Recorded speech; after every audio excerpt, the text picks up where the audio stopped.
Africa's digital age, our lives are connected like never before. But with connection comes questions of privacy, security, and trust. At Unwanted Witness, we envision a world where digital rights are respected. Our mission is clear: to empower individuals and advocate for stronger digital protections across Africa. Through our 4 pillars of action: data protection and privacy advocacy, inclusive digital identity, research and thought leadership, and ICT governance, we're driving change. We push for robust privacy laws, Recording in progress. ethical and inclusive digital ID systems, led cutting-edge research and policy analysis, and shape ICT policies that protect freedom of expression and access of all. Our work has sparked new laws, empowered marginalized communities, held power to account, and established us as a leading voice in Africa's digital rights movement. Unwanted Witness, amplifying voices, changing lives.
Africa stands at a digital crossroads. The rise of AI, digital IDs, and fintech promises progress. But at what cost to your privacy, your power, your trust? Join us at the 7th Privacy Symposium Africa from November 26th to 28th, 2025 at the Marriott Hotel in Lagos, Nigeria. This is not just an event, it's a movement to redefine Africa's digital future. Hear from global experts, regulators, and innovators. Engage in bold discussions on surveillance, biometric data, AI ethics, and children's privacy. Master cutting-edge strategies in data protection through exclusive masterclasses. Witness the launch of the 5th Privacy Scorecard Report, exposing the state of privacy across Africa, organized by Unwanted Witness, alongside CITAD, the Data Privacy Lawyers Association of Nigeria, and the National Data Protection Commission. This is your chance to shape a digital Africa that's inclusive, secure, and rights-respecting. Be there. Be heard. Redefine privacy, power, and trust. Register now at www.privacysymposiumafrica.com or contact info@unwantedwitness. Follow us at Africa Privacy, the 7th Privacy Symposium Africa, Lagos 2025. The future of Africa's digital soul starts with you.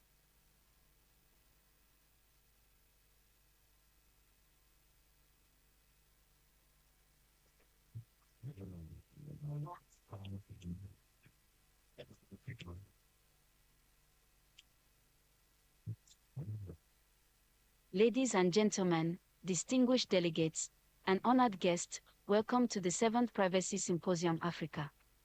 Guiding us through 3 days of powerful conversations, innovation, and thought leadership is a woman of intellect and grace, Ms. Fride Nalimansi, lead researcher at Unwanted Witness and a distinguished lawyer, whose passion for digital rights and privacy shines across Africa's data governance landscape.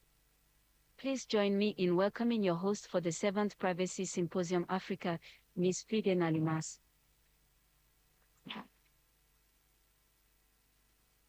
Thank you so much. Good morning, everyone. A warm welcome to you all. I will be your host for the next 3 days, guiding you through our program. And before we start, I would like to make a small request. For those who are seated at the back, could we occupy the front seats as we wait for others to come? Let's do that quickly. Let's occupy the front seats to allow those who are still making their way to come. For those who are in the foyer still taking tea, please wrap it up so that we can continue. We've started. So once again, a warm welcome to you to the 7th Privacy Symposium Africa. I also want to take this opportunity to welcome our viewers, participants that are following us online. A warm welcome to you all. Thank you for taking off the time to be here and to join us virtually. The 7th Privacy Symposium is an annual event that we organize as Unwanted Witness, and it keeps moving in different countries. So this year we are in Nigeria, and this is a gathering that brings experts on data protection, academia, tech providers, consultants, development partners all over the world to discuss different aspects around data protection. Ladies and gentlemen, we promise you electrifying discussions over the next 3 days from aspects around biometric and digital IDs, edutech, surveillance and data protection, privacy. We have all that and much more.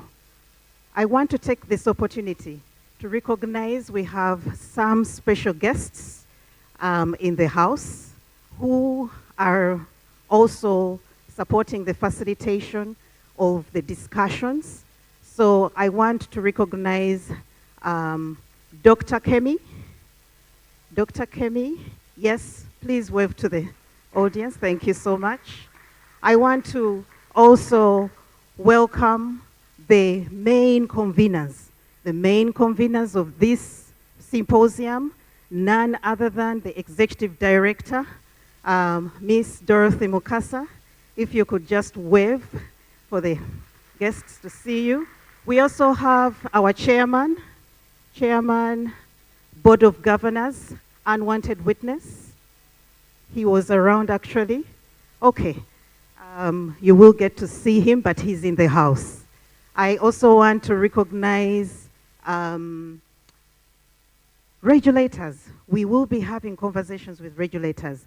I want to recognize regulators in the house. Our very own host, the Nigerian Data Protection Commission, which is being represented by Madame Adopi. You're most welcome. If you could just wave. Yes, thank you so much.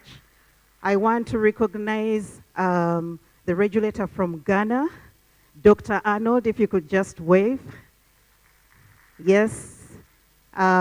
Distinguished speakers during the course of the day, Dr. Eve Hayes, you're most welcome.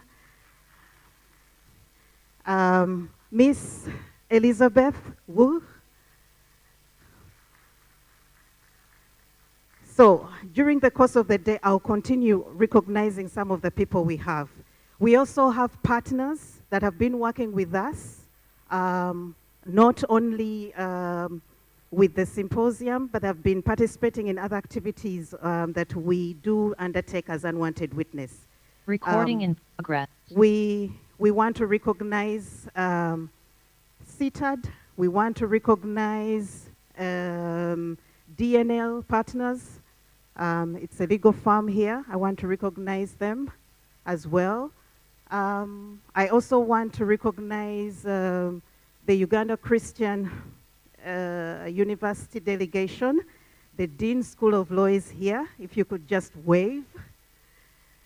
Thank you. And your colleague, Mr. Edgar. Thank you. Thank you. So as we go along, I'll continue recognizing we have other regulators from Eswatini, Deputy Commissioner Cecily. We also have a delegation from Potras in Zimbabwe. That is the regulator in Zimbabwe. They are also in the house. Could you wave? Okay. Thank you so much. So, ladies and gentlemen, I encourage you to buckle up for our next program. So before we start, could you kindly just stand up for the anthems? Thank you.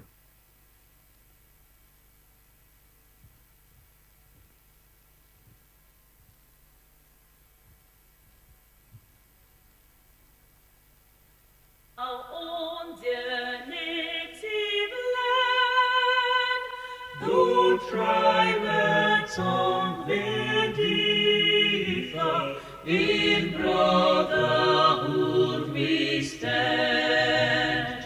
Nigerians old and proud to serve our sovereign motherland.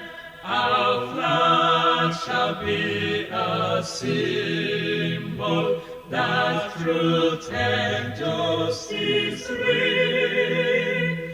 In peace all battle honored, and this we count as gain. To hand unto our children a banner without stain. O God of all creation, grant this our one request. Help us to build a nation where no man is oppressed, and so with peace and plenty Nigeria may be blessed.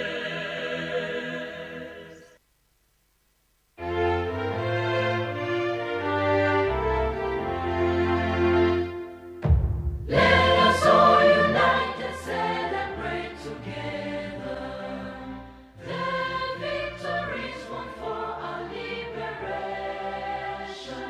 Let us dedicate ourselves to rise together to defend our liberty and unity. Oh, sons and daughters of Africa, flesh of the sun and flesh of the sky, let us make Africa a tree of life. Let us all unite and sing together to uphold the bonds that frame our destiny. Let us dedicate ourselves to fight together for lasting peace and justice on earth. Oh, sons and daughters of Africa, flesh of the sun and flesh of the sky, let us make Africa the tree of life. Let us all unite and join together to give the best we have to Africa, the cradle of mankind, the font of culture, our pride and hope at break of dawn. Oh, sons and daughters of Africa, flesh of the sun and flesh of the sky, let us make Africa the tree of life. Thank you so much. You may take your seats. But I would like to beg your indulgence once more. For those who are seated at the back, kindly let us balance a bit. So I would request that some come to occupy these seats. And I need these seats to be occupied as well, the front seats, please. Our esteemed regulators, if you could just join us on the first row. Thank you so much. Thank you. Thank you, thank you. Thank you. I wish to recognize the presence of the regulator from Zambia, Commissioner Ricardo, if you could just wave. If you could just wave. He has just arrived. Thank you. Please, let's push up, please. Please. Please, let's move.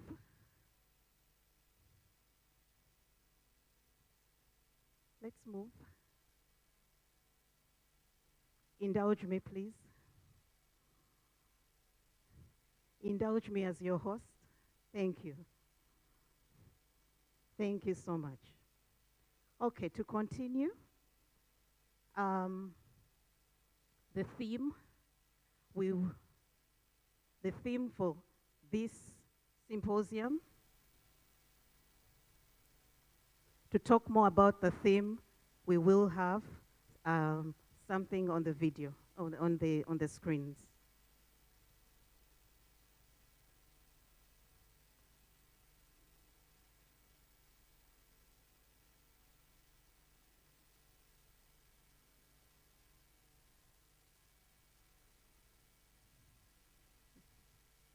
In ink, but in code.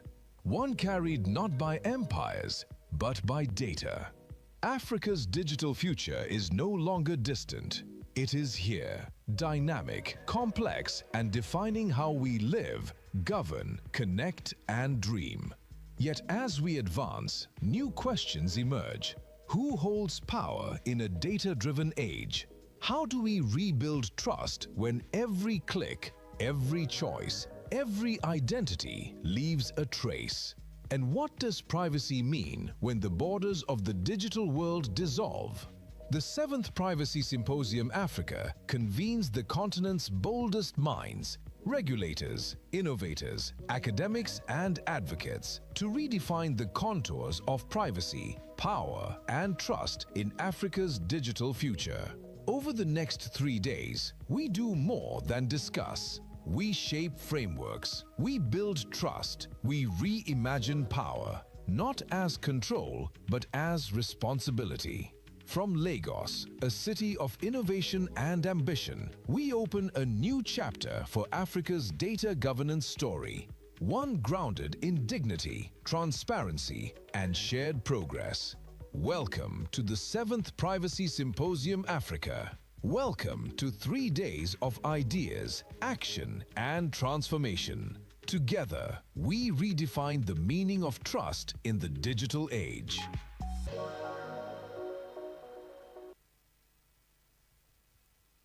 Thank you so much.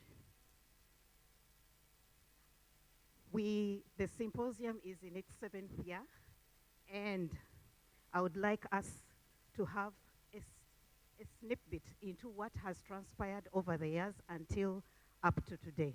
So you're welcome to listen in. Thank you.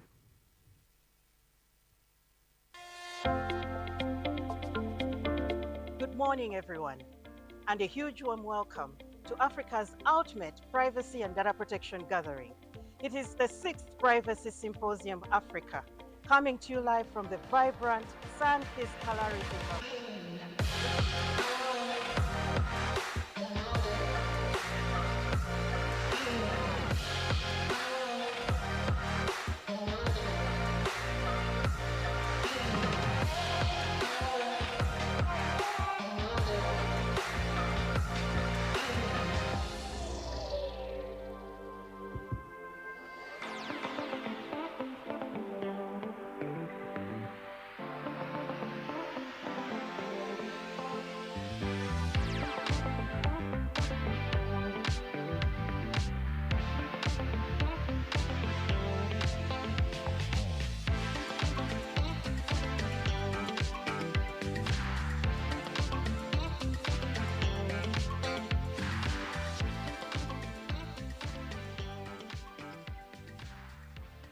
Thank you so much, ladies and gentlemen. Those were the highlights of what has transpired over the years. Last year we were in Zimbabwe, and this time we are in Nigeria, Lagos. So a warm welcome once again for those who are coming in slowly. Thank you, thank you, thank you so much. Ladies and gentlemen, to continue, may I have some assistance? I need the podium here. And as they prepare that podium for me, our next item will be to open our symposium officially by our hosts in the country. Thank you.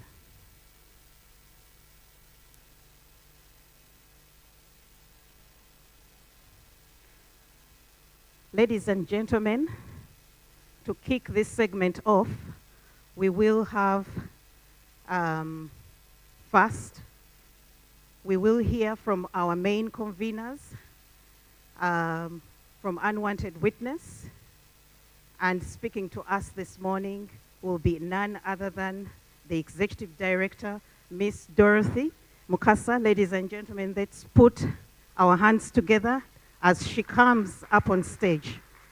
And when she's done, she will then invite our representative from the National Data Protection Office.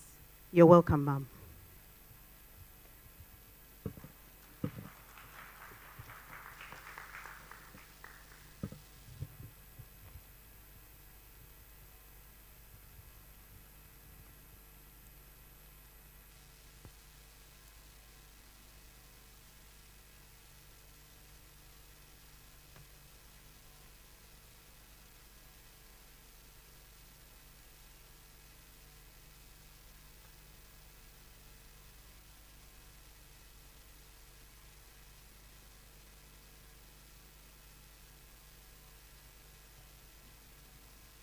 Thank you.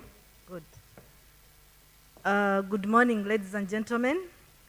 You are most welcome to the 7th Privacy Symposium Africa.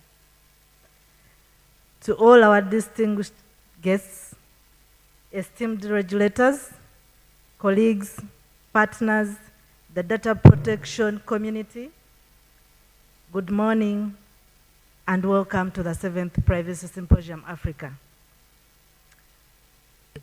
It indeed gives me a great pleasure on behalf of Unwanted Witness to welcome you to Lagos, Nigeria, a city that mirrors the energy, innovation, and resilience of Africa's digital transformation. Unwanted Witness was formed on the conviction that technology must serve the people and society instead of benefiting profits. We work as Unwanted Witness every day to bend the arc of the digital revolution towards people, power, prosperity, trust, and possibilities. Our name, the Unwanted Witness, reflects our commitment to raising uncomfortable truth, to witness and challenge digital injustices within society on the continent. Over the years, this mission has evolved into a movement, one that spans advocacy, research, litigation, and education across the continent. Through our thought leadership, research, and policy advocacy, we have shaped conversations on digital rights, data protection, and policy reforms. Our programs, such as the Unwanted Witness Privacy Moot Court Competition, are building the next generation of privacy champions from universities across East Africa. We are already witnessing young minds who are pioneers of this program, influencing law and governance in their respective countries. We advance and protect our democracy, ladies and gentlemen, by advocating for transparency and accountability in the use of technology throughout the electoral cycles. We stand firm on freedom of expression online. As you're aware, ladies and gentlemen, privacy and free speech are not competing rights, but they are twin pillars of human dignity. This year, ladies and gentlemen, we are also celebrating a milestone in our journey as the institution. We are marking 5 years of the Privacy Scorecard report.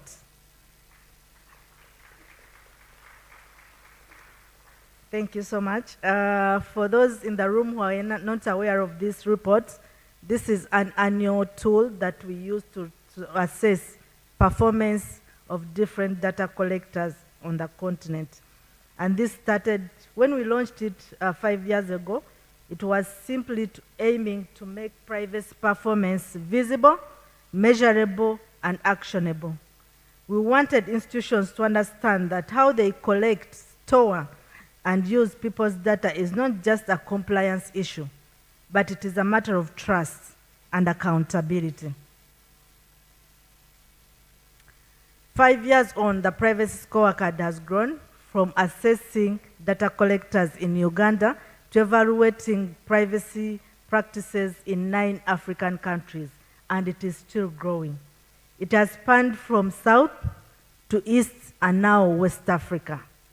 It has become more than a report. It is a continental benchmark for ethical digital governance, empowering citizens, informing regulators, and inspiring reforms in both public and the private sectors. The scorecard reminds us that privacy is not just a right to be protected, it is a trust to be earned. And as on the last day of this convening, we'll have the launch of the 5th privacy scorecard report. And details will be provided, countries assessed, and how they performed. We're glad to report that some countries are inviting us to assess them, while others are shying away because they do not want to be more transparent. But we are glad that the report is growing, but also embraced by different stakeholders. Ladies and gentlemen, today as we gather under the theme, Redefining Privacy, Power, and Trust in Africa's Digital Future, we are called to reflect on a critical question. How do we ensure that Africa's digital revolution does not become a new frontier of inequality and exploitation? In a world where data is power, we must ask who holds that power and who is left vulnerable. From AI systems trained to unethically sourced data to surveillance that targets the very citizens technology should be empowering, the challenges before us are not just technical, but they are profoundly moral. But there's light at the end of the tunnel. There's good news. Africa is no longer just reflecting on these global trends. We are actually shaping them. Across the continent, data protection authorities are emerging, civil society is mobilizing, and businesses are beginning to see privacy not just as a compliance burden, but as a competitive advantage. That is what makes, ladies and gentlemen, this gathering so special. Amidst us, we have regulators already introduced. We have technologists, lawyers, scholars, journalists, and advocates. These are not just separate voices, but they are one community committed to building a future where technology serves humanity, but not the other way around. So ladies and gentlemen, as we begin the 7th edition of the Privacy Symposium Africa, I invite you all to listen in deeply, to challenge boldly, and to collaborate meaningfully. Let this not be just another conference, but a spark for lasting change across our institutions, our laws, and our cultures. On behalf of None of Unwanted Witness, our co-organizers CITAD and the Data Protection Association of Nigeria, all our partners, I welcome you to this home of ideas, dialogue, and impact. May the conversations that start here in Lagos echo across the continent, shaping policies, empowering communities, and redefining privacy, power, and trust for generations to come. Once again, ladies and gentlemen, allow me to welcome you and wish you 3 days of successful deliberations. You're most welcome, and thank you.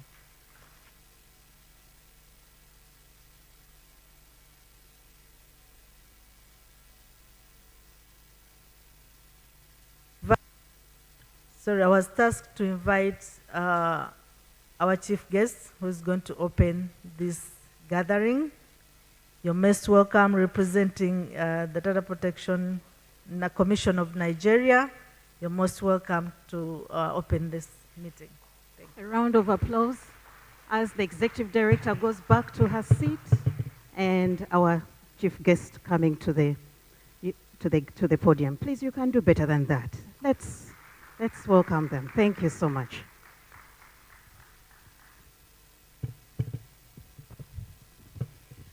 Good morning, distinguished delegates, privacy advocates, our esteemed partners, ladies and gentlemen. My name is Adobe Wanko, Head of Innovation Unit at the Nigerian Data Protection Commission. And on behalf of my Honorable National Commissioner, Dr. Vincent Olatunji, who extends his warm greetings to all participants at the 7th Privacy Symposium Africa. I also want to say thank you for the opportunity to stand before you here to give this opening remark. We commend the organizers, Unwanted Witness, for creating this strategic and critical dialogue for us to be able to unite in shaping our continent as we propagate data protection and privacy. So our gathering here is very fundamental because of Africa's future or digital future, which encompasses our trust, innovation, respect of data subjects' rights, and human dignity, which must all coexist. Africa, we already stand at a digital development and renewal with our rapid technological development, implementation, and adoption, which comes with profound responsibilities, which is to safeguard our citizens' privacy, uphold digital rights, and harness our data for sustainable development. The Nigerian Data Protection Act already embodies these balances. That is, it aligns with the global standards, also addressing our own unique socio-economic realities and cases, which is all embedded in our 1999 Constitution in Section 37, which says that privacy of Nigerian citizens are to be guaranteed and protected. So this has brought out about key goals that we need to achieve. One of them is to protect citizens by mandating laws and mandating lawful, fair, and purpose-driven data processing activities. Fostering innovation by creating enabling environment for businesses to thrive under best practices and ethical standards. Drive inclusion by ensuring that digital opportunities and safeguards are reachable to all Africans down to the vulnerable groups, and enabling trust through enforcement, public awareness, and stakeholder collaboration that we have here today. We have seen the impact on this data protection and privacy within our own ecosystem by the increase in the numbers of pool of data protection officers through our national certification program, where we licensed a certifying body, which is the IIM, to do that for us. We have also seen the increase of registration and audit filing from data controllers and processors, increase in investigation due to privacy breaches through enforcement actions, and also strategic partnership with both the public and private institutions in order to deepen data protection and privacy in our ecosystem. down to the state level. We have Lagos State, Kano State, Katsina, Benue, all establishing data protection units within their own states. So our vision doesn't just be about compliance, but a way to build a privacy culture in our country and also across Africa. So we recognize that data protection not transcends not just in our borders, but across Africa. So we champion the integration of data protection across Africa by advocating for harmonizing of regional frameworks, capacity building by launching initiatives to bridge the gaps between the SMEs, public and private organizations, and also to upskill the data protection authorities in various countries. Innovation safeguard by promoting privacy enhancing technologies. We already know that AI is here to stay, IoTs and digital identification, through to ensure ethical and transparency development in utilization.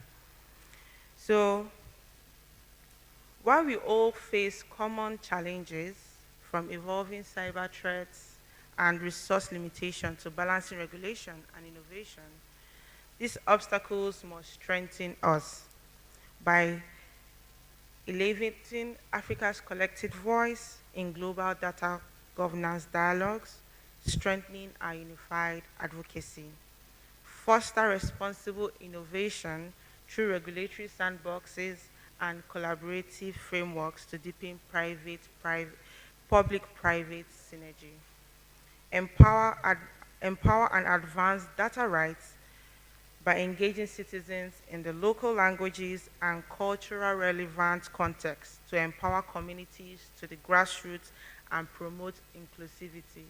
One of the things that the Commission has done in regarding that is to translate the Nigerian Data Protection Act into three main languages, the Igbo, Yoruba, and Hausa, in order to reach the grassroots.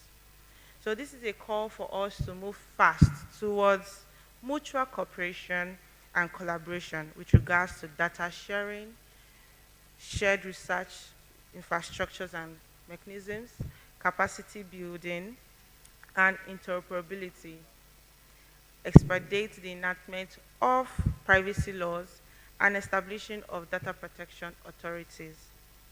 So we should see data protection as not a luxury, but a foundation of digital sovereignty and economic resilience.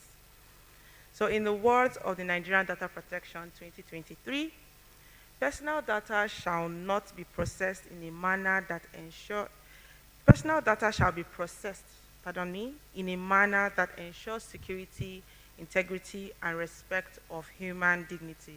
Section 24(1)(b). So I urge everyone here, every stakeholder, government, industry, civil society, to act on the urgency and unite. And together we'll build Africa where data serves humanity, innovation empowers communities, and privacy is a universal right.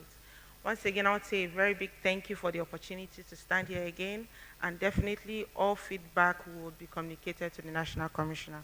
Thank you once again. Thank you so much. Please, we can do better than that.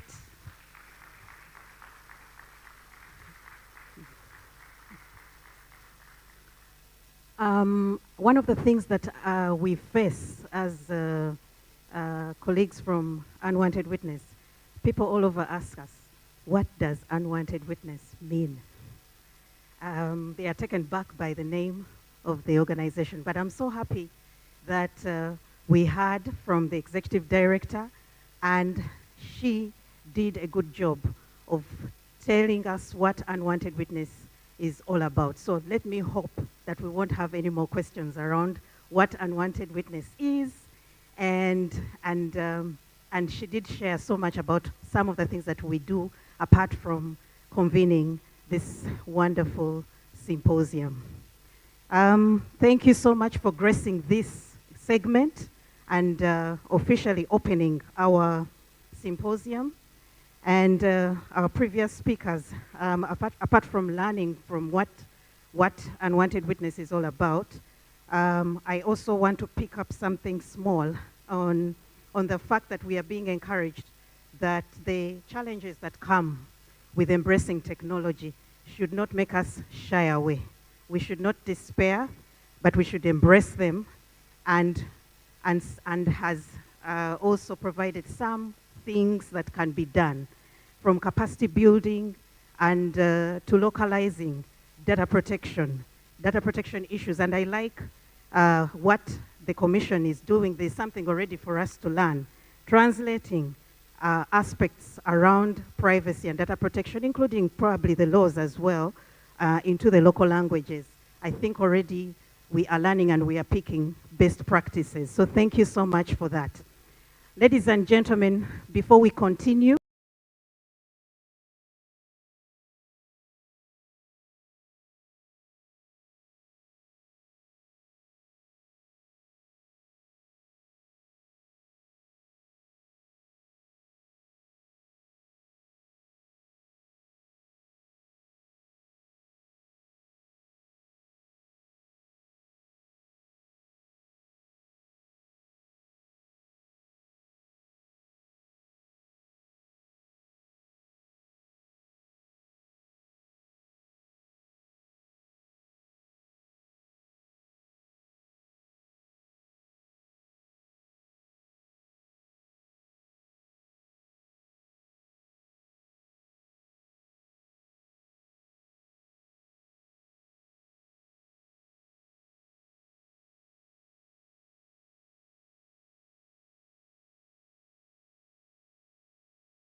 guests looking for restroom to ease themselves and all, please, if you step out of this hall, at the straight down by your left hand wing, we have one, and behind us, after this hall, we have another one, male and female respectively.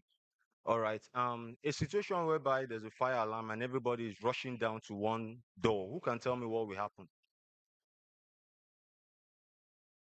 Stampede. God bless you for that. So that's why you see these doors, the exits, if you look your side to side, they're intentionally designed for our guests to have a safety route to avoid, just like she rightly said, stampede. All right. Okay, I'll leave you with this. Please, your handbags, your phone, your gadgets, anything that you feel that is personal to you, please don't leave anything unattended to.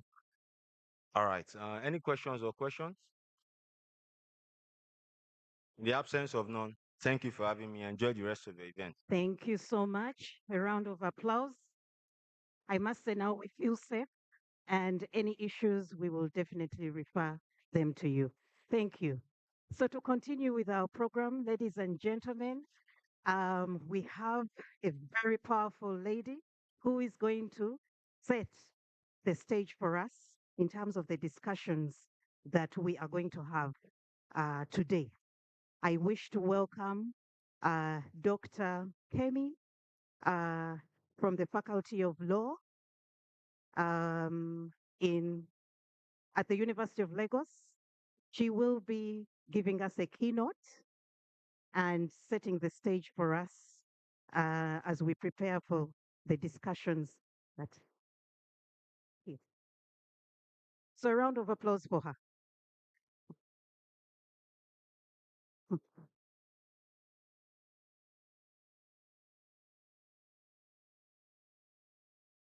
Can we have her PowerPoint being projected? Thank you.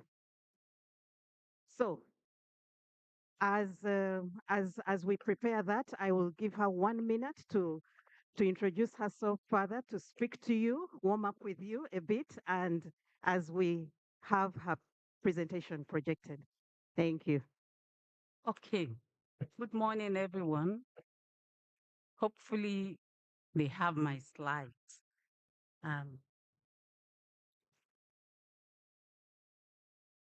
So, my name is Kemi Omotumura. I'm a lecturer at the Faculty of Law, University of Lagos, where I teach mainly commercial law and industrial. Oh, okay. That's fine. Oh. Okay. To save time, I was told to just continue with the presentations. Maybe the slides will come late.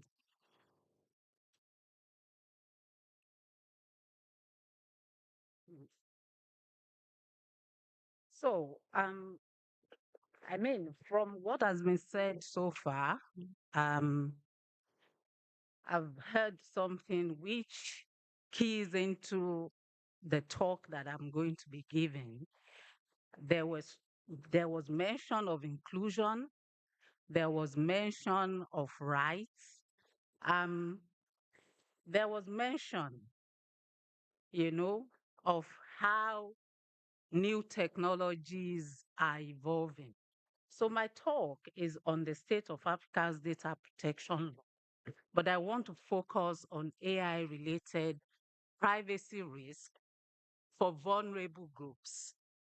I think that could be a little bit unusual, maybe for some people, because we are used to simply saying, okay, we have data protection laws. Do we think of risks to any specific groups? I know we're all now thinking of emerging technologies.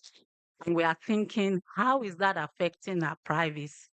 But are we thinking of groups that tend to be marginalized, more endangered than the rest of us, vulnerable groups like children? And the origin, I would say, of my interest in that area, I wish the slides would come up, uh, is the work that I've been doing. We have run we call it the Edu AI Org. It's about AI and education, the use of AI application in the education sector. We have run this up for 3 years, and we have now transited to a lab. We're running the Edu AI lab, still looking at AI applications in education. And something which came across to us is that we can't have a one-cap-fits-all approach to data protection. Sometimes there are groups that are at risk more than the rest of us, especially within the education context. So today I'm going to focus on children, but I'm going to tell you a bit about what we have done with vulnerable groups, groups that tend to be excluded, like women. The first, I have a quotation here. I'm not really a fan of quotation or quotes. It says a civilization is measured by how it treats its weakest members.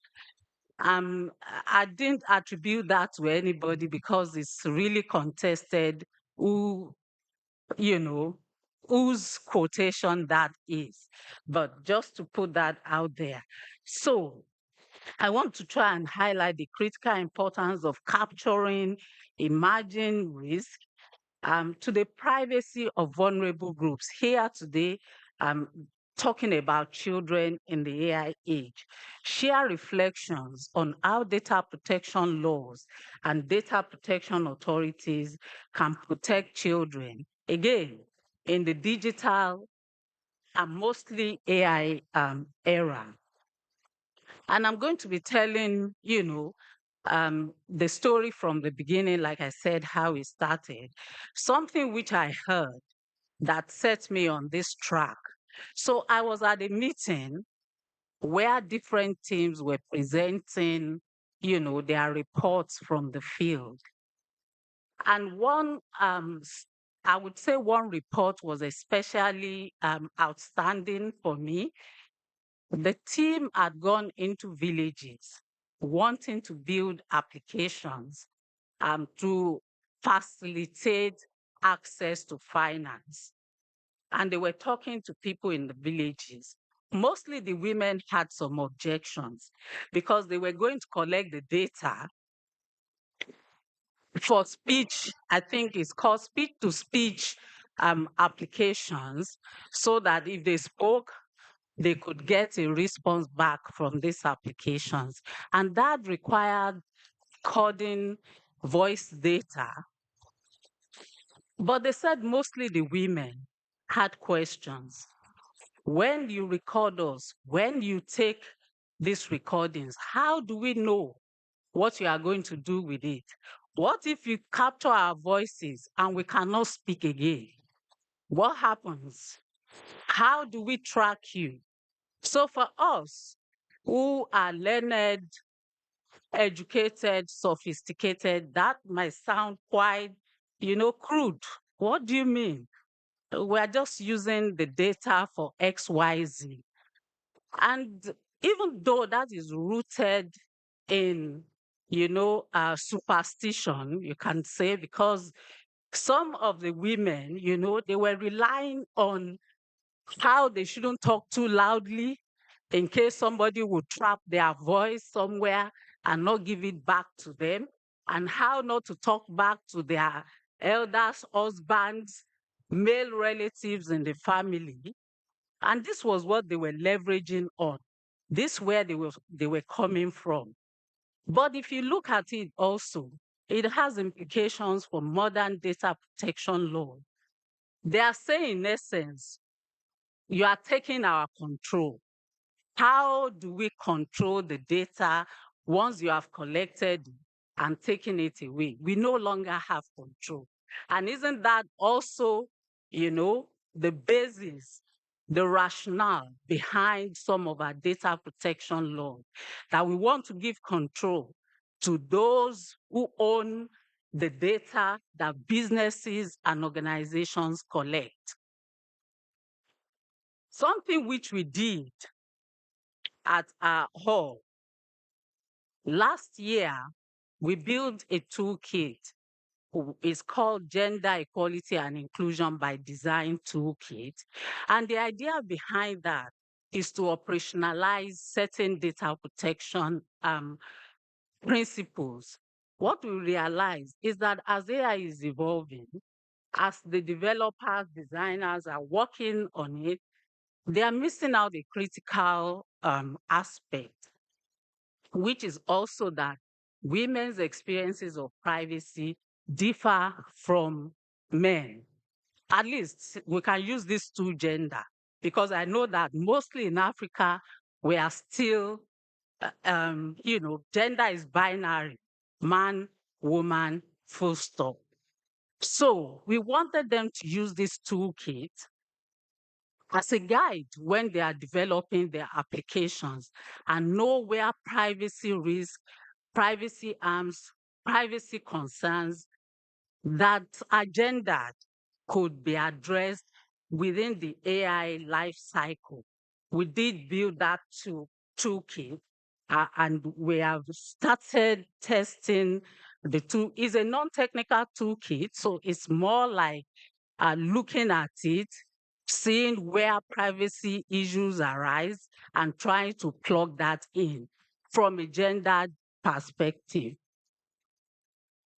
And finally, the third thing I want to mention, I've mentioned, I think, hopefully, something that I heard, the stories from the villages, something that we did, and then something that I read, which led me to, considering what are the risks to children. And why it's important for me to share it with you at this forum. So, we are beginning to see an increasing number of cases showing misuse of children's data. For example, a large open source image data set used to train AI image generation tools contained personal photos of Australian children scraped from the internet. Some captions included children's names, ages, and location. This is a report by the Human Rights Watch. Research on AI um, Research on AI-enabled early education platforms raises concerns around how children's learning behavior, biometric data in some cases, and identifiers are collected and analyzed using AI tools, often without adequate transparency and consent. A policy report by UNICEF examines how generative AI systems interact with children, analyzing the implications for harassment, for data privacy, for digital identity, algorithmic profiling, and tailored content. So, like I mentioned, there's a growing number of cases which is showing misuse. Unfortunately, we haven't done that research in Africa, but I'm assuming because the African Union has also indicated or shown that a lot more youth, children, young adults in Africa are increasingly moving or migrating online or using different AI tools. Data misuse in this sense, when children are involved, reveals systematic power and knowledge imbalances. And data protection laws and data protection authorities have a critical role to play. So what am I hoping that we can do? We need to understand what the impact of AI on children, as more children and young adults use generative AI, for example, the education sector is becoming a sensitive and high-risk domain. And we know, of course, that the use of AI in education is growing in Africa. We talk about personalized learning, for example, as a way to bridge the gap between those who have access to education and those who don't have that access. So privacy-related risks to children, I would say include lack of control and choice. Young children can't choose how they portray themselves. They don't know what to say about themselves. Usually it's parents, adults, businesses represent the children. And of course, the more information that is out there about children, the more corporate organizations and businesses are able to harvest this information and use it to train their algorithms. They can collect excessive data. The consent that we tend to rely on for data processing has become less meaningful in the context of these kinds of activities. And we have deep fakes where which use publicly available information, which can lead to misidentification. They can generate harmful content. They can lead to even lifelong implications and impacts for children. Behavior modification is a risk that affects vulnerable groups like children. It undermines their autonomy, it increases susceptibility to nudging, micro-targeting, and other kinds of emotional and psychological manipulation that adults might be able to handle. I think just yesterday or 2 days ago, there was somebody reposted on LinkedIn, and I think this came from the Information Commissioner's Office in the UK, this short video. So a girl was walking with the parents, and she kept on being addressed by strangers by name. Hey, Annie, how are you? What are you doing today? Out of school today? And somebody said, oh, it's your birthday. Happy birthday. And then someone said, oh, do you still play football?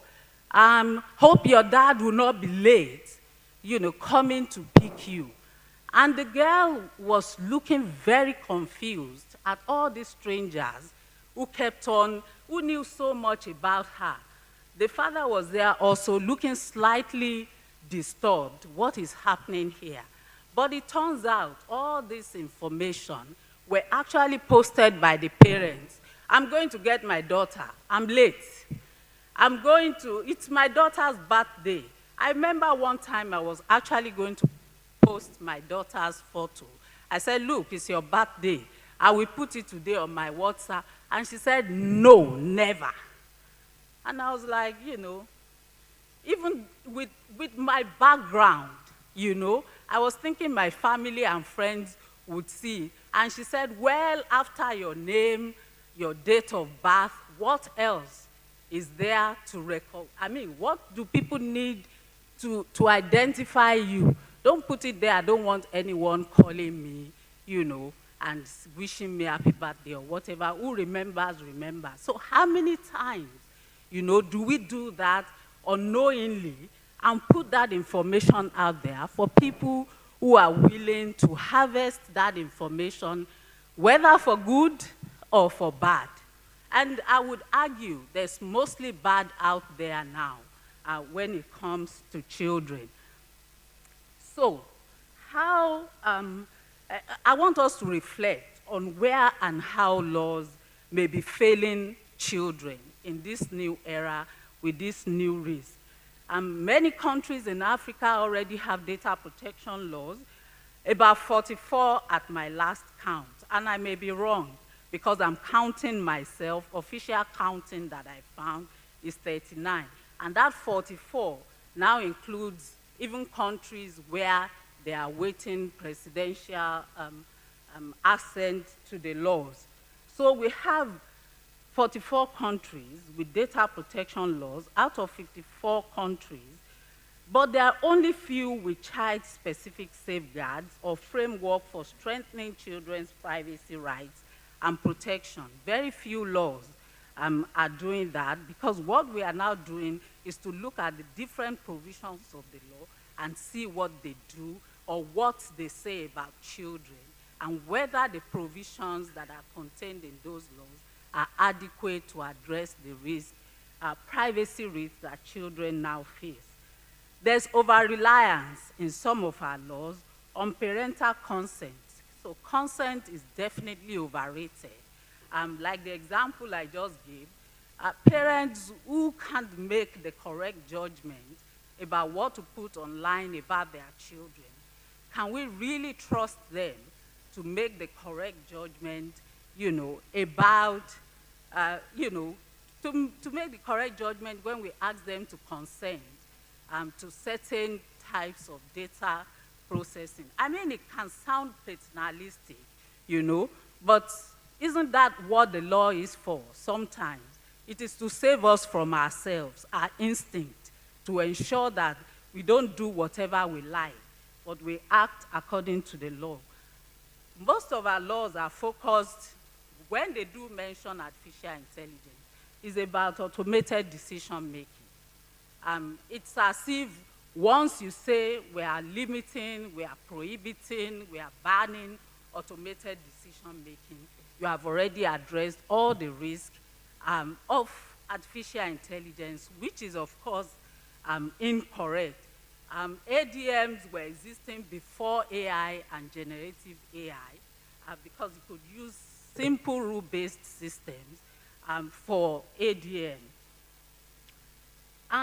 The laws might be failing because it's difficult to operationalize certain data protection principles in the AI era. Think of minimization, for example, purpose specification.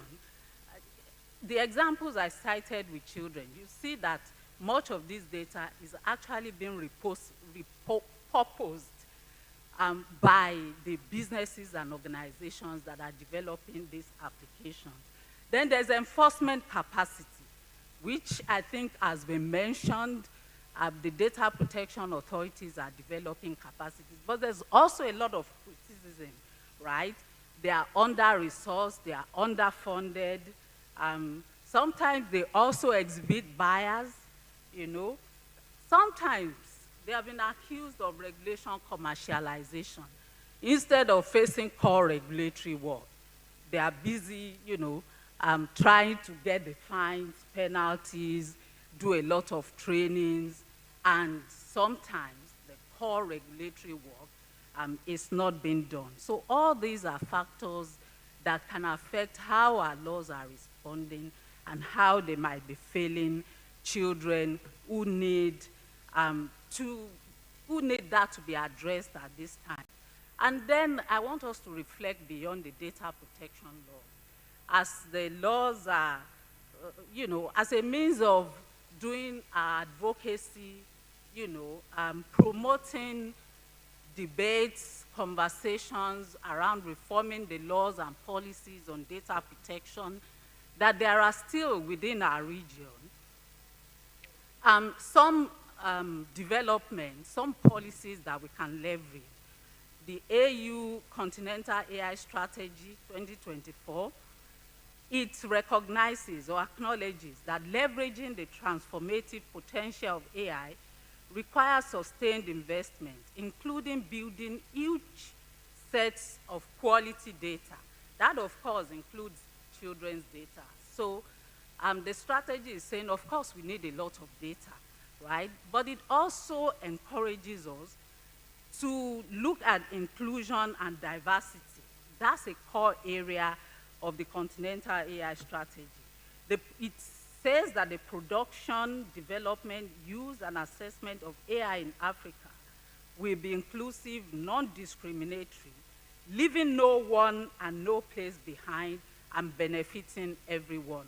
That's something to leverage when we are thinking of how AI is affecting children and whether we should develop different separate frameworks, guidelines, etc., to address those risks. There's the AU Child Online Safety and Empowerment Policy, also 2024. I think not very great on AI, but it has broad principles that states can interpret, I think, more broadly to address the challenges that children might face. The African Union Convention on Cybersecurity and Personal Data is a bit of the joke of the century. I think it took so long to come into effect because Africans were not ratifying their own convention. And then national AI strategies across African countries are evolving. Can we contribute to the conversations in this area? As the countries are launching, up to 16 African countries now have launched national AI strategies. There might be more because this is as of July 2025. And we can ensure that considerations are given to vulnerable groups like children because it's an AI strategy and AI affects children. And then there are evolving global approaches that I hope we can leverage to also address these challenges. The UN General Comment number 25 on children's rights in relation to the digital environment of March 2021 mandate the use of child rights impact assessment to embed children's rights into emerging or evolving new legislation. The UK has recently passed the Data Use and Access Act, which contains, it provides, in fact, that an online service that is likely to be used by children should take into account the needs of children in deciding how they are going to use the data. And there are different codes for the data protection authorities here that have been issued also by the ICU, quite a number relating to children. It has the Children's Code Strategy 2024 to 2025, the Age-Appropriate Design Code, and this year, something called the ICO 2025 is to safeguard and empower the public, particularly vulnerable groups. The EU has passed its EU Act 2024, which bans manipulative AI systems that exploit any of the vulnerabilities of a natural person due to their age and other attributes that might be a disadvantage.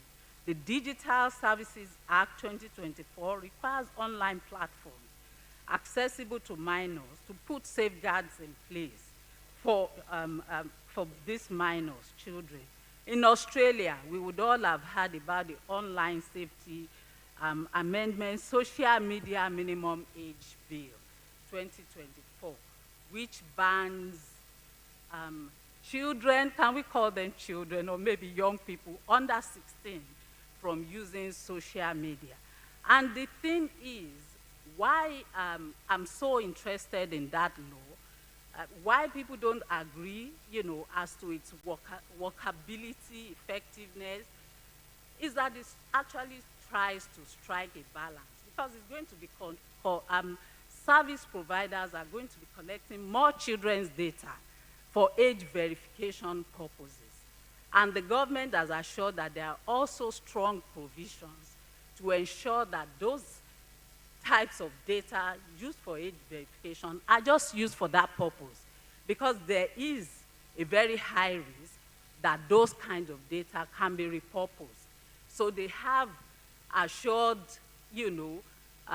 their citizens, the authorities, these provisions are strong enough to actually balance the excessive data collection that will take place for age verification against, the risk that it could be misused or repurposed.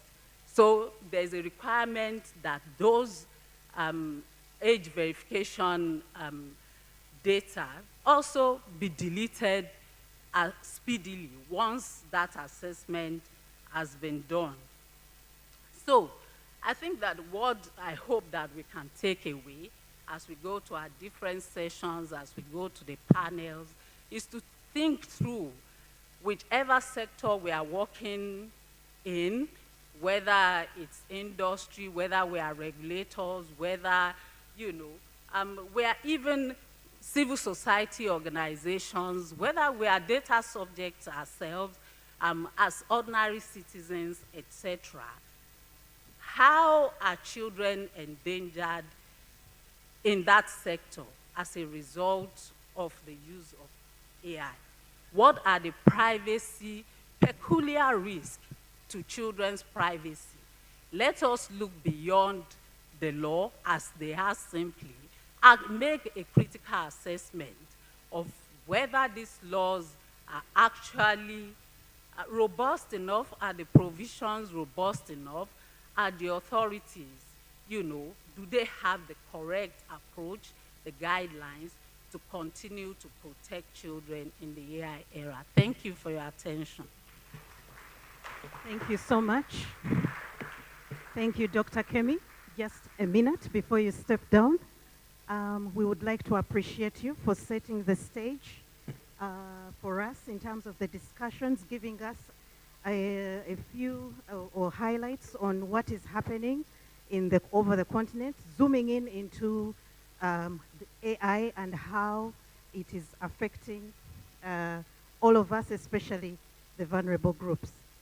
At this juncture, I would like our chairman, Board of Governors, unwanted witness, to come up on the stage to appreciate Dr. Adekemi Omtobora. Please, a round of applause as our chairman comes.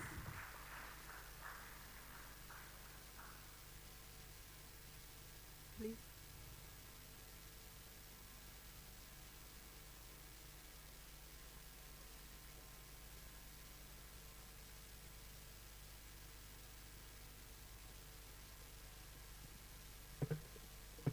morning. My name is Mike Sagawa. I'm from Kampala, Uganda. Doctor, I think has challenged us a lot. How many of us have posted our children's birthdays? How many have posted their children's birthday?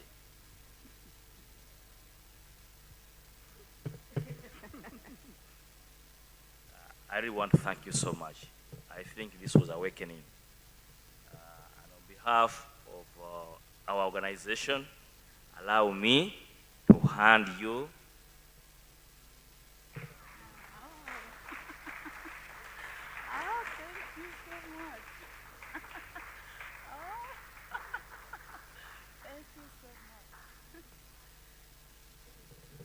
Thank you so much. A round of applause for Dr. Adekemi as she takes her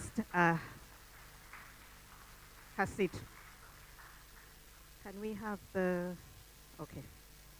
Yes, thank you so much. So ladies and gentlemen, I'm trying to catch up on time. We are now getting into serious business. Let's continue reflecting. There are a number of things that really come up as that come from her presentation, Dr. Adekemi. And I hope we can continue reflecting on them, especially with that focus on AI, how it is affecting children especially, the challenges that come with implementation of certain principles of data protection, and as well as some of the safeguards that are already there and the practicality of them, especially those that relate to parental consent. What does it really mean? And what does parental consent mean in an area where we are having parents not so sure about some of the things that they are posting on social media. So ladies and gentlemen, let's continue thinking and reflecting. Due to time, I can't go on what has been highlighted, but those are some of the few pointers. But we'll continue reflecting on them. Let us, at this juncture, I wish to invite our first panel that is going to talk about biometric data and digital ID. And I would like to invite those who are taking us in these discussions on stage, our moderator and our panel members, the physical members, and we will also have panelists participating virtually on this panel. Are they ready?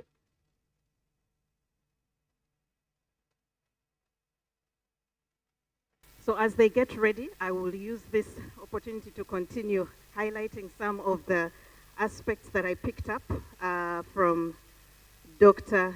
Adekemi's presentation. Ladies and gentlemen, our moderator for the session, Biometric Data and Digital ID, Are We Trading Privacy for Convenience, is Mr. Innocent Ekpon, a managing associate in the dispute resolution and tax team at Jackson, Etty and Edu, with over 17 years of commercial litigation experience.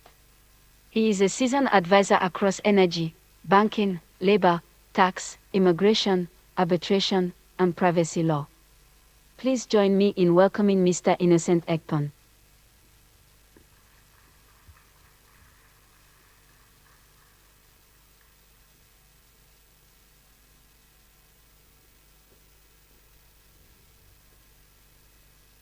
Thank you so much, ladies and gentlemen. And we apologize for starting this segment a bit late. We'll be discussing biometrics data and ID systems across Africa. In 1948, the United Nations adopted the Universal Declaration on Human Rights. And in its Article 6, it provides that everyone is entitled to recognition everywhere as a person before the law. And pursuant to that, we've had nations adopt ID systems in order to ensure that you guarantee that right. But over the years, we've had, of course, issues around that. And this session, we're going to be discussing what those trade-offs are. Joining me on the panel, we have 4 eminent professionals in their various fields, and I'll be introducing them in no particular order. I have Tolu. Please, a round of applause for her. Thank you so much, Tolu, for joining us. Now, Tolu Akerele is a multilingual data privacy and cybersecurity expert. She is the founder and CEO of TAS Cyber Solutions Limited.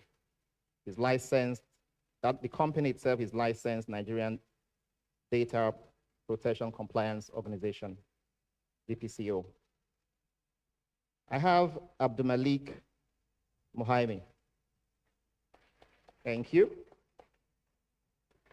Abdulmalik is a regulatory compliance and data protection expert with wide experience in privacy, governance, and technology regulation. Thank you for joining us. We have 2 speakers that are joining us virtually. I'm hoping they are on already. We have Dr. Faith Amarachi Okbara. She is a law lecturer and legal practitioner specializing in intellectual property, data privacy, and regulatory compliance. A WIPO Summer School Alumni and 2024 World IP Day change maker. Join me and welcome Amarachi to the panel. And last but not the least, certainly, is somebody who works with one of the regulators.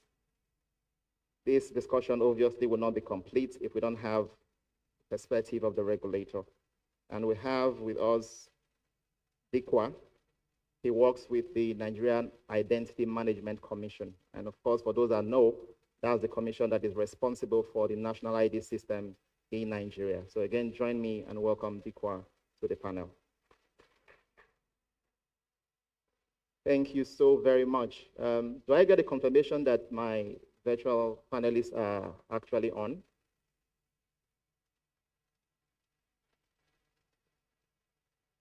Dr. Amarachi and Dikwa, are you with us? Good morning, Doctor. Can you hear me?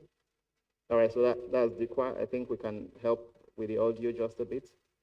Okay. Amarachi, are you with us? Dr. Amarachi, can you hear me? All right, while they sort that out, we will get kicking. Now, so, Tolu. All right, thank you, Amarachi. Yes, I'm with you. Thank you. Tolu, please, can you just share with us your experience the very first time you had to enroll your biometrics for anything, whether it's the national ID, whether it's an airport or the bank? What the experience like for you? Were you excited or you were scared? I think, it's loud. I think it wasn't the first experience, but it was the first one that I remember. And it was when I had to do my SIM card validation in Nigeria. I remember the government had sent out texts to everyone saying, if you don't do it, your SIM card will be cut off. And I thought, yeah, right. So I came to Nigeria. I tried to call the driver to say I'm at the airport. My SIM wasn't connecting. So I went to MTN and I did my biometrics. And I remember distinctly being very confused and scared that I needed to give my fingerprints just to get a SIM card. But I did it. It didn't work about 5 times and there were network issues. And I remember just panicking that what if it registered each time and they've just got 5 copies of my fingerprints? So it eventually worked. And then I called someone and it came up with a different name. Okay. So then I was even more scared that, okay, now I've registered my fingerprints to my SIM card, but it's associated with somebody else's ID. Eventually it normalized and it consolidated, but I remember being so concerned because we collect a lot of biometric data in this country and in other countries. And I wonder, like, how does that match? And I'm very paranoid and privacy conscious that should the wrong person get a hold of these fingerprints, could I be framed for a crime? So that's the one I remembered with the SIM card, yeah. All right, thank you so very much for that, for sharing. Abdulhamid, same question to you. What do you remember as your experience in this area? Well, I do remember my NIN enrollment, and they asked me, place all 10 fingers on the device to do the capturing. I wouldn't say I was fascinated. I'd watched too many movies at the time. So, but I could say that I had a little concern, and it was, it's permanent, it's done. Like it can never change, If you registered your preferred username on Twitter, for example, you could change that later, but biometric, it's permanent, you can't change it. So that was the thought that ran through my mind, like it's done. So yeah, but it was a bit concerning, but that was it. Yeah. So mine was a bit more, I guess, interesting. I went to register for a swimming class, and the facility owner said we have to, that they had to take my fingerprints so that I could gain access to a particular door, which never worked. And so till now, I still wonder why they have my fingerprints. All right, so we'll get to the questions right away then. Mr. Adikwa, if you can hear me, I have the first question for you. Can you hear me? Mr. Adikwa, can you hear me?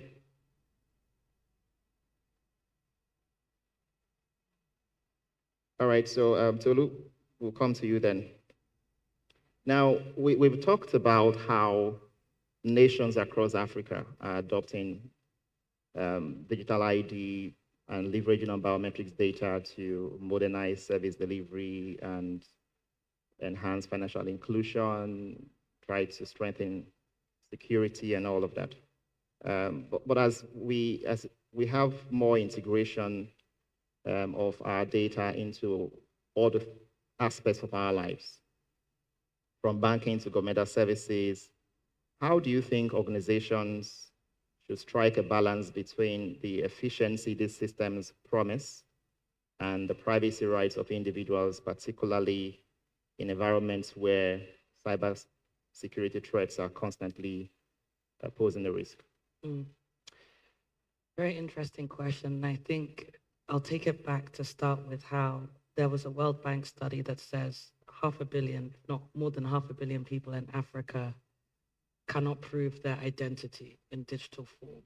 So, and especially because of all the waves of migration across Africa, it's very hard to say whether somebody comes from this country or that country because of the shared ethnic ties.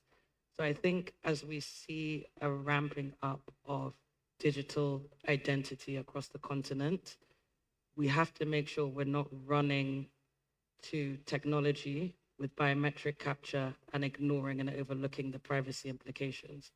So I would say there are probably about 4 key ways to look at this. Privacy engineering is one. Simple way of thinking about privacy engineering is maybe masking data. That means, role-based masking, making sure that only certain people who are authorized to see it can see it. But even further from that, creating templates of biometric data. So not actually storing the raw biometric file, but a subset of it which will allow you to authenticate and verify an individual without actually using that biometric data itself. You can do things like making sure that you segment the data, so not storing it with other pieces of data, having destructured infrastructure, and of course, security by design, encryption end-to-end. So all the regular things we know, multi-factor authentication, etc. The other 2 components, I think, that a lot of businesses, possibly even government, overlook is third-party due diligence and accountability, because there are some issues in terms of maybe hosting and uptime, redundancy, when we're looking at storing data in large amounts, especially the more data you have, the slower the latency is, etc. So assuming you're outsourcing this, or you have biometric data stored on servers which are located outside of your home country, what are the privacy implications? Even from a cross-border data perspective, what about data sovereignty? Is there a way that you can keep that data in-house? Can you consolidate? Can you ensure that you're not just collecting biometric data for the sake of it? We see countries like Tanzania, Uganda, I believe, as well as Nigeria, that use biometrics to validate SIM cards. So you're essentially making sure that somebody's identity is tied to that number, which is great in terms of national security, but then at what point do you have that balancing act with privacy whereby now you're forcing me to give my biometric information just to have a phone? So I think just to round up, so we have privacy engineering, security by design, third-party due diligence, and just ensuring that you have that balancing act with privacy. Yeah. All right, thank you so very much. Malika, I'll come to you next. So for Nigeria particularly, we know that the ecosystem is evolving and there's a whole lot of activity that is going on. And we still have people that are worried that even the strong security features that Tolu had just mentioned don't always transmit or translate into strong privacy protections. So from your work advising digital ID providers, what practices do you think would guide or would help to engender safety in this space? And what do you consider to be the biggest difference in ensuring that biometric systems respect user privacy while still functioning efficiently, which is what the system promises to deliver? Okay, thank you very much for that question. One of the key things in cybersecurity that I talk about is the weakest link, which is the human aspect. And if you take that knowledge and apply it to most of these issues, you find that the conversation is always around the system and not the people managing the system. So biometric systems will not respect or disrespect, your personal data. It's the people behind it that implement, how, those data is protected or, as you said, disrespected or respected. So if you look at the proposal, the EU proposal on the omnibus proposal, talking about taking back some, provisions of the GDPR, amending definition of things like personal data, allowing AI and all of that, you'd find a common denominator there. It's in who controls data. And it's taking away the control of data from companies to the people, and distinguishing between things like surveillance and monitoring and all of that. So yeah, when you talk about systems, creating a database for personal data, for example, you'd find that that having a centralized database poses more risk than decentralizing, where you store data. So usually the advice I give to clients is it possible for this data to be stored locally on user devices, or does it have to be stored on your cloud server? So usually we find a way to see how the software being developed is designed in such a manner that data subjects have a very good or reasonable control of their data, and we minimize the amount of biometric data we collect. So you could take all of this back to the fundamentals of data privacy, data minimization, purpose limitation, and all that. But you just ensure that the weakest link in any organization is catered to first, yeah? Yeah, so just you spoke about data minimization, and that's one of the concerns that many people have, that we just collect too much amount of data. We had a client that was asking us, an employer that wanted to know whether it was okay to ask employees to supply their sexual orientation. And the question I had was, how was that relevant to the work they were doing?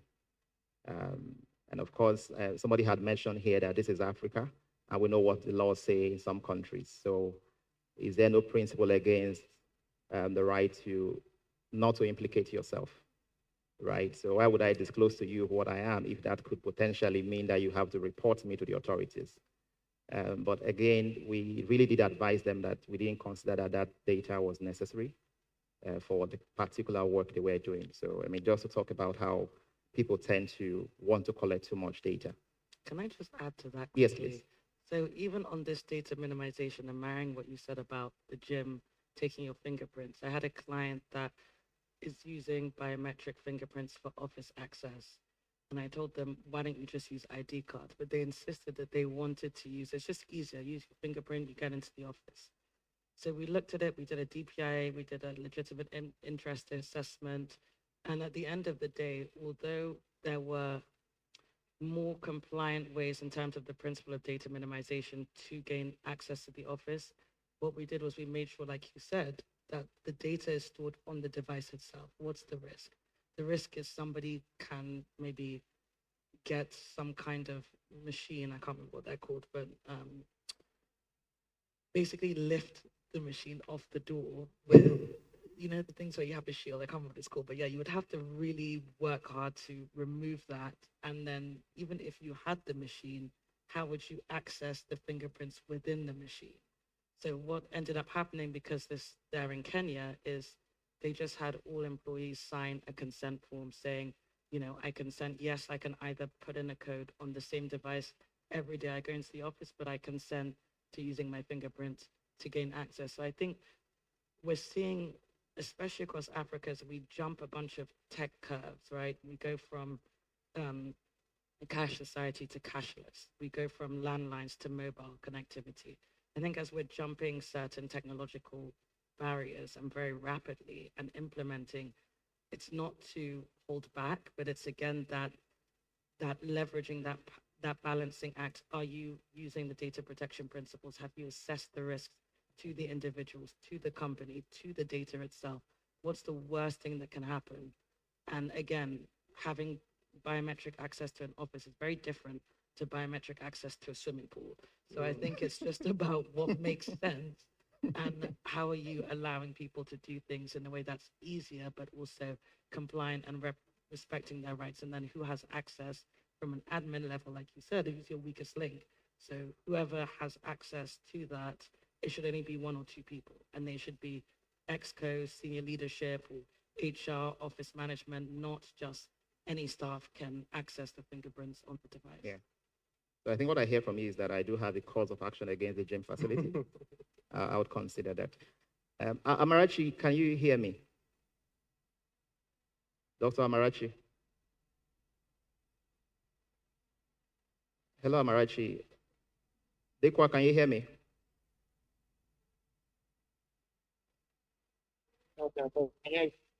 Okay, all right. So you are with the regulator.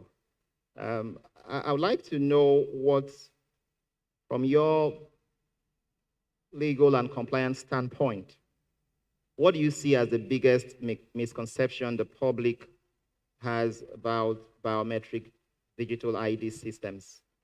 And how can institutions like where you sit address that misunderstanding while still fulfilling their mandate?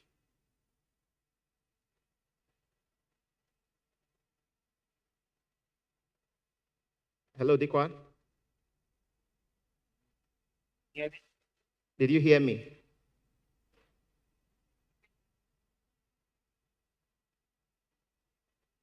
Okay, I think he's talking. Hear me? Oh, okay. Please go on. That's very much okay. I think one of the biggest conceptions we have, I said, I'm having a fallback, and they don't let me check. I'm having a It seems the network is poor. Dikwa, can you hear me? Can hear you. Can hear you. I'm not having a fallback. I'm hearing myself back. Okay, you get a feedback from, but can you just attempt to speak? Maybe it may have been rectified. Go on, please. I was saying it's like we have your ID from 1977.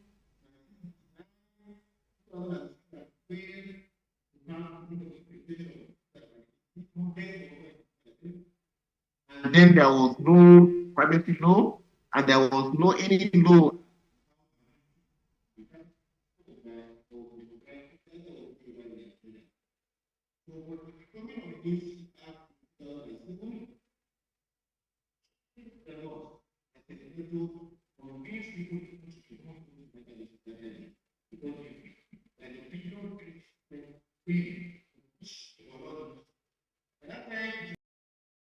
Privacy law, there was not any even any digital environment for us to operate.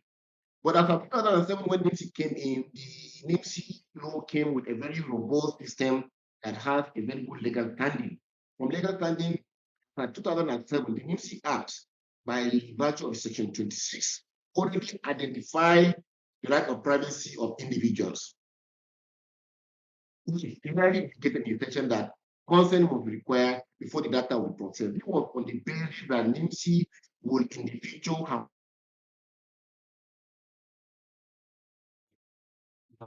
organized data with other organizations, either government or private, to process, make it possible that that was a privacy. You can check section 26(1) and 2 of the NIMSI Act 2007. It's very clear that consent was required before it process. But like what Tom was saying, when the issue of other regulators like the NCC, the immigration, the bank came in, the policy that you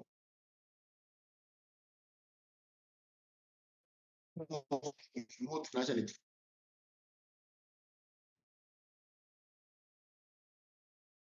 either on BVN or other purposes. Innocent, can you hear me?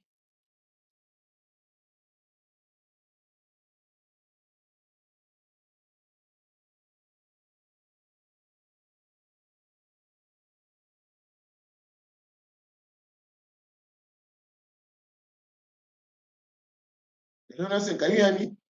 Okay. Okay, so like what Tolu was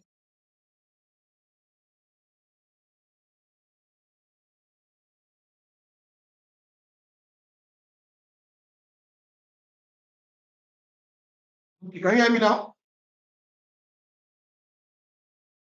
Okay, apologies, please. So what I was saying that what Tolu was saying, like when she came to register for her SIM, it was another regulator that we want to enforce something about the identity purpose of getting SIM registered. Before that, we don't have any issue with people registering, getting anything, either by entering or whoever to register for their name. If you go to bank, the bank will not ask you to give your entry before they give you a BVI. Or you go to the immigration will not ask you to do.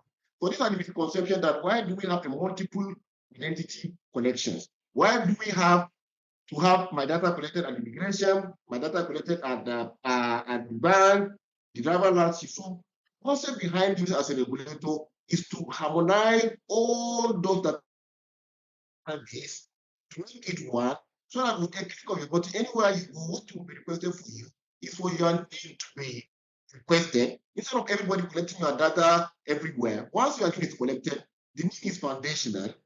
The name covers almost everything about you as a person.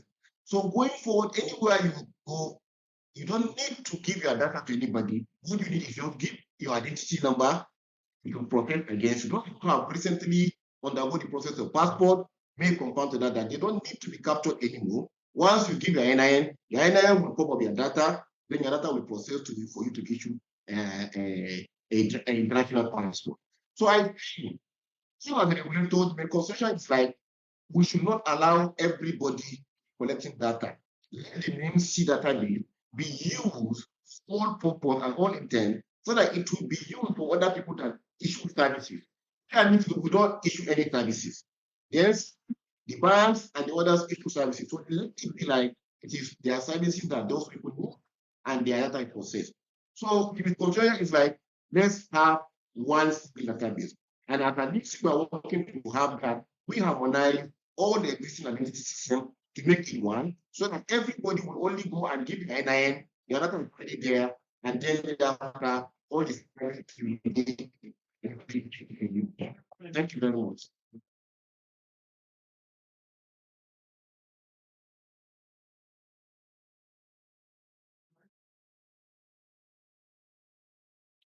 He did mention that we have issues around fragmentation, different bodies taking the same thing, collecting data over and over again. And so he's saying that I guess there is a hope that in the future you probably have one body collect it and then you can then perhaps use it for other purposes. Hoping, of course, that you'll be expressly told and they are transparent about what the uses would be. Amarachi, can you hear me now? Yes, I can. All right. Yeah, I'm happy that you can hear me. So we've heard from the regulator The question I have for you is, from your work supporting communities and young people, do you find that the average citizen truly understands what it means to hand over their biometric data? And what misconceptions do you see? And what blind spots, again, do you also see? And how do you see this in practice, really? Do you hear me? I didn't actually get it. Okay, the last part is, what misconceptions or blind spots do you see often when people interact with digital ID systems? What are those misconceptions that you see from your own perspective? Thank you very much. Biometric data by its nature Unique and immutable, unlike password or ID cards. Biometric identifiers such as fingerprints, facial features, voice cannot be changed, just like the other speakers had already established. So once it is compromised, there is a big issue. Breaches can result in indefinite loss of control of personal information. And citizens often say biometrics are simple convenience tools. They easily give it away, not considering the weight or how serious it is. And this linkage, most times without realizing that these identifiers can be linked across multiple devices once it is given out. And this linkage, risk means that once biometric data is exposed, it can be used to intrude deeply into someone's privacy. So from the work, that I've been doing amongst the communities and young people, it is evident that average citizen does not fully understand the implications of handing over their biometric data. And in short, they underestimate the permanence and the sensitivity of biometric data. They see it as, just a casual thing that they can always give out when it is being requested from them.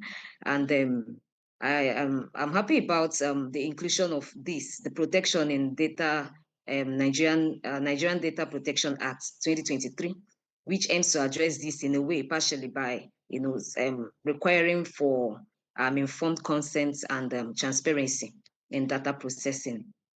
And again, most of the misconceptions that follows this or blind spots that exist with this digital ID system, I would point out that there is a misconception of control, rather, that people assume that even when they give it away, that they still have a level of control most times, what data is collected and the rest. So biometric system capture far more than, people, the citizens knowingly provide, including residual data, like their facial micro expressions, their typing speeds, and whatnot, and so on, rather. So, and also there is another issue of blind spots around errors. Citizens rarely consider that biometric systems are probabilistic, not absolute. Again, there is this issue of bias and discrimination. Many assume biometric systems are neutral. However, algorithm trained on unrepresented data sets can discriminate based on race, gender, or age. So this leads to higher error rates for certain groups, creating systemic exclusion. Again, there's this issue of surveillance and blind spots. People often overlook that biometric systems, deployed in public places for systematic monitoring, raises risk of covert surveillance, such as loss of anonymity and the rest. And also there is also this issue of, I could go on and on, thinking that data is only used for intended purposes. Most times when data is collected, rather, it is used for unrelated purposes rather than what it is being collected for the purpose. And again, citizens also assume digital data are entirely secure. And most times they are not secure. They suffer breaches. They are exposed to unauthorized access. And there is this misconception again of believing that digital data are mandatory for essential services. While some services may require ID, citizens should also have alternative and informed consent. So these are some of the misconceptions that I could talk about surrounding this.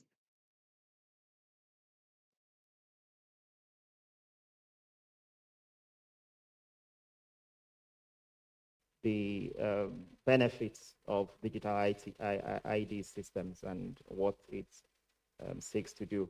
Now, we know that, like you mentioned, Tolu, at the beginning, that close to 500 million Africans don't even have the primary identification document, and then you have ID systems that are supposed to build on that. So that creates obviously a problem. Now, in your view, what practical measures can be taken to ensure that marginalized or vulnerable populations are not left behind while still maintaining strong security and compliance standards with the ID systems that we I'll just quickly follow on from what Dr. Faith said about choice and consent. I think that's really one of the foundational blocks. And we hear a lot about, we heard earlier this morning about how consent is incorrectly applied as the only lawful basis a lot of times. But when you talk about real informed consent and the choice of someone to use biometrics, it goes down to something as simple as Face ID.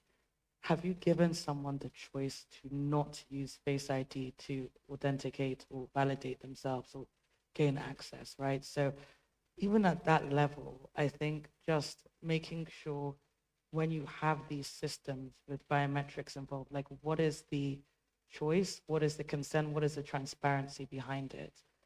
Are you telling people how they can deactivate things like Face ID? Are you telling people how, again, if biometrics are a choice, like to gain access somewhere, what are the workarounds? Or are you forcing that upon them? Now, if we're looking at it in the context of, digital inclusion, national identifiers, etc., even mobility across Africa, because ECOWAS has started something where you have that, in 2015 it was approved, where you have a digital identity. So that serves as your passport, that serves as your residency, a permit. So we're moving more towards this idea. And I know the Alliance of Sahel States is also trying to do something similar. So when we're now using biometrics as digital ID for migration purposes, exactly how do we include people who maybe are not as connected as others? Well, you can look at it in a tiered approach, whereby if you're using it for verification, then maybe use an OTP, one-time password. You get a text and you have to validate that number. And then for something more sensitive or high risk, like mobility or identification on a national scale for migration purposes, yes, you have your biometrics, but again, how can you now make that accessible to people with devices that aren't the latest iPhone or the latest Android?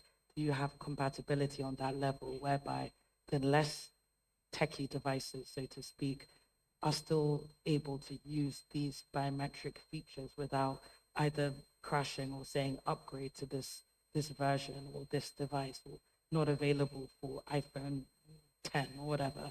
So there's that aspect of it, a tiered approach, and also accessibility. And I know we heard from Mrs. Adaobi earlier how the NDPC has translated the act into local languages.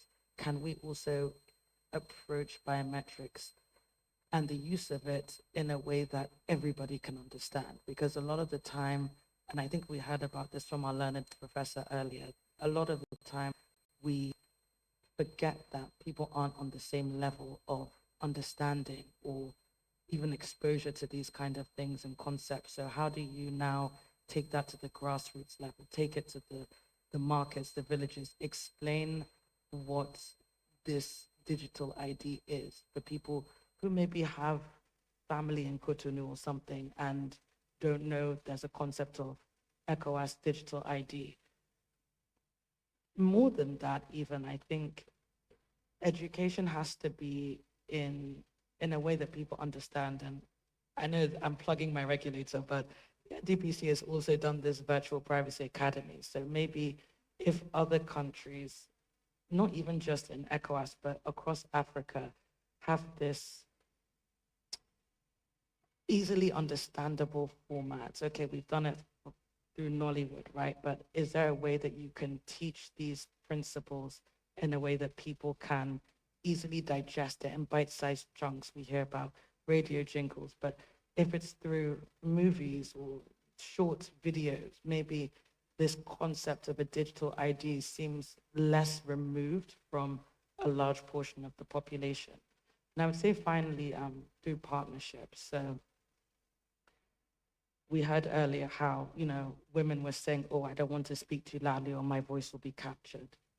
If you have this kind of not just PPP, private public sector partnerships, but actually in different pockets. So whether you have the educators, whether you have, I don't know, police, in different aspects of the population and demographics, you partner with people who are closer to that target demographic, you can, one, easily spot the vulnerable demographic and the less educated or the less knowledgeable demographic. And then two, you can partner with people who are close to them, who can then bring them into this digital inclusion from a first-hand perspective, because there's already that rapport. Rather than it's coming top down, it also needs to be bottom up. So I think those would really be the three things I would highlight: the choice and transparency also in language, and then the accessibility, both from a technical perspective, but again, from a language and linguistic perspective, forms of media, and of course, grassroots. Yeah. Yeah, thank you so very much. Yeah, please clap if you want to. Yeah, so thank you very much. So one of the things that obviously we see, earlier I mentioned that you have a primary ID document before you have the ID, digital ID. And we have populations in Africa where there is still the dispute around their identity. So in Nigeria, for instance, you're required, when you want to enroll for the national ID, that you have to have, let's say, a birth certificate. Some will require that you get a certificate of local government of origin from somewhere.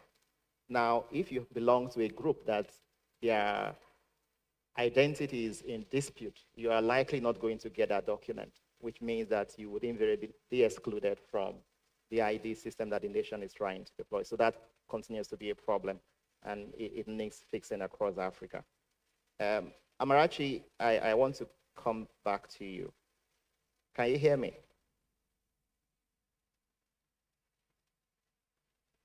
Hello, Amarachi.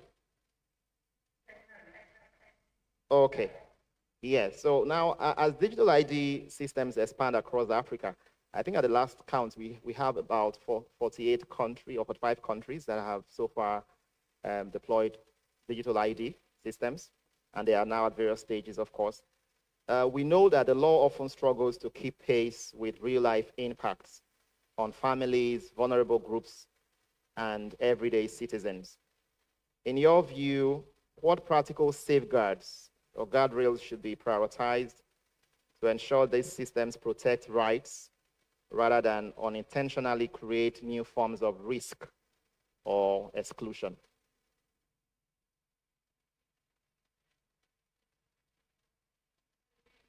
Yes, I can hear you. Did you hear me? Please do. Go ahead, please.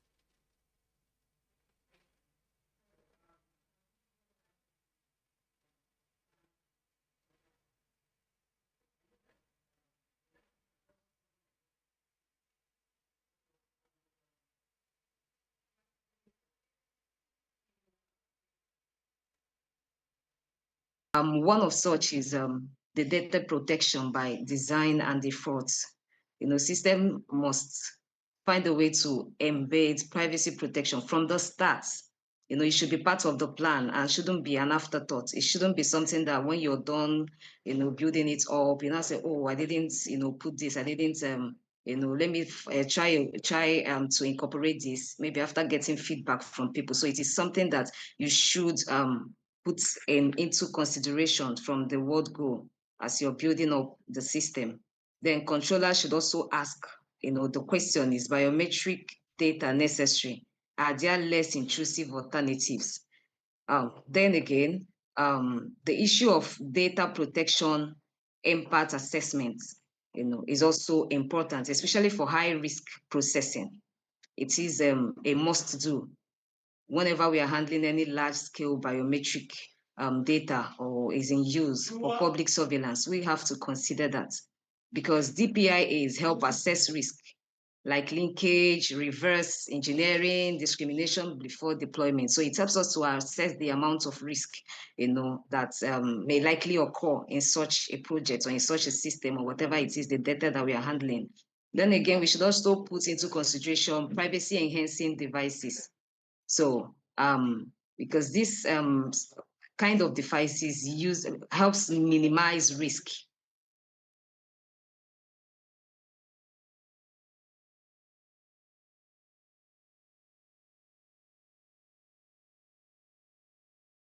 When you store data in a particular storage, can you hear me? When you store data in a particular storage, that it exposes the data, increases the chances of the breach. But when you allow the users handle their data, individually, that it helps to reduce the risk.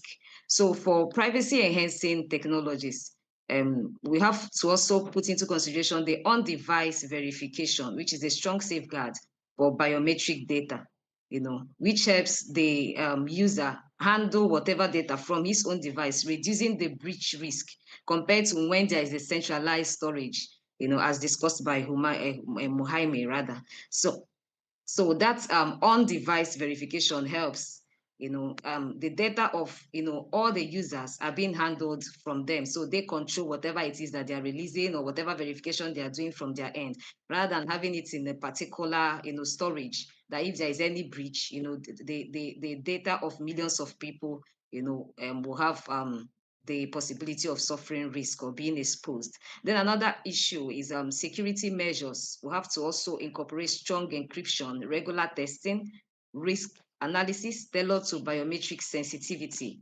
So both technical and organizational safeguard must also be in place in addition to all of the above.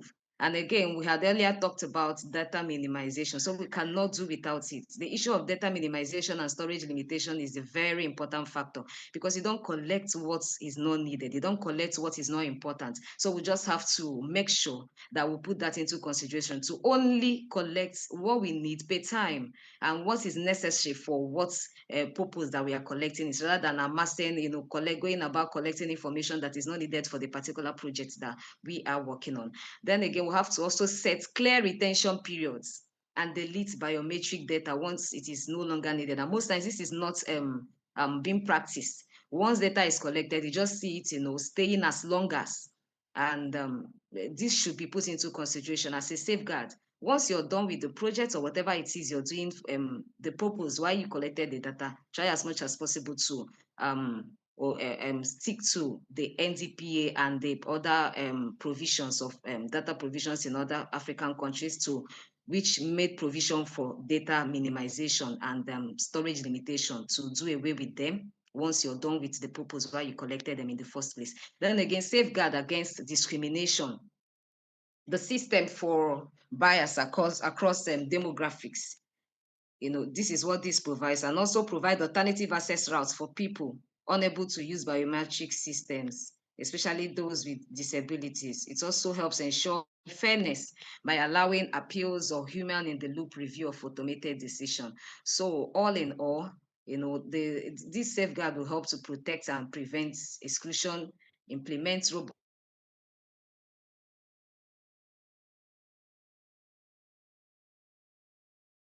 So, I mean, we obviously are now constrained because of time. So if we may just take one question from the audience, if there is any. Thank you. So we don't, yes, yeah, okay, yes, I'm with you. Oh, yes, I said lastly that public awareness and digital literacy, I'll be rounding up with it, because they say prevention is better than cure. So it's also part of the safeguarding measure. We need to also amplify and solidify on our awareness plans to educate the citizens about their rights and risk associated with biometric data. Thank you very much.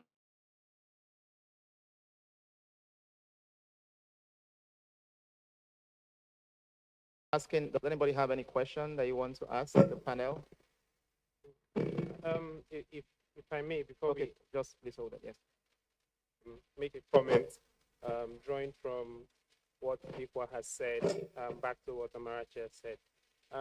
People talked about what Nigeria has deployed, which is the NIN, and it's meant to be a foundational identity system. But the problem most African countries have is we're always trying to do what we call catching up with some global standard. And if you find the said global standard, like the GDPR, for example, the people or the brains behind the GDPR today now think, oh, look, we need to take back some of these things. We need to restructure some of these things. In the circular, the proposal that they brought about, the omnibus proposal. And when I looked at it, it just brought up a question now to me, like when you consider what you call the Brussels effect, will we start changing our laws again to comply with that? Are we still pursuing global standards? If you do a bit of research on the basis for laws like the GDPR, you take it back to 1994, to what you call the Bangeman's report. And basically, you could call this comment a conspiracy theory, but basically it was in a bid to catch up with the development going on in the US. So tech giants, a lot of tech giants are from the US. And in the technology race, the US is far ahead. So the EU considered, how can we catch up with them? And the idea was, let us regulate. So if you find when AI came, the EU was first to jump in and bring the whole AI Act. For every step you take in technology, the EU regulates. And there's a reason for that. But most African countries just regulate because the EU is regulating, or because there's a so-called global standard we need to catch up with. And that's, for me, is a sad, an unfortunate way to regulate. And if you look back again at the countries you say you're trying to catch up with, before they regulate, they achieve what you call regulatory convergence, right? And this convergence is achieved at the infrastructure level. Most African countries have not achieved it. And I will give a very good example of this with what's going on in Nigeria today. You have the NIN, which is meant to be a foundational ID system. But when the BVN started, the bank verification number started, we started coming up with a new registration for that, data capturing. And what Dick was said, and the idea behind the NIN was, once the NIN is done, the BVN would not require all this process all over again. But then it was done, which means you have a database, NIN on the one side, you have another database for the BVN, you have another database for the voter registration. And if you follow social media in your idle time like I do, I advise against it, but if you follow like I do, the recent debacle between a senator and his wife, right? He produced a voter's card that had a date of birth that was different from the international passports the person produced that had another date of birth. And those are two national identity, like the voter's card is used to identify yourself, and international passport also, with different dates of birth. If the NIN, which is supposed to be the foundational data, has a single date of birth, I don't think you need to register for international passport and have a column where you write in your date of birth, and your voter's card having a new date of birth. So of course, we started achieving a degree of convergence on some of these systems now with the NIN and BVN linkage and some of these other things. But again, I just thought to make this comment to draw attention to the extent of divergence we have with biometric data in Africa today, just using what is obtainable in Nigeria now as an example.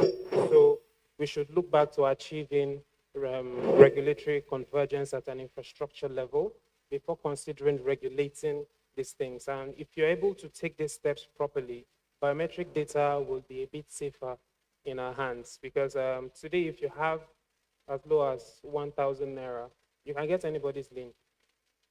And it's available online. And that's dangerous. Like we said, it's one of the information you cannot exactly change. Maybe if you watch too many sci-fi movies, you could do surgery and change your face, yeah? But again, to what extent are you going to do that? How far will you take it? So yeah, I just thought to drop that comment for us all. Thank you. Thank you very much. I know that Dikwa would have loved to respond to that because he's going to have to deny that, but sadly, Dikwa, we're out of time. So I want to thank all of my panelists. No, sir, you will allow for us to make a clarification. Like it is like I think it's better we clarify. This is global audience, and I think that it need for the audience to be aware of what is the existing rule. So Mohammed have already spoke a lot about it, but one thing I want to clear is that let me clear the first concern you make about the issue of soft document. Mohammed have said we are the foundational ID. So definitely for up to the foundation, we need to know everything about you so that every other user of your data in the future does not need. The concept about the name CR is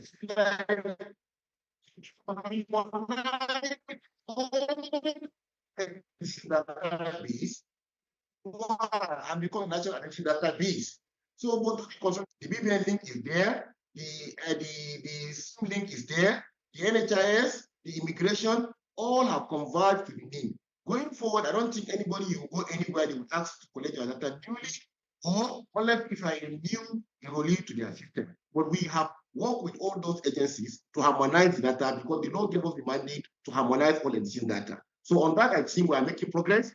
Almost all the sort of functional IDs are being linked to the foundational ID, which is NIN. And by next election, I think there will be a process where even the voters register will automatically be linked to the NIN, and it will reduce data capture everywhere and everywhere. Thank you for the little opportunity.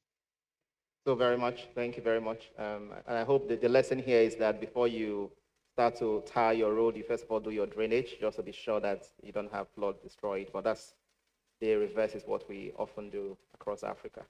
Thank you so much, my panelists. Thank you, my wonderful audience, and I wish you a very productive rest of the session.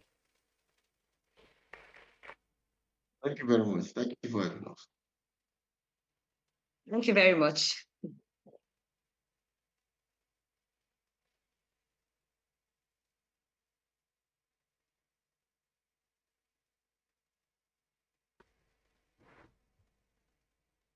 Thank you so much, our wonderful panel. Thank you for the discussions, and we would like to appreciate you and have a group photo. Thank you for opening us. I think every day there is something to learn, but for sure, biometric data, when we think about the use, the whole move by most of our national governments to embrace the use of biometrics. The move is on. Most of our digital systems, they have been, they're embracing the use of biometric tech, and a lot of biometric data is collected. But this is coming in the aftermath of our national systems that are already struggling with gaps on how to protect and safeguard already the data that they are collecting with the national IDs that are not digital, okay? So already we are struggling with that, and yet we also have the embracing of biometrics in most of the IDs, the national IDs that are being embraced. The issue also pertinent that I hoped that would come out was or is in regard to agreements, data sharing agreements, especially with the agencies. The issue of fragmentation came up, and but it also presupposes a discussion on the agreements, whether these agreements are physically there, they're in existence or not. And yet we know that we have different agencies collecting data, but at the same time, they do share. But the question is, under what frameworks do they do this? But apart from that also, we have agencies that are not even fulfilling the simple principles of data protection. For example, having a privacy policy, because really that should be the beginning of your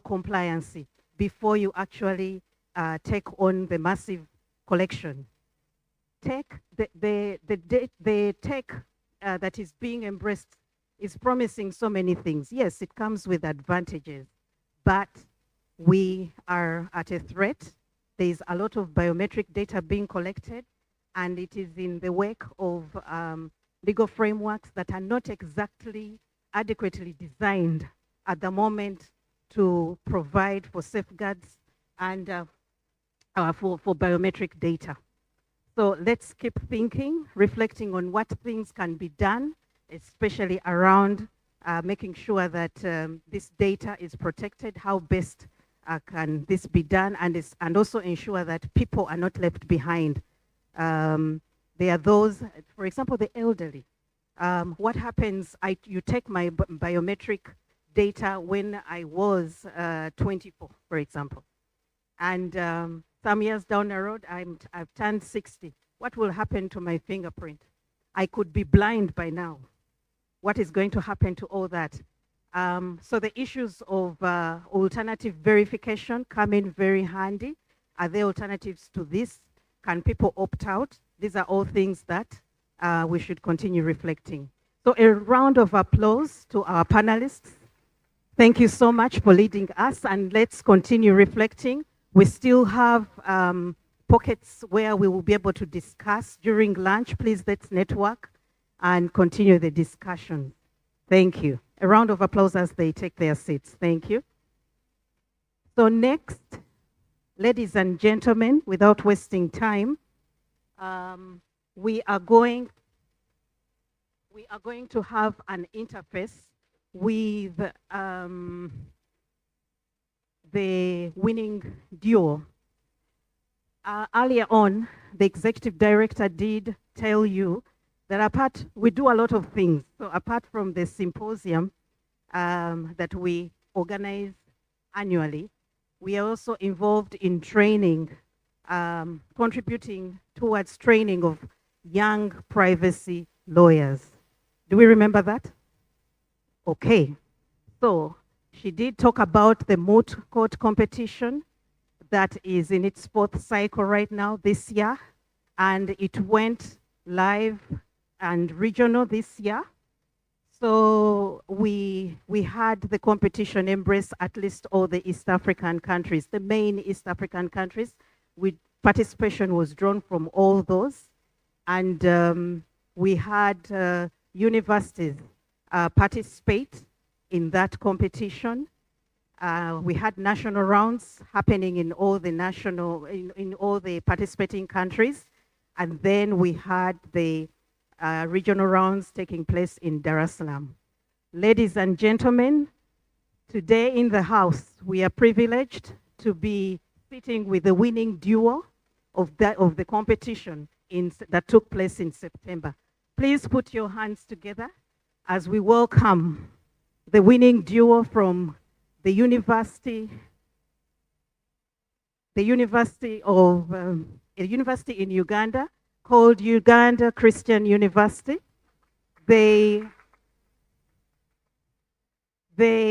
As they come on stage, they are also accompanied by the Dean School of Law and Mr. Edgar Baguma, who are all lecturing at the university and participating in the training of these young lawyers.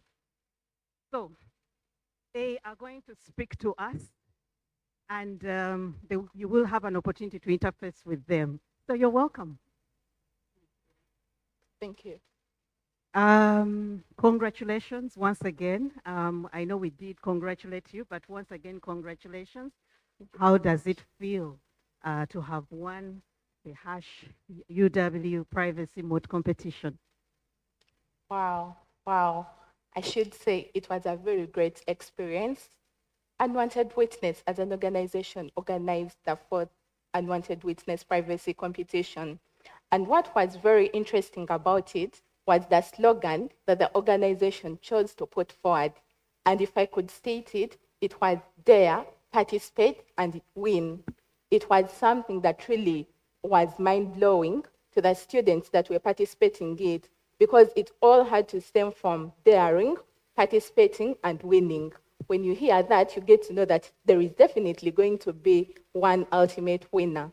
And we're so glad that my colleague and I took the lead in the unwanted privacy competition of this year. So it was such a great experience. Thank you, Sandra. Stacey, Yes. what inspired you to participate in an all privacy mode competition that is focused on privacy and digital rights? Okay. Yes. The opportunity came up from the law school, and once we were chosen to be on the team for the Unwanted Witness Privacy Moot competition, it was an area that we hadn't studied by that time in law school. So we're inquisitive, and then we're thinking, this is something that everyone deals with each and every day of your life. So it was an area that we thought, since it is in our daily lives, and it's an area that we can't avoid, and it's one that's actually expounding with the day-to-day adventures and experiences that we live to see. We thought it a huge opportunity, and we took up the challenge to actually do our research, to do our teamwork, to practice in each and every way possible to actually achieve this win. While practicing for this mode, while preparing for it, we interfaced with different laws that we didn't think were in existence. We came to know that the right to privacy is not merely a constitutional right. It deals with so much more. It deals with autonomy. It deals with consent. So there were many aspects that were actually brought to our attention, and we're very much privileged to be on the team that represented the university. Sandra, could you tell us some of the most challenging aspects about the moot question, and how did you navigate it as a team?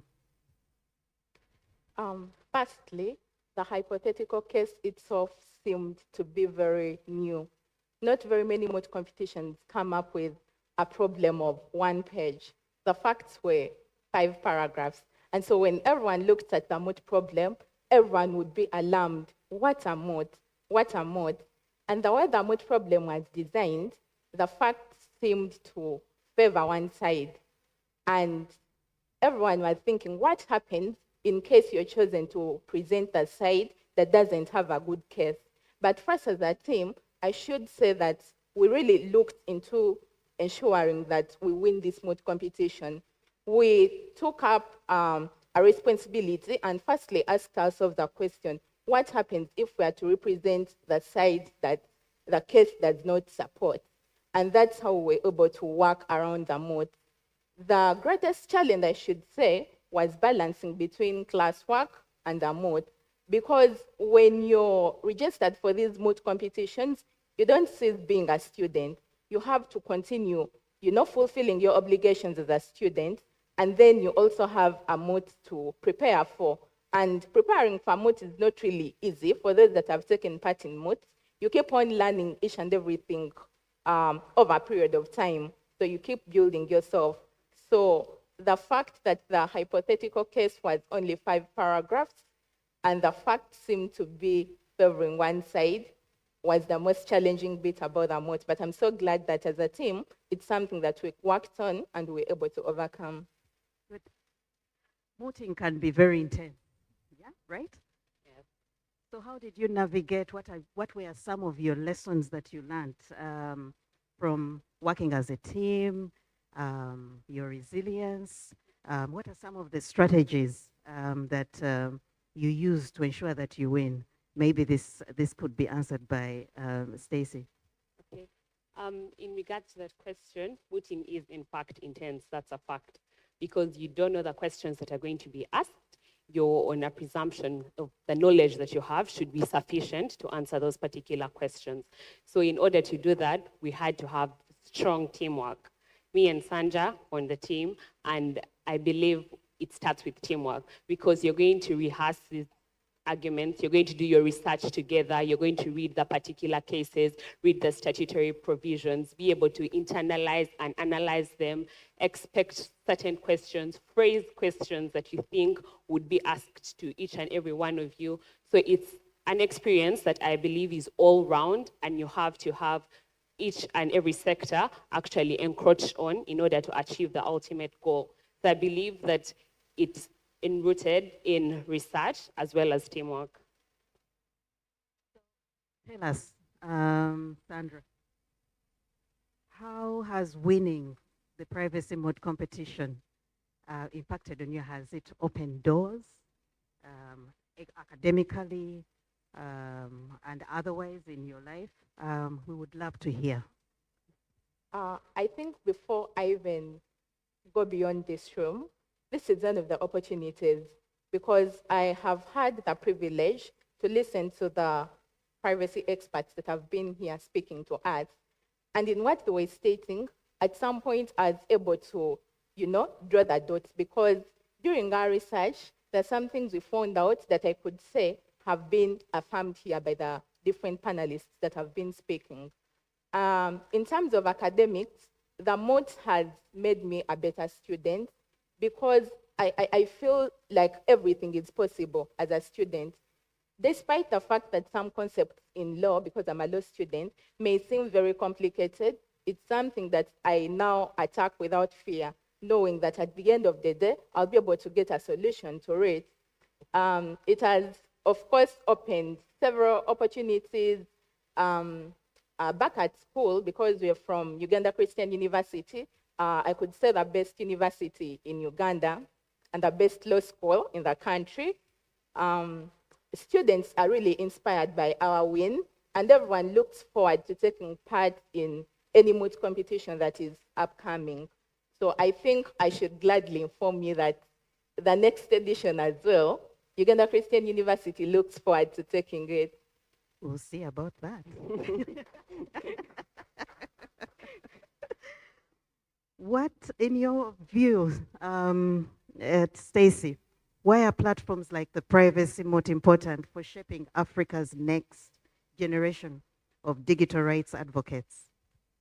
I believe such platforms, first of all, bring about sensitization because we live through our lives, but certain aspects are not brought to the attention of people. People live not knowing that they actually have a right to privacy.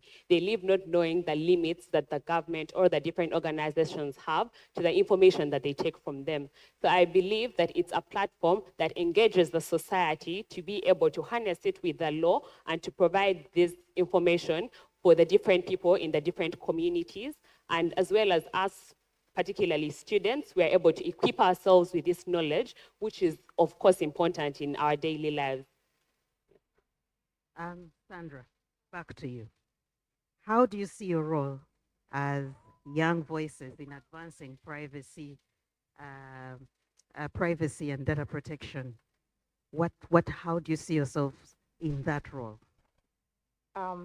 Firstly, in terms of role, I should say that advocating for privacy rights should be something that all people in different age brackets should embrace. There's a previous panelist who was speaking about how children's right to privacy is being infringed upon as well. And so for me, as a young person, I think it's the duty of the young people to take the center stage. Because in Africa, you get to realize that majority of the African countries have their population being toppled by young people. And given the fact that, the African Union has a data migration strategy that they seek to achieve, I think by 2040, that at least, if not all Africans, 99% of them should have digital identifiers. And so when we look at the time between now and 2040, I think it will be the people within my age bracket and those all age brackets that will really have to spearhead this. And so young people really have a great role to play in advocating for privacy rights, I believe. Sandra, what advice would you give to future mooters on how to win, on how to win, but to win the privacy moot competition? As Sandra had earlier stated, that it starts with a slogan, dare, participate, and win. So it's, of course, once it's given to you, it's an aspect that you're wondering, what is it all about? But since there've been these platforms that have actually brought it to our attention, so people are no longer as naive about the concept of privacy. So I believe for students who will be taking upon the unwanted privacy moot court competition, it starts with research right from the beginning. You cannot wake up a month to the moot and think you're going to do as well as the team that has been practicing over time, because your levels of research are not the same. What someone who has researched for 5 months knows is not the same as you who has researched for 2 months. So I believe that the base, or it's rooted in and what to do. So as you continue reading these cases, as you continue looking at the laws, you look at the GDPR, you look at the African Union Digital Transformation Strategy, at the Malabo Convention, at the different statutory provisions and in the different countries, you get to know that this is existent and this can be used to argue against that certain provision or that certain principle. So I believe winning is generally rooted in research and practice. So with time, you get to know the difficulties you may be having, and it's through this practice that you find solutions for them, and at the end of the day, it pays off and you do win. You could change one thing about how privacy is taught in Africa. What would be that, Sandra? If I would change something, I would begin by stating clearly to everyone that privacy is an entitlement. That's something that should always ring at the back of each and every person's mind, that the right to privacy is an entitlement that should never at any one point in time be taken away from you. So when someone gets that kind of understanding, and then we bring them to the reality that actually privacy is not what they only think about having your personal space, it stretches beyond things that happen in our day-to-day lives. They were talking about biometric data and national identification systems. The information that you're giving to the different national identification registrars is such sensitive information that you have to sit back and ask yourself, what happens if my fingerprints are able to be accessed by a third party who has ill intentions? You should be able to ask yourself, what happens if my facial recognition scan is being exposed to third parties who you even do not know? So if I would really have something to change about the way the aspect of privacy is looked at, I would really want to instill into the minds of people the fact that the right to privacy is an entitlement, and privacy stretches beyond personal privacy to all those other aspects. Thank you, Sandra. One word to describe your moot experience. I would describe my mood experience as transformational, because how I started, where I was before the mood and where I am now are completely different people. The mood provided opportunities that I didn't think were possible. I didn't expect myself to be here at the largest privacy symposium in Africa. We didn't expect to take up the win overall region champions after versing Kenya. That mooting or a moot competition does in fact transform your life, and it gives you knowledge that you didn't have previously, as well as various opportunities. Your favorite moment in the competition? My favorite moment in the unwanted witness competition was, maybe if I should just say this before I get to that, we happened to appear for the final round before the judges of the East African Court of Justice, and these were real judges. So my favorite moment in the competition, I think, was a time when they asked me, they asked me in regards, because I was the first speaker and she would come after me. So they asked me, why are you drawing this court's attention to cases that it has not decided? And yet this court has been here for all this long. And the look on the faces of the judges was giving that feel of, do you think we've not been doing anything in the East African Court of Justice, that you come and you really want us to rely on cases from national courts as precedent? So I think that was the most, it was my favorite moment. because now I had to look for ways of defending my position and giving them that confidence that you've adjudicated cases, but have just not chosen to rely on a particular case, but you could also look into this, and they were able to buy my idea. So that was the favorite moment. Okay, to both of you as we wrap up, what is that privacy issue that keeps you awake? The privacy issue that would keep me awake would be the enforcement of the laws that are put in place. Because you see, the right to privacy is existent. It's in the International Convention on Civil and Political Rights. It's in the Universal Declaration of Human Rights. It's in the different regulations and data privacy and protection acts of different countries.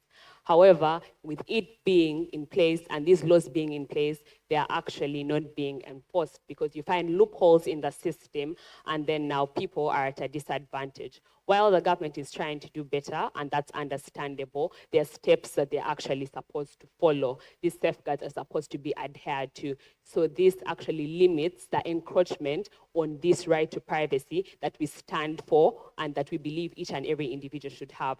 So I believe those loopholes that come from unenforcement of these different regulations or laws would be an outstanding issue that has been significant through different countries.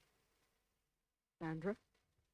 The privacy issue that really keeps me awake is the persistent infringement on the right to privacy. Despite all the laws that have been enacted by different states at the African Union, internationally, there are very many laws, but it keeps hitting me back. Why do we still see a continued rate of infringement on the right to privacy?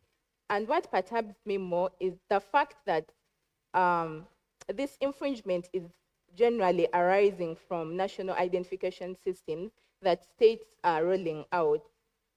In rolling out these programs, they seem to suggest that the major purpose is to promote inclusion of marginalized groups. And for me, I think the methods they are using are very intrusive.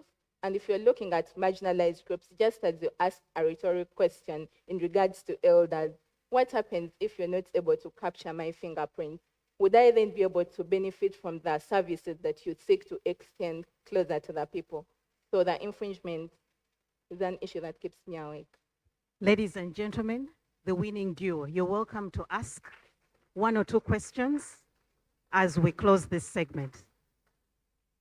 One or two questions from you. Yes, ma'am. Can we have a microphone being moved to her? Quickly, quickly. Quickly, can we move to her? And a second one. I'm in a good mood. Good morning, everyone. My name is Sola Oladujoye. I work with Center for Disability and Inclusion, and I'm very happy that one of the competitors, the winners, said something about the marginalized group. And because I work with persons with disability, what we have seen over the years is that many of them have issues with their digital identity. And that's because some of them, biometrics, it has to do with body parts, your eyes, your ears, all other parts of your body that you can use for your identity. And many of them, they don't have some of these body parts. And so we are here talking about privacy. Some people don't even have this identity. Some of them cannot even use. I'm happy that we have biometric experts here. Some of them can't even use many of these things. They can't use their bank accounts. They can't have their BVN just because they don't have this body part and they are excluded. How do we intend to capture these people in the biometric identity that we are talking about? Thank you. Eradicate some of these. So what was your question? So my question is, what are we doing about these people? How do we ensure that they are not excluded from this identity? Because we are talking about privacy. Some people don't even have access to all the things that we give them privacy. They can't even access. They're already excluded just because they belong to this marginalized group. Okay. How do we intentionally put them in whatever design that we have? That's my question. Okay. Thank you so much. Would you want to take it up? From your research, what have you been able to interact with in regard to the issues around disability as you prepared? What are some of the things that you were able to interface on in that regard? All right. Thank you so much for your question. I'm so sorry I didn't capture your name. However, the first thing I should tell you is that national identification systems are of a good purpose, because despite their shortcomings, they have good things that they can achieve. However, to go straight to your question about the marginalized groups, yes, we accept that in society, we're not all the same. You could find a person when they're required to verify their fingerprints, but they do not have, so what happens in those circumstances? And for my research, I think that's when the point of looking at other forms of identification comes in. We should ensure that at all material times, we have other alternative identification mechanisms that can be able to promote inclusion of people who have whatever kind of disabilities. Thank you. One last question, just one last. Now I am torn apart. Okay. Hello, everyone. My name is Lucino Makotose from Zimbabwe. Mine is not a question, it's a comment. I hope you allow it. I'm very happy to see that young ladies are representing us. The last time it was a duo of young ladies again who won right back in Zimbabwe. We're very proud of you. All right. Thank you. And for your comfort, I'm also a lawyer, so I'm particularly very proud. Now, my comment goes back to you, Private Symposium Africa. I feel like for us to come as Africa, to come at one point as united as Africa, this kind of moot court competition should just not be restricted to East Africa. I believe you should use the platform for all of African students to converge and fight to win at a platform like this that brings out opportunities and exposure for the whole of Africa. There's no reason why we should be at a particular stage at the symposium when you're calling out all African countries, but we're not calling out all African law students or even other students, not just law students, you get it? So that everyone, every child has an opportunity to do this. Again, ladies, we're very proud of you. Thank you so much.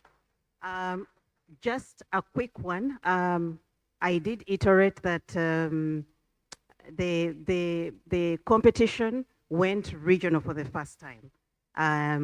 Last year, we had 2 countries, participation from 2 countries. This year, we had participation from 4 countries. So it is growing. For sure, we will be in your backyards. All right? Okay.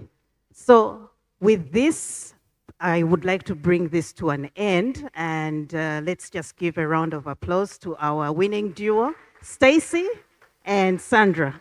Thank you so much. You're welcome to take your seats. Okay. Ladies and gentlemen, without wasting time, we have our next panel on data protection as a business asset. They have been waiting, and your moment is here. So please, I wish to welcome our panelists and the moderator to please take up the stage. You're welcome.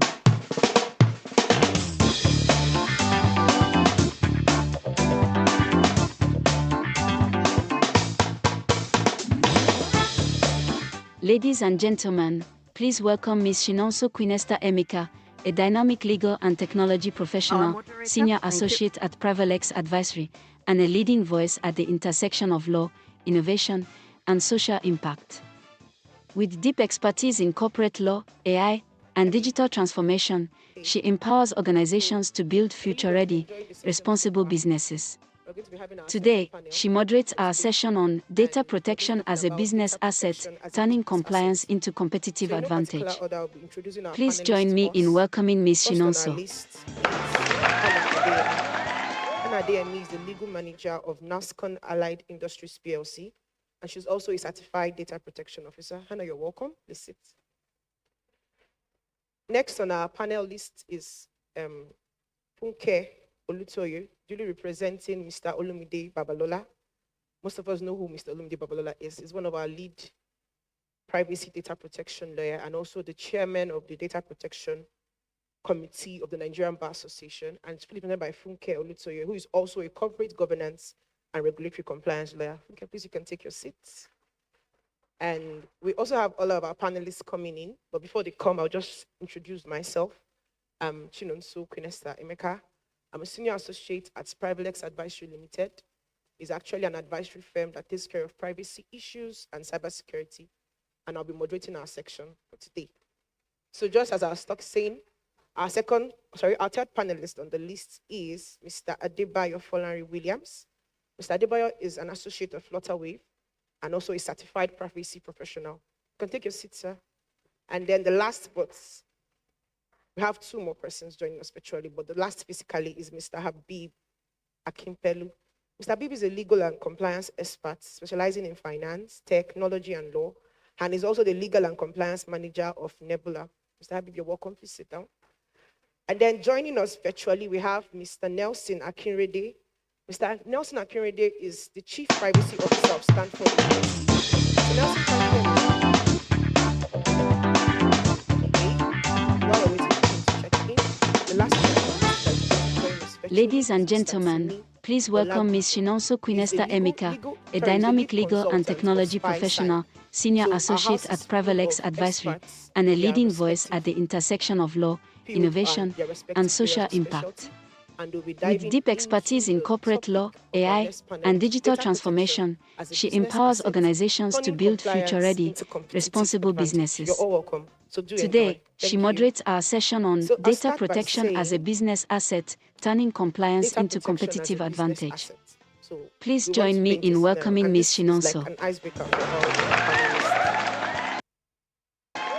All of us here in this room are all, in one way or the other, in one company or the other, that we are privacy professionals, or we are doing one thing or the other for our company that has to do, or we have done something for clients or companies that has to do with privacy. Now, when you think of a business you personally trust the most, whether it is your bank, favorite online store, or even a local vendor, what is one thing that they do that makes you feel your information is safe with them? So Hannah, I'll start with you. Okay, thank you very much for the wonderful question. So for me, the key thing I look out for is transparency. Transparency in the sense that when I enter into the banking hall and I see that the bank have their privacy notice hung on the wall, even if you don't know anything about privacy or you've not had data protection before, but you entering into the banking hall and you see privacy notice, you keep your data, they tell you how your data is safe. So for that, you know that, oh, so it's not only your financial data, your personal data is also safe with them. And you also see that on the privacy notice on the wall, there's the details of the DPO. So in case you have any question. So for me, it's transparency. For instance, when you want to buy something online and you check an online store where you want to buy something and you have one that says something about privacy, data privacy policy online, and you have one that says nothing about privacy at all, then you tend to go with the one that keeps your data safe. So for me, the key thing here is transparency. Okay, I'll just go to Adebayo. Adebayo with Flutterwaves. Okay, so next to you, I'll say just like I asked Hannah, what will you say is the major thing that makes you feel that your data is safe when you're buying something online or just can you hear me? Yes, I can hear you. Great, thanks. I think for me, so maybe not necessarily safety, but I know it's being handled well and it's being tracked. I think availability. So I like to look at myself as a sucker for stats. I like stats. So I know there was a time that I, it was a while back, I made a request to Spotify to send my streaming history from like 2017, and they said every single song, number of times they said. And it's just nice to know that these things are being tracked, but I like seeing what I'm doing. And I think that's a core aspect of privacy, just the ability to see the stuff about you, see things you have been doing for your own insights or for whatever purposes. So that availability aspect is key for me. I think I really like Okay, that. so I got one thing from Hannah. Hannah said, one thing that makes her feel safe is transparency on them telling you how they handle your data. And then for Adebayo said, one thing that makes him feel safe, per se, is them making it available. So whenever he wants it. Okay, thank you. So I will move down to our questions now. And I'll start with you, Funke. I will ask you, in the Nigerian court, increasing engage with privacy jurisprudence, including landmark decisions, how do you this legal shift influence the way businesses now view privacy as a risk to avoid or as an opportunity to lead? Thank you for that question. So over the last decade, we've seen that Nigerian courts have shifted from treating data privacy as merely a constitutional idea to something that actually has measurable commercial consequences. So there are actual rights that can be enforced that would lead to disastrous consequences for the bottom line of the business. So these jurisprudence that we've seen the courts put out have actually developed two things. So first of all, there's clarity in the fact that you can be punished for where there's a data breach that leads to leakage of a person's private data. And it has also provided clarity on guidelines on how to fix your internal processes to protect these data.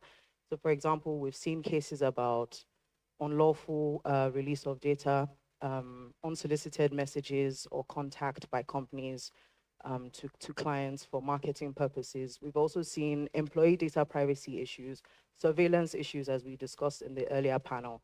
So jurisprudence has been put out by the courts guiding us on how to use the principles such as data minimization, purpose limitation, all of those principles to develop policies for our businesses. And so we realize that privacy is scalable, and it's actually a competitive differentiator between one company and another company, because we have what we call trust currency. As a business, trust currency is important because it's the currency that pays for getting the client in the first place, retaining the client, and also having access to that client's network through referrals. If I don't feel safe as a client keeping my data with you, I may or may not continue to stay on as a client, but I definitely will not be referring you to more potential clients. So the business will be losing in terms of trust currency. So that's what in the cases that we've argued, we've seen, big digital lending companies. I have this personal experience where I signed on to a huge digital banking company. And since the day that I signed up, just about 3 months ago, I've been getting calls every day about airtime or credit. And it didn't just stop at the company. It then opened me up to other digital banking companies that are now contacting me about, promoting their business and whatnot. So that's definitely a major issue that we've seen a lot of jurisprudence on, but we still see those infractions day to day. So it's because of the mindset. If there isn't a mindset shift about looking at privacy from just a box ticking exercise to something that's actually affecting human lives and can also lead to disastrous consequences for your bottom line, then we would continue to do the bare minimum in terms of compliance with these regulations. Okay, thank you so much, Funke. So just speaking from what you said, I will put a question to you, Habib. So Habib, Funke said something about trust currency. So I want to ask a question. Now, in the open finance ecosystem, trust is everything from your work, helping building compliance structure that support large-scale data sharing. What have you seen African fintech companies do that genuinely turns privacy into something customers value, not just something regulators demand? Right. So the problem with open banking and open finance is that we have a few participants, right? First is the popular companies are the companies that provide financial services. But between the companies that provide those financial services, lending, payments, you name it. And the banks, who are the, we call them the incumbents, right? Because they've been around since forever. In between them, you have open banking infrastructure providers, right? The guys that help you get the data from one point to another. Now, what we've seen with financial services or the fintechs of today is not a lot of them have a lot of strong compliance culture. And as infra providers, we provide them with the data, we provide them with the technical and the analytical layer to their business. We kind of advise them to do a few things. And it's off the back of the fact that we also have world-class standards that we subject ourselves to. Right, so if you think about an open banking player like Plaid, for example, Plaid powers the whole, mostly about 90% of the whole of North America as it relates to financial services. So you name it, from banking to payments, they give you everything. But what they do also is to help those companies get better in how they handle data. And that's kind of what we try to do here in Nigeria as well. So one of the first places that we see that they go wrong is the issue of how they manage card or specific credentials for their customers, right? So we provide them with a widget layer back in the day. We ran with that widget layer, but we found that we had to make sure that those type of interfaces are not mutable by them. So there's something called an injection attack. So if you create a website and you allow a third party add something to that website, you might be subject to an injection attack, and they could defraud your customers like that. So one of the things that we did at that time is we made sure that we provided this very immutable layer for credential collection. And they felt it was a bit too heavy. Some of them would say, oh, we want it to be in our app, slightly too heavy for us. Can you make it? Like, the problem is once we start sacrificing convenience, it's a slippery slope. It's a slippery slope because you always want it to be faster, you want it to be lighter, but at what cost? It's at the cost of privacy. Privacy. Exactly. So that's one thing we try to do. We try to change the culture of how things are done. And the second thing is we use some of our reporting standards. We try to extend it to them. So, for example, we do a lot of onboarding checks to understand what are you doing in respect to your reporting, what are you doing in respect to continual monitoring, what are you doing about your firewalls, what are you doing about your governance structures when it comes to list access and privileged access.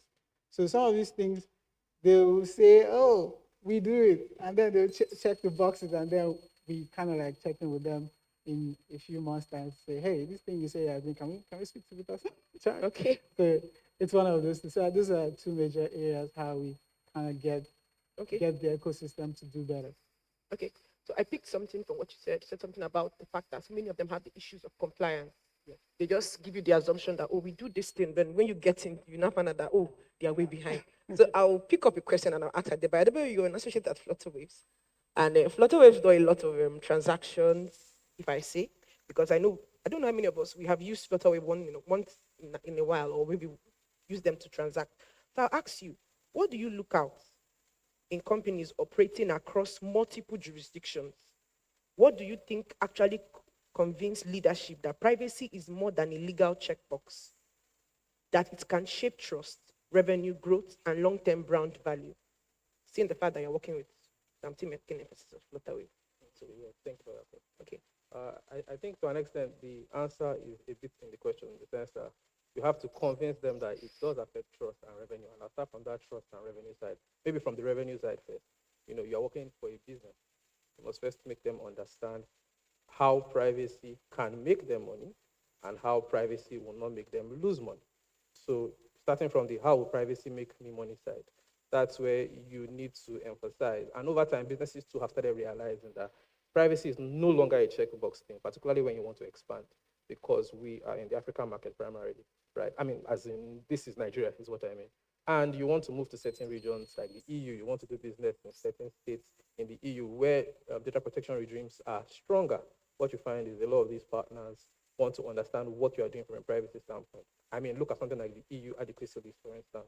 I don't, as far as I'm aware, as of today, there's no African country on that list, things like that. So we are seen as like the third world, organizations and countries. So we have to now put in place procedures and measures to prove that we can secure data once data leaves those areas and comes to these areas. And what that effectively means is if you don't have those procedures in place, if you don't have those processes, then you can't partner with those businesses. If you can't partner with those businesses, you can't make money. So that's a how can privacy help us make money side. The other side, how can privacy ensure that we don't lose money? Let's look at things like fines, right? I mean, we, and particularly in Africa now, through the great work of the regulators, Nigeria and other places, we're seeing a lot of activity. I know in Kenya it's very active, in Nigeria it's getting very active. There's a lot of new enforcement, right, on privacy issues, things that haven't been tested before. So what that means is if you are operating in a jurisdiction and you are not implementing those procedures and things, then you are at risk of being fined. Gone are the days where the only thing you are applying for is a business license. In some markets now, you have to apply for a license to process personal data. You have to get an authorization, for instance. And what that means is even if you have your business license, if the regulator says, oh, due to so and so non-compliance internally, we are not letting you process personal data anymore. It's part of their powers under different privacy laws to ban data processing. If they ban data processing, then even with your business licenses, you can't do anything because there's no way you can carry on business without. So those are the lenses through which you must make them see and understand the importance of data privacy. That's on the revenue side. Then on the trust side as well, businesses also need to see it as a way to differentiate and separate themselves. How can privacy make me look better? How can it make people trust me more as an organization? And I like to take the example of a company like Apple, because they're very popular and privacy first and whatnot. So there are certain things that they do. I think it had been mentioned earlier during Tolu's session about digital identity and some of the ways these things are processed on device. And those are a lot of approaches that companies take rather.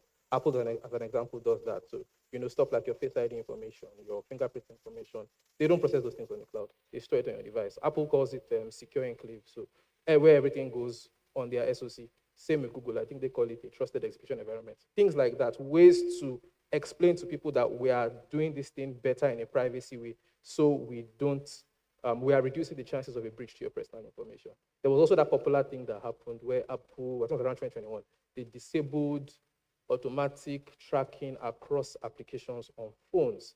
And the idea is you have to opt in if you want an application you're downloading to be able to track, collect things like a device ID and use it to monitor how you're moving across the internet. So as an example, for instance, on Google phones today, that actually does not exist. You're already opted in, but Apple made it that you have to opt in first. So they disabled it and it cost a lot of money to advertisers, but they knew that would happen, right? But they wanted to make it a differentiator for them. Let people know that, when they're coming to our side, there's more privacy focus and your data is more secure. I think that's some of the ways you can look at those things. Thank you so much, Adebayo. You're welcome. Okay, I wanted to just find out, our virtual speakers, can they hear us now? Timmy and Nelson. Mr. Timmy, can you hear us now? Okay. Okay, fine. Why they're still getting to join us, just ask a question. Hannah, I just want to know. So the question I'll be asking you is, we're seeing more African businesses shift from tick-the-box mindsets, treating privacy as part of their brand identity.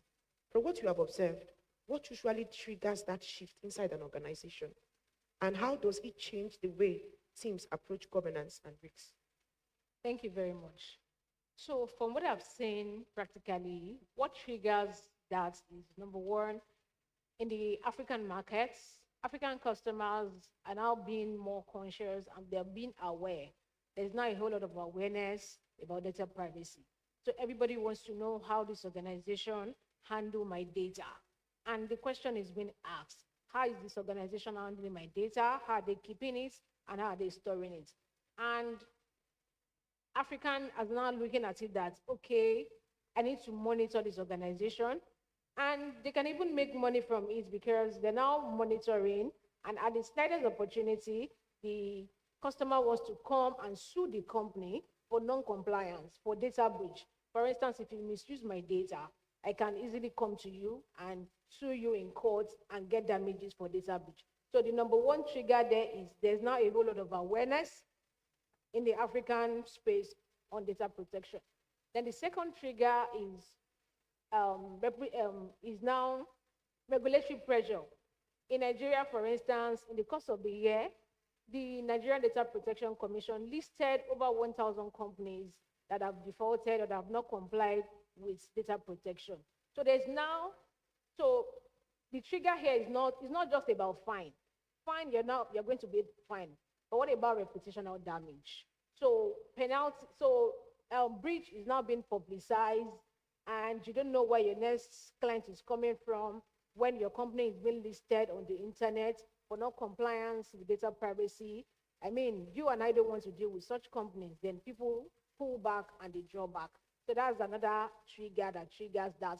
Then another thing is that companies are not looking at privacy as a market strategy, as a business strategy, not just as a tick box. How do I mean? The other speaker gave an example of Apple. Now everybody is not rushing towards iPhone. You want to buy iPhone and the rest of them.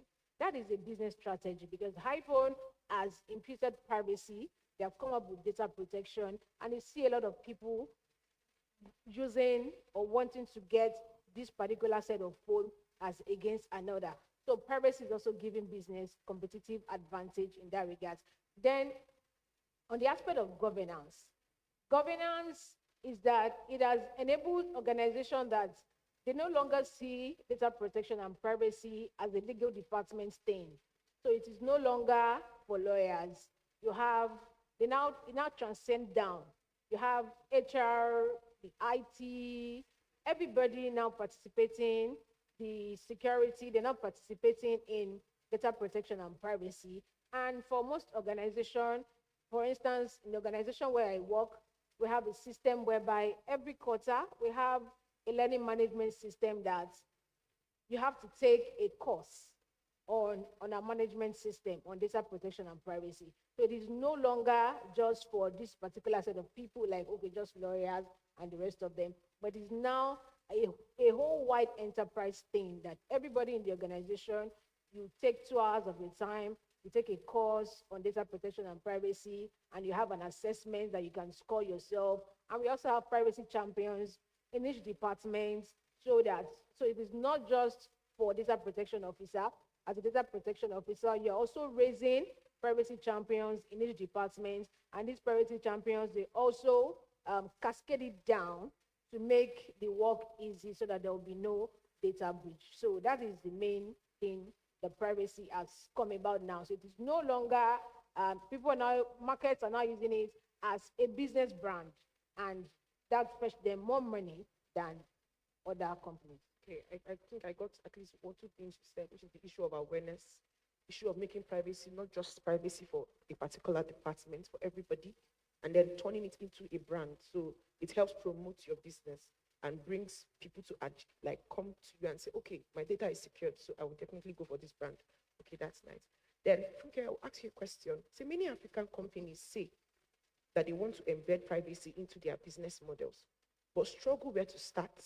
From what you have seen in practice and in research, what is the simplest mindset shift or practical first step that transforms privacy from a box-ticking exercise into a real business value? Right. No, forget. Thank you. Thank you for the question. So a business or a company that wants to take data privacy seriously or lead in this particular aspect of their operations, they need to start designing privacy around the customer and less around the law, so that you're looking at it less as a box ticking exercise, but you're putting yourself in the position of the customer and asking yourself 3 important questions. First of all, are you collecting only the data that you need to collect?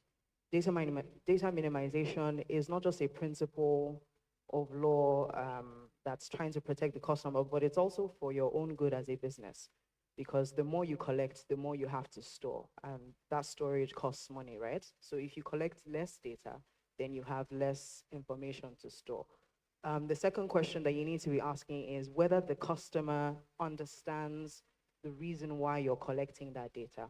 Because where there's trust, where they understand why the data is being collected, how it's going to be processed, then there's more trust for the business. And then the third question is, can the customer easily control that data that they've given you?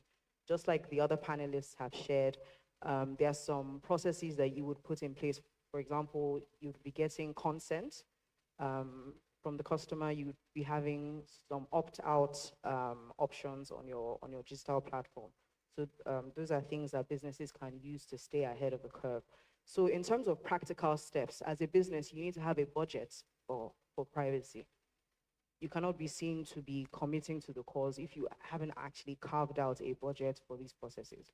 Then you also need to be organizing your policies, your internal policies, which I had stated earlier should be done after the guiding principles of the regulations that are guiding your country. Then you also need to train your staff on these processes that you've put in place. So a staff that does not understand what the company fully does, what kind of data is in their hands, is it regular data, is it sensitive personal data that we've identified has higher controls, then that staff can't protect the data. And as she stated, it's not just about the legal department. Every staff member that happens to come across some piece of customer data should be bound by these internal processes. So there should be periodic training, regulatory landscape monitoring, so that you're keeping your staff up to date on how they're supposed to behave, on what responsible data handling is. And then you also need to either hire a DPCO, that's a designated person who's going to be in charge of your privacy operations, or if you're a small business, there's no excuse. You can outsource this service to a company that can handle it at a cost that's convenient. So you would do a risk impact assessment for your business to ensure that you're aware of the data risks that's associated with your business. You would create your internal policies. Then you would train your staff. You would hire a dedicated person to handle the operations. And then you would also make sure that you have KPIs and milestones. That's making sure that you're keeping up to date with responsible data handling. Okay, thank you. So before I go to the next question, I just want to say something from what Funke said. And it's really about something that actually happened of recent and which I participated in. And it was about verifying of civil servants in the federal ministries. And I know that on one occasion when I was a part of the field officers that were verifying them, and a lady asked me, she said, "You asked me for my NIN, I've given you my NIN. You're not asking me to give you my BVN. You're asking me to give you my tax number. You're asking me to give you my, what else did I ask her to give to me? Her health insurance number. You're asking me also to give you my housing fund number. Why would I be asking, what are you using all these numbers to do?" Exactly. So I saw a loophole from our end, which is the fact that although we needed all those information, because we were trying to pick out people that are actually real workers in the civil service, in the federal government. But one thing we did not do, which we had to do later by calling the HR team, was that we didn't educate the civil servants that we need all this to understand people that are actually enjoying, because as a civil servant, you're open to getting housing funds, tax, you deduct tax from your pay slip, and then your bank account, the head of service has where they pay your money to. So we're trying to verify those that have these genuine records. Now, because we did not explain these things to them, we were the software company, we didn't explain it to them. So they started asking us. Now, one person will come and delay you for like 5 seconds, 3 seconds. So we now have to have a meeting with all of them and say, see, we need this information. This is why we need this information. And it made a whole lot of sense. So the questioning stopped, and they were not giving it to us freely. So you see, so there's another thing that we should also put in mind. So Habib, I'll come to you. When a business wants to move from compliance on paper to a culture where privacy actually drives innovation and partnership, what practical shifts in thinking or operation make the biggest difference? Well, in my experience, I think that when we look at what is obtainable in privacy regime across Africa, for sure we have to comply. But beyond that, there's also some business gain to get from it. Partnerships becomes easier when you have good privacy regimes or good privacy governance structures.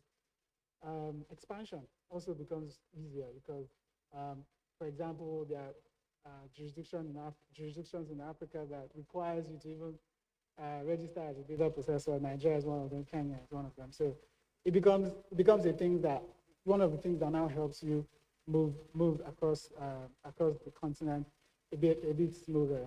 But to your question, what are the things that you should have in mind as an organization? I think the first one is what I call establishing good information security hygiene. And I say it in this way because beyond privacy as a concept that we legal practitioners kind of help with, there's a whole lot more that happens on the development side, on the apps, on the digital platforms that we kind of don't have any oversight or insight into. And the engineers just do whatever they want, to be honest. So the first stage or the first thing to do, or the first thing I advise anyone is establish good InfoSec hygiene culture. A good place to start is implement ISO 27001 as a baseline. Everybody must have that one. In today's age and time, you must have that if you are serious anyway. So when you have that, you already know that everybody has stuff that is monitoring devices, all the controls are properly administered and being monitored. So when we move past that, the second thing I try to tell companies to do is establish a very good internal and external audit culture. And I mean, nobody wants to have auditors snooping around their company every now and then, but it's better if your auditor finds the error faster than before the public or before the regulator or before there's a data breach. Now, whatever, and I need you to believe this, whatever you see any company going through now that has become public, an auditor flagged it to them 9 months ago. They just didn't, either the information didn't get to the right people that will make some type of move, or it ended as an email and it ended up in someone's inbox, and that was the end of everything. But trust me, somebody pointed it out to them. So, like I say, and like I always say, establish good audit culture, that's internal and external audit, to make sure that your controls are being monitored, they are being evaluated. Set up your CAPA logs. Let them look at, okay, these are all the things that we found last year. These are all the things that we saw last year. How much have we remediated what we saw last year? Marry these records together, because that's the only way you move from point 1 to point 2. Anything short of that, you're just going around, so you're not improving, your systems are not growing. So you have to make sure that you have good audit culture. And the last thing I tell people is, it has to be seen as something that is driven by humans. The technology is there. We have all the big vendors that sell you all the privacy monitoring tools, security monitoring tools. Yes, those tools are helpful. But beyond those tools, it's a guy that will man those tools. I can set up my OneTrust today and leave it there and never open it up again. And in 12 months' time, you pay another license fee. That's all good and fine. And I think that's what happens in some of these organizations that we know. Everybody has all the tools and all the fancy software, but they've not put anybody in charge to man and move those programs forward, to actually help those tools do the things that they are supposed to do. So I think the third culture they need to implement is a human-driven effort, and that way. Oh, thank you, Kapip. And this thing you just said reminded me of something. You know, I was trying to appreciate the DPIA. The DPIA under the gate, and I was trying to appreciate the DPIA in ICO, that's Information Commission Officer for the UK. Yeah. And I took a talk on it. And when somebody said, can we go practical? Practicalize this thing, let us feel the DPIA. But we were doing that and I got tired. You understand? So I now said, I'm just playing around it and I'm getting tired. What if somebody is actually doing it?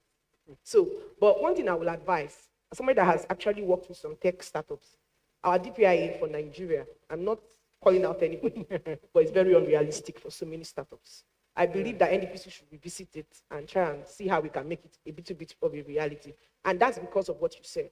so that people don't keep on running around the same circle, because the thing is not just making sense to them. Okay, so I'll just ask, the next question I'll ask is to Adebayo. Adebayo, from your work supporting privacy across different markets, what are some smart, simple shifts organizations can make internally that immediately turn privacy from a cost center into something that only powers innovation or customer loyalty? Okay, sorry, excuse me. Apology. Things that you can do to make privacy simple. That's how I interpret the question. I think the beautiful thing about privacy is a lot of people copy the GDPR, more or less, right? And you look at the historical context of the GDPR and the Data Protection Directive that came before it. What that means is, at a core, most privacy laws are the same. There will be jurisdictional differences, there will be nuances in certain markets, but at a core, they are saying the same thing. They're trying to achieve the same goals. So one way I always like to look at privacy, and one thing I always like to encourage, is that you should focus on the privacy principles. I personally think the privacy principles are brilliant, because you can apply them across so many different kinds of activities. Have been mentioned many times, you won't know what's going on in certain small areas. But if you're able to communicate the principles and the idea of the principles, it starts to change how people see things. Because a lot of people say, oh yeah, it's the privacy principles now, we know it now, we're doing it, as in Nigeria we say. But then you will now find small gaps here and there to ask, like, because let's just walk through some of them, right? You speak about things like transparency, lawfulness, and fairness. And some small things like transparency, there was a particular organization, a popular social media application that a lot of us use, and they were fined about 2 or 3 years back because they put up a privacy notice in English. But that was the version that was live on their website in the Netherlands, right? And this is an application that's focused or used mostly by children or young teenagers. A lot of them know the application I'm talking about. And they were fined for this, right? And of course, if you ask anybody in the legal team, yeah, we do transparency. But does everybody understand the full extent of what is required under transparency? Everyone in your software engineering team, the QA team, the this and that, all those teams, to ensure that truly, if we're saying we're communicating what we are doing, it's reflecting everywhere it should actually reflect, right? Something like the aspect of fairness and the digital lending issue.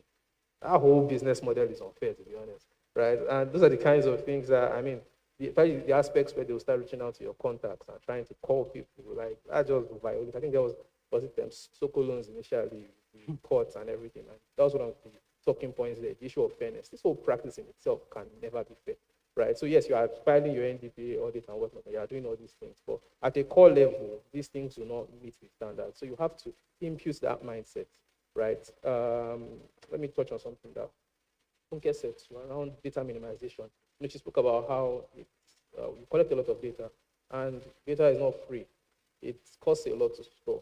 But I also like to look at data minimization as a risk mitigation measure. Recording stop. I like to see the role of risk in everything, because the more data you collect, the more you have to lose. That's the way I like to see it. The more you store things, if there's a breach, you are going to lose that information. So you are literally helping yourself, you're helping your business by collecting less information. And again, it goes back to that mindset shift. You have to make people understand those things through trainings, through procedural documents, through policies.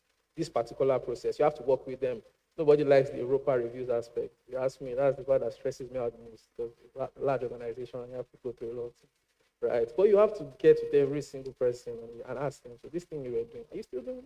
Well, I know you told me, and people may sound a bit angry, but you asked me this thing 6 months ago. I told you this one. Why are you asking me? I can see it in your eyes. I know that's what's in your mind, but I'll still ask you again. So this thing you are doing here, is this exactly what you were doing 6 months ago? And by the time I finish on the course, don't worry, I'll check in with you in 6 months. Maybe I'll use another person in my team to do so, just so it's not me again. But essentially, you have to do that groundwork of going through team by team, because you can only be compliant to what you're even aware of. A compliance organization, so you have to really get in there and engage people on a daily, make them understand these are what the principles are. Even if we don't know about this activity, in your own day-to-day, try and put these things in there, and that just helps the organization grow. Thank you. Okay, Hannah, come to you. So my question to you is, many companies struggle to translate privacy frameworks into everyday business decisions. In your view, what practical changes, big or small, make the strongest impact in showing leadership and privacy, that privacy isn't a cost center, but a drive of trust, efficiency, and competitive differentiation? Okay, Thank you very much. So one key practical step is, number one is that you have to use data privacy as a selling point. You have a system whereby you have your GDPR certification and you display it on your website. You have your digital data protection, digital trust mark in Nigeria. You have it on your website. It shows that, okay, this organization is compliant. That gives you an edge. Maybe someone is a customer or someone is watching online and one is trying to get a vendor to do one service or thing for them, and they see that, okay, you have your data protection certification displayed online. That gives you an edge.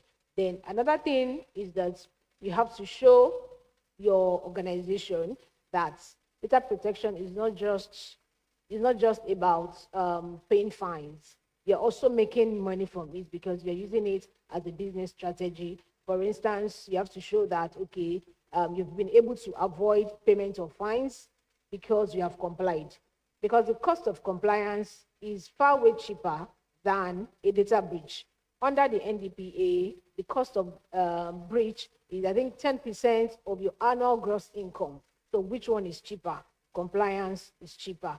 Then another thing is you have to train your staff, invest in training. For instance, if you look at your sales department, for instance, maybe you are going for a CSR and they need to collect people's data, you have to make sure that they're not collecting too many data than necessary. For instance, you're just going for a simple CSR, and on the form, you have like name, date of birth, state of origin. Why do you need my state of origin? Why do you need my local government area? At least it's not as if there's likely to be any criminal investigation or something. So you train your staff just to ensure that they're not collecting too many data that is necessary for them. Then another thing is you also have to encourage your staff by giving them, okay, this is towards the end of the year.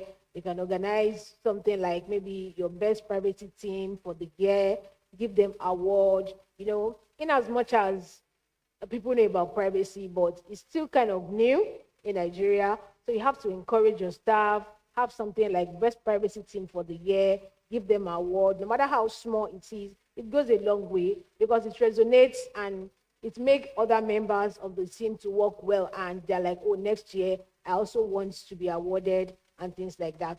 So, if you do all these things, you'll be able to make much more profit. And it is not just seeing it as a tick box, but as a compliance, and it drives more benefits for the organization. Thank you so much, Hannah. Okay, so over to our audience. I don't know, do you have any questions? Do you have questions for any of the panelists? Questions? We're talking about business now, turning data privacy into a business asset. All of us that run companies, tech companies, startup owners. Okay, thank you, sir.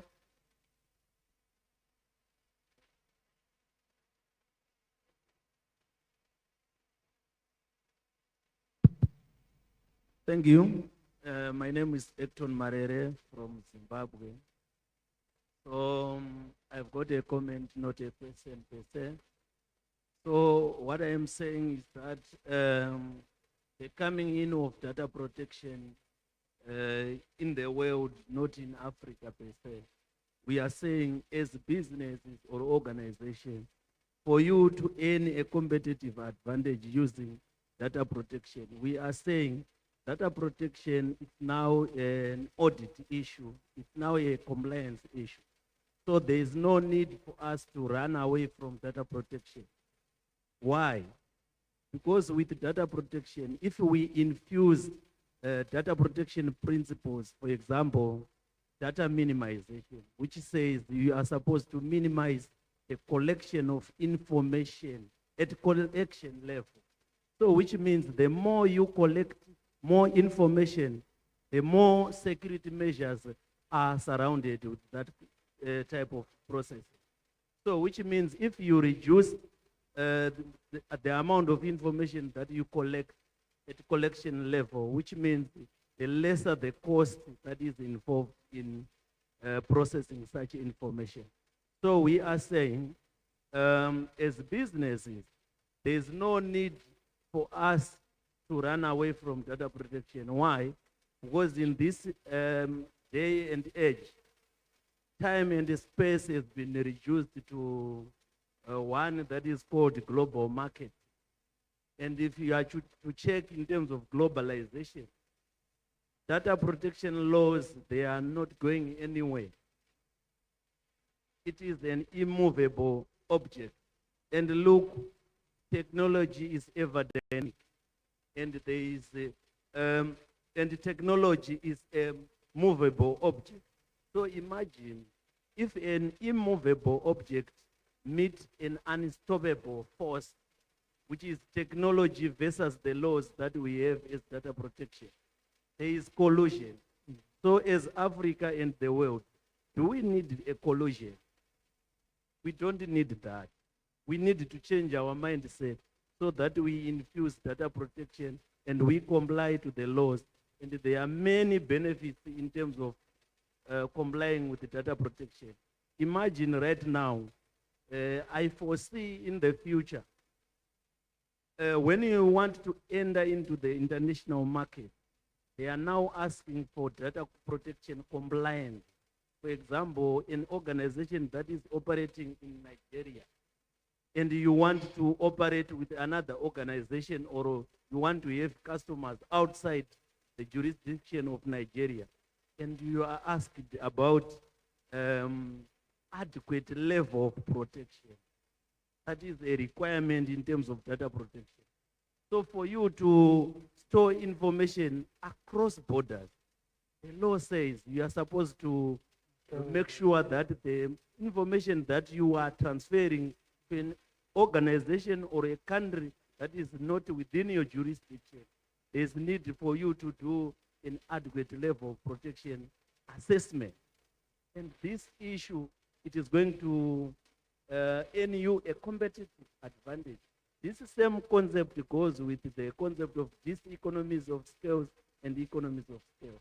So I submit and I rest my case. Thank you. Thank you so much. Thank you. Recording in progress. So just before I take a bow, I want to say our panelists have been wonderful. Am I true? True or false? Have they been wonderful? True. Thank you. I have some questions. Oh, there's a question. Oh, two. Okay, just we're trying to work within time. Just make it as precise as possible and very concise. So, ushers, please. Good.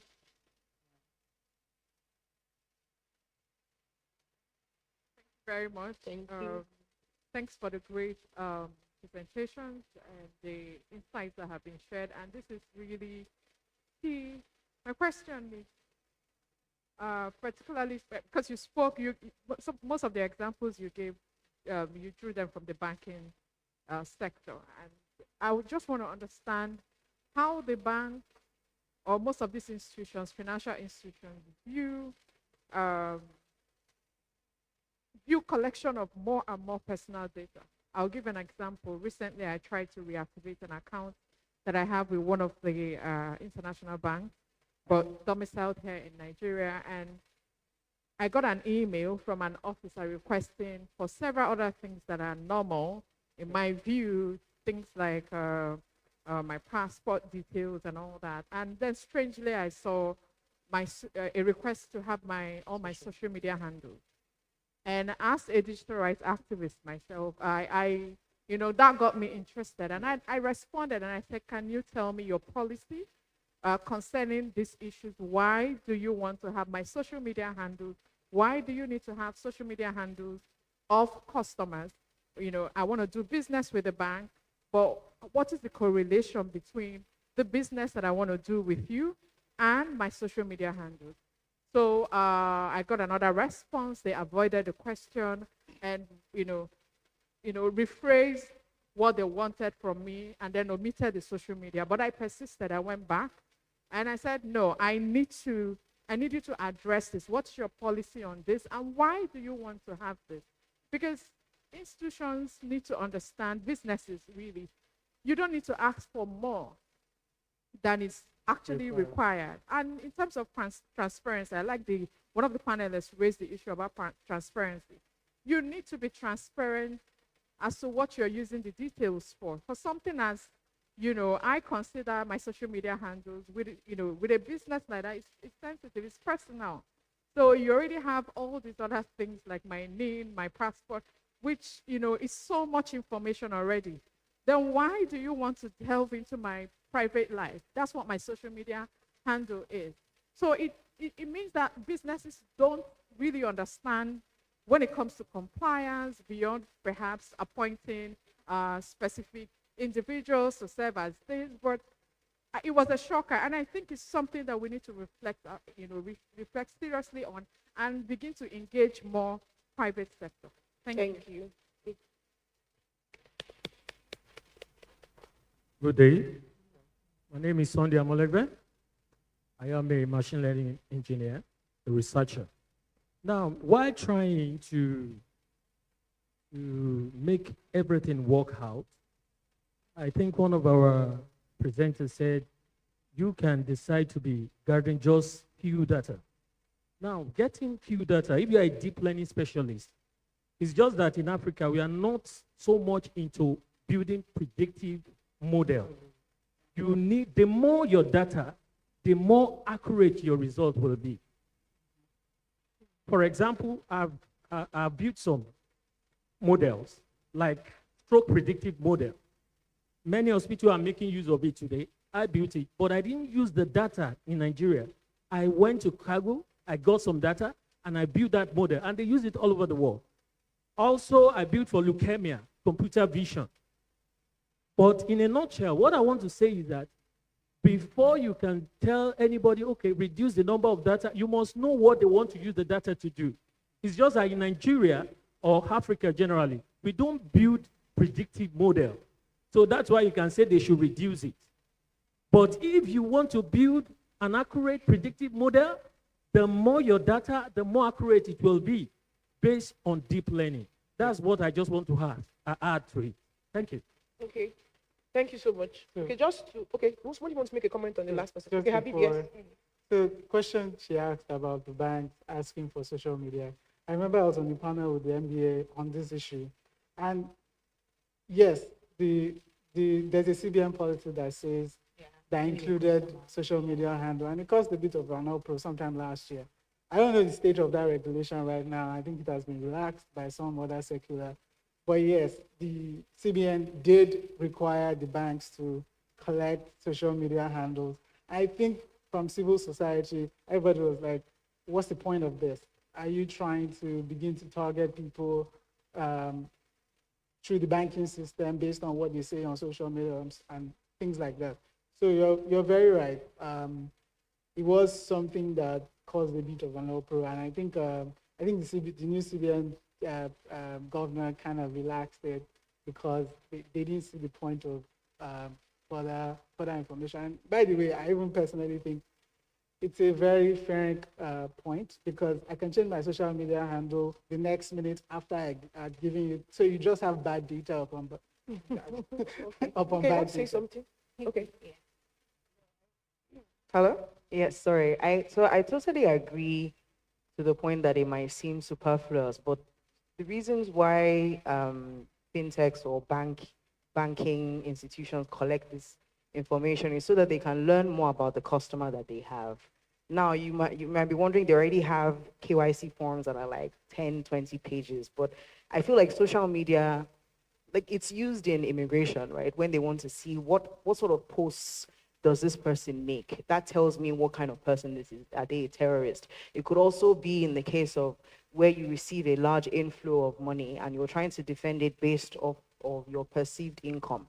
And the bank is wondering, this person usually gets just 50,000 naira, 100K, 200K into their account. Now there's this large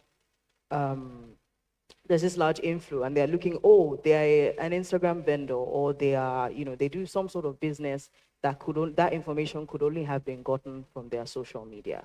So someday it does have its nuisance value, even though it seems like it's collecting excessive information. And to the second question about building predictive models, I totally agree with you. And the thing about data is that we're not trying to fight releasing more data. We're trying to just simply police it to make sure that it's safe and that bad actors are not using this data for bad purposes. So that's why we say to businesses that there's no need to collect more than you need.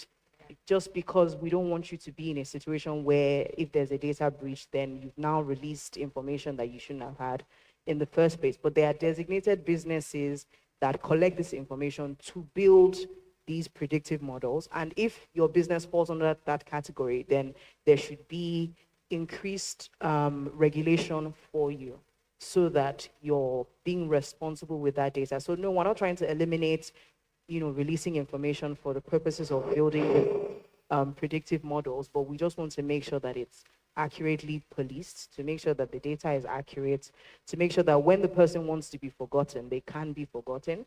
They can also opt in or opt out, and then making sure that their user access controls. There are so many parameters that we should play around with depending on the industry or what you're doing with the data. So we do love predictive models, but it needs to be safe. Then also, like on machine learning and development of models, I believe that most of the data you use are anonymized and aggregated data, or in the form that you use them. So I don't personally think, actually, I don't even think it's within the scope of what we're saying, insofar as the personal information of the data subject is not part of what you're using to build those models there. I think it's okay. Lastly, I think the issue we usually have in Nigeria is there's a difference, there's a big delta between what we collect the data for and what it ends up being used for. Somebody spoke about registering for a financial service, and we started getting calls from other digital lenders, sister companies. Yeah. I give them my data to do that. So I think that's where the fear comes from. There is a difference between what we claim to collect data from and and there's what is being used for, and the gap in between, a whole lot of people are playing in that gap, and that's the problem. So I do hear you, but yeah. Really. Okay. The hands are coming up. We're out of time. Okay, I'll just take her, then that will be. Yes. Please, Oceans. Again, mine is a comment, a very easy one. I attended this workshop at some point where they highlighted how you can use data protection tools in business. We have a record of processing activities, ROPA, a gap analysis, and it was advised that, businesses can just use these tools to streamline business, management, strategy, find out where the gaps are in terms of business, not just as data protection. So you can then leverage these data protection tools that we use for compliance to just move beyond and go into the business arena and see how we can utilize those and improve the business side of things. Okay. So I'll end by saying this. In Nigeria, we see privacy as a fundamental right. We don't see it as just a compliance issue. Like it is a human right. It's not just a compliance issue. So that's why we make emphasis on the neighborhood free. That your neighbor wants to be done to you. So it is not abstract. It is part and parcel of your life. So when you are doing a business, for people that see business the way it do, a business owner will tell you, I'm different from my business. My business is on its own, and I am just there as maybe an overseer or whatsoever. So that is how we see privacy. We don't see it as a checkbox. We see it as our lifestyle. So when we begin to make it have that recognition in our subconsciousness that this thing is actually our fundamental right, then our approach to it becomes different. When you're building a particular technology and you're saying that you're trying to render services to people, you see that these services you're rendering, are they actually protecting people's dignity, or they are exposing them to harm? Are they actually protecting them? The first thing is not what you're going to make out of it. The first thing is, what are you going to secure while rendering those services? So that's the last thing I'll put before we go out. I hope we have made sense today. Thank you so much. So we'll just take it back. Thank you so much. Thank you. Another round of applause to our panel that has closed the morning session just before we do lunch. So can we appreciate them? My team, where are you? Quickly. and a group photo for the panelists. So we want to really thank you for making us think on our toes. Actually, one thing for sure, as we speak, one of the things that is happening as we embrace tech, as we continue being digital in so many facets and of our lives, personal data is becoming more and more as an asset, and it is driving most of our economies. And it is high time the companies actually stop looking at compliance as a burden, as something that is not worth it. Actually, this is something that our companies need to start thinking about in knowing that, especially for those, most of the companies I see personal data their businesses are being driven by personal data. So it is important to see that compliance is actually something that they need to do. And I like the fact that the issue of highlighting privacy as a right. Yes, it's a right. And the fact that it's a right, what does that mean? That it creates entitlements. Most of our constitutions have provided sections for the right to privacy. It's embedded in the Constitution. So it is a constitutional right, and which comes with responsibilities. It has to be respected, and it has responsibilities. So as businesses, obviously, one of the strategies, don't collect too much. Why do you collect too much? Because when you collect too much, you're creating a big burden on yourself on how you're going to ensure that you are accountable in all manner of you can imagine on making sure that this data is properly protected. So that is going to put a burden on you. So why don't you collect what is enough? And obviously specify what is the purpose. And obviously when you comply, it makes you look good. It makes you look good as a law-abiding entity in the country, but also it builds trust in the people that you're serving, the communities that you're serving. So at the end of the day, it is for your own good as a business. So let's continue thinking, ladies and gentlemen, on how we can continue encouraging businesses to look at compliance not as an obligation, not as a burden, but rather as something that should be parcel of their business, that respecting privacy and undertaking data protection should be integrated in the business of the day. Ladies and gentlemen, please a round of applause, and can we appreciate our panel as they move to their seats. A round of applause as they move. So we've come to the end of our morning segment, ladies and gentlemen. Thank you for braving the morning and your active participation. We really appreciate that. So we are going for lunch. Lunch will be about 45 minutes from now, and it is going to be served at the poolside.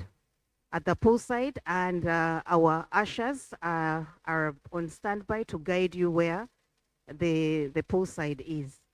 Please, let's keep time, and let's be back for another electrifying segment in the afternoon. In the afternoon, we are going to have one-on-one with one important lady. We are going to be interfacing with someone in the female fraternity and what they have done in privacy and data protection. So please, stay tuned for that. For our online audience, stay tuned. Please continue following us on our social media handles, Privacy Symposium Africa on X and LinkedIn, Unwanted Witness on Facebook, Unwanted Witness Uganda on YouTube. We are streaming live, so you're welcome to please continue following us and please keep time. Have a nice lunch. Thank you. Bye-bye.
Women and the work that they are doing in the field of data protection law, privacy, and data protection as either as lawyers, as experts, as academicians.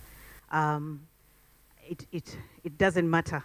But we usually prepare this segment to recognize the work of women that they are doing. So we have a talk show this afternoon that kicks off, and it will be a one-on-one with a special guest, and this is going to be managed by none other than our able moderator, Miss Luciana Tho.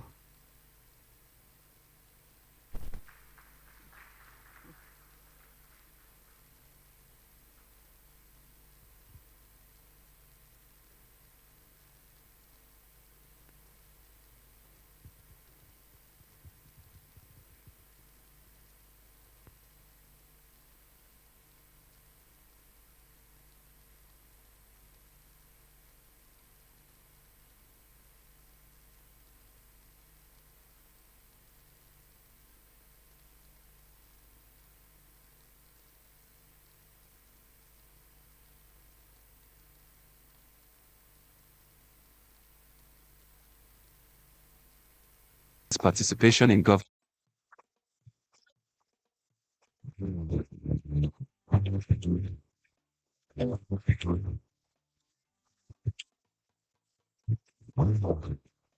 Ladies and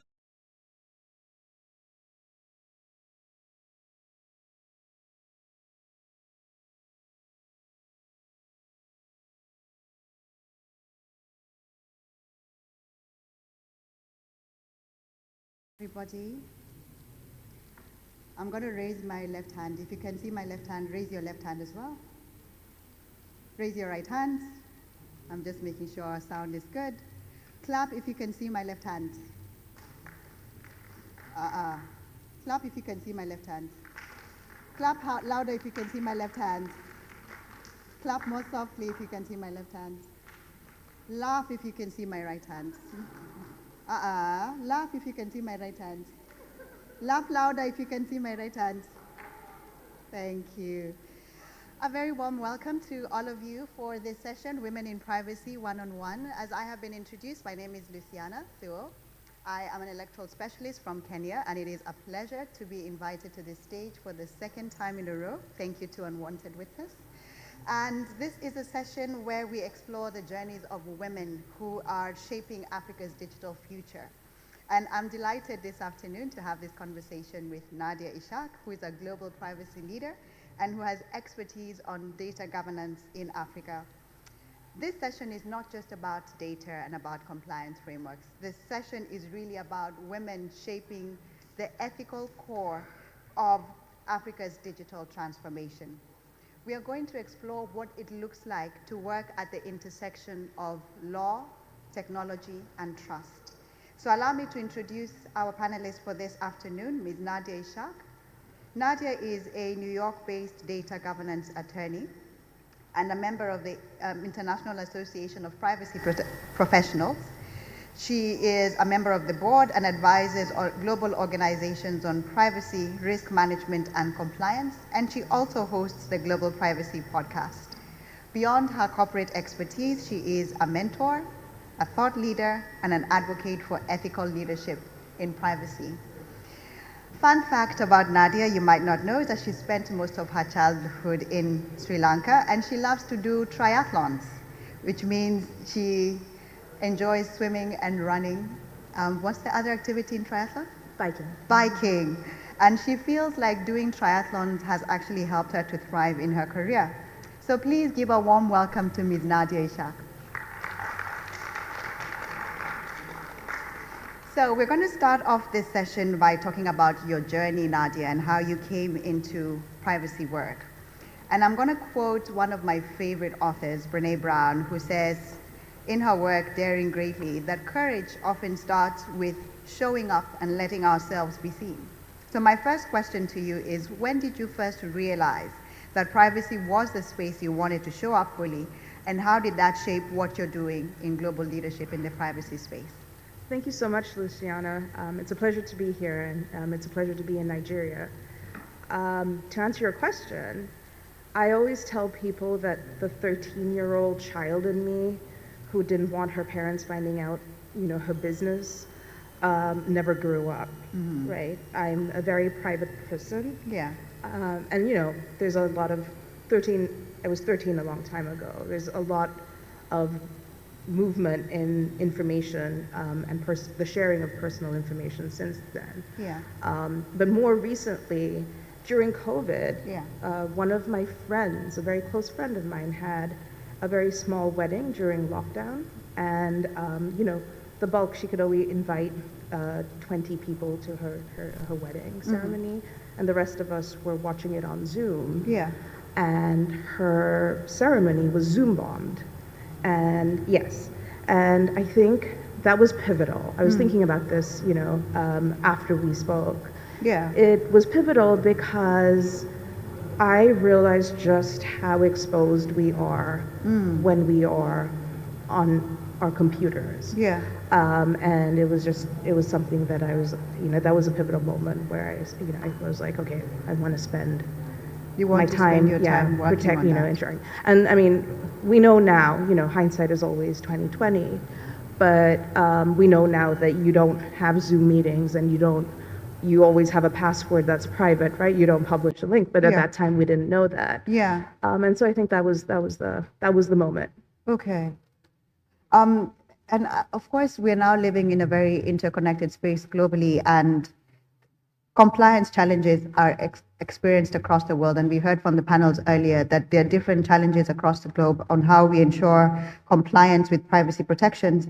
But I want you to speak to how we balance, and I know you've written on this, whether we should be lifting and copy pasting whatever frameworks are operational in one context in another. How do we balance global frameworks with local realities in Africa? I'm going to give you a very lawyerly answer, and you're not going to like it, but I'll also tell you what I think. The lawyerly answer is there is no formula, right? I mean, I think every data protection expert in this room will tell you that it is very, it really depends on context. Okay. It depends on, and I think the first questions that I typically ask when I'm looking at, clients, when I'm looking at advising somebody on their privacy programs, the first thing I think of is, what is the data, right? Where is it going? What are we doing with it? What type of data is it? Is it sensitive personal information? What's the risk profile of my processing this data? And I think that I start with that lens. I've written about it because, we've seen and since I wrote the article, which was a couple of years ago, there's been a proliferation of privacy laws around the world. Yeah. And compliance is a very tricky thing, right? Compliance suggests this kind of, they were talking about it in the panel earlier. Yeah. You think of checklists, and you think of, you're fearing a regulator, or you're fearing something. It's not necessarily about doing the right thing. Yeah. And it's challenging for regulators too, because you're trying to standardize something that is very personal, right? So oftentimes when I sit, I think, okay, what is my comfort level, right? And then, if it's an organization, you also have to look at trying to figure out what the risk profile, the privacy risk profile is in an organization, right? For example, if the data that you're collecting, which I know this was not covered in the earlier sessions today, but if you're collecting innocuous data, right, the risk thresholds are less, right? Yeah. And so your other risks may be greater. Your business risks, your operation, the costs may be more if in your operational costs. So, for example, if you're a company that's handling, 3 or 4 data points, it may not be worth it for you to build out a global, your own internal global privacy program. So I think context is really important. I think that's the first point. Okay. But the second, more personal thing is, I always like to think if it was my data, what would I like, and how close to what I would like could I get? You Okay. know? Yeah. Okay. And I think it sort of relates to what the panel said earlier about not working towards compliance, but having them in mind what the customer needs and then creating a framework around that. Yeah. Okay, I want to move quickly to the next segment, which is about power and leadership and gender, because of course, as a woman in this space, you have experienced this space in a very personalized way that other people may not. And what is common in the human experience, whether you're male or female, is failure, right? Having experiences where things don't go the way you want. And again, to cite my favorite shame professor, Brene Brown, in her book, Rising Strong, she says, falling down is how we grow, staying down is how we die. You've held leadership roles at IAP and also at the South Asian Bar Association, and now you're working at a global level. What challenges have tested you personally, and how have you risen from those and become strong as a privacy practitioner? You know, I mean, we talked about this a little bit, Luciana. I really genuinely think it's my own mind. You know, what I think are my own limitations. You know, I think women always question. I mean, I joke about this with my husband. Yeah. You know, he'll go into a room, if he wants something, he'll just ask for it. Yeah. You know? Yeah.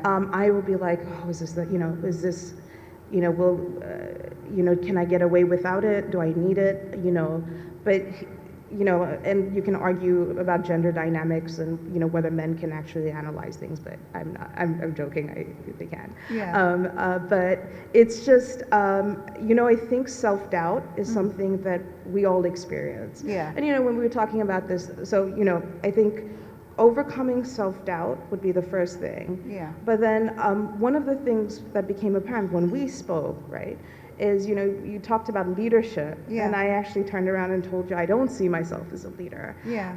You know, is sometimes when you're trying to climb, you're so focused on getting to the top, Yeah. you don't really see how far you've come. And I think everyone in this room the fact that they're here has climbed to a certain level, right? The fact that we're on this stage means that we've climbed to, but I think that recognition is really important because it also, it makes you understand your value, right? Yeah. And so just seeing that, I think, is important, you know, from a gender-specific perspective. Yeah. So I think one of the things I have found interesting, just that you speak about how women experience the world versus how men experience the world. And I didn't know this before I read Sheryl Sandberg's book, Lean In. How we approach opportunities as women is very different from the way men approach them. So women try as much as possible to overqualify, to feel like they're entitled to certain positions, whereas men just apply, and if they get it, well and good, and if they don't, oh well, no skin off my back, right? Yeah. And I feel like that's one of the things that as women we have to overcome to move to higher levels, because these opportunities, if you apply for an opportunity and you don't get it, it doesn't mean you're not good. It's just feedback that that was not a good opportunity for you. But we need to overcome the shame of not getting it or failing, which sometimes is what keeps us from reaching for higher levels. But I want to speak also about boldness, because if you're going to climb up the career ladder in a very fast evolving landscape like what we have today because of the advent of technology, then it can't be the way we grew up in the legal profession, where you are going to make partner track, for example, and go up the ladder, right? And again, Sheryl Sandberg in her book talks about how careers are now more like jungle gyms more than like ladders, right? So how do you encourage women to position themselves to take up spaces, not just in their jurisdictions, but globally? Because the world has also opened up, and so there are more opportunities available.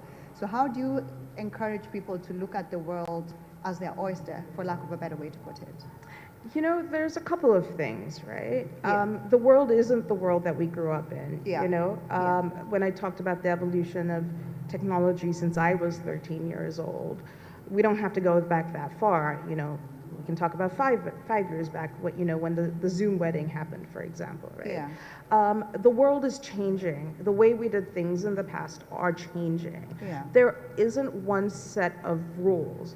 And you know, this boldness that you talk about, it comes from asking questions. Okay. Right? You know, My nephew has a book that says there's no such thing as a silly question. And I think, I'm oftentimes in rooms with lots of people and I'll think that something is a silly question. Yeah. And it may not be.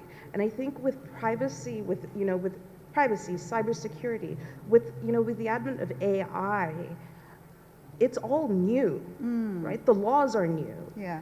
And we joke about this all the time, when we're reviewing resumes.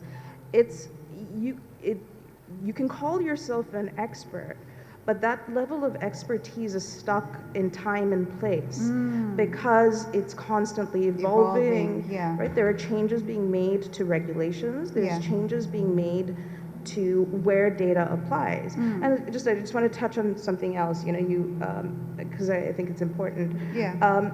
Privacy is global, Yeah. right? You can be seated, and I think that's one of the things that attracted me to it in the first place, is you can be seated in Kenya, you can be seated in Lagos, you can be seated, anywhere in the world, in New York, in Brussels, but you may need to be aware, depending on the type of data that you're touching, about something that is happening thousands of miles away from you. Yeah.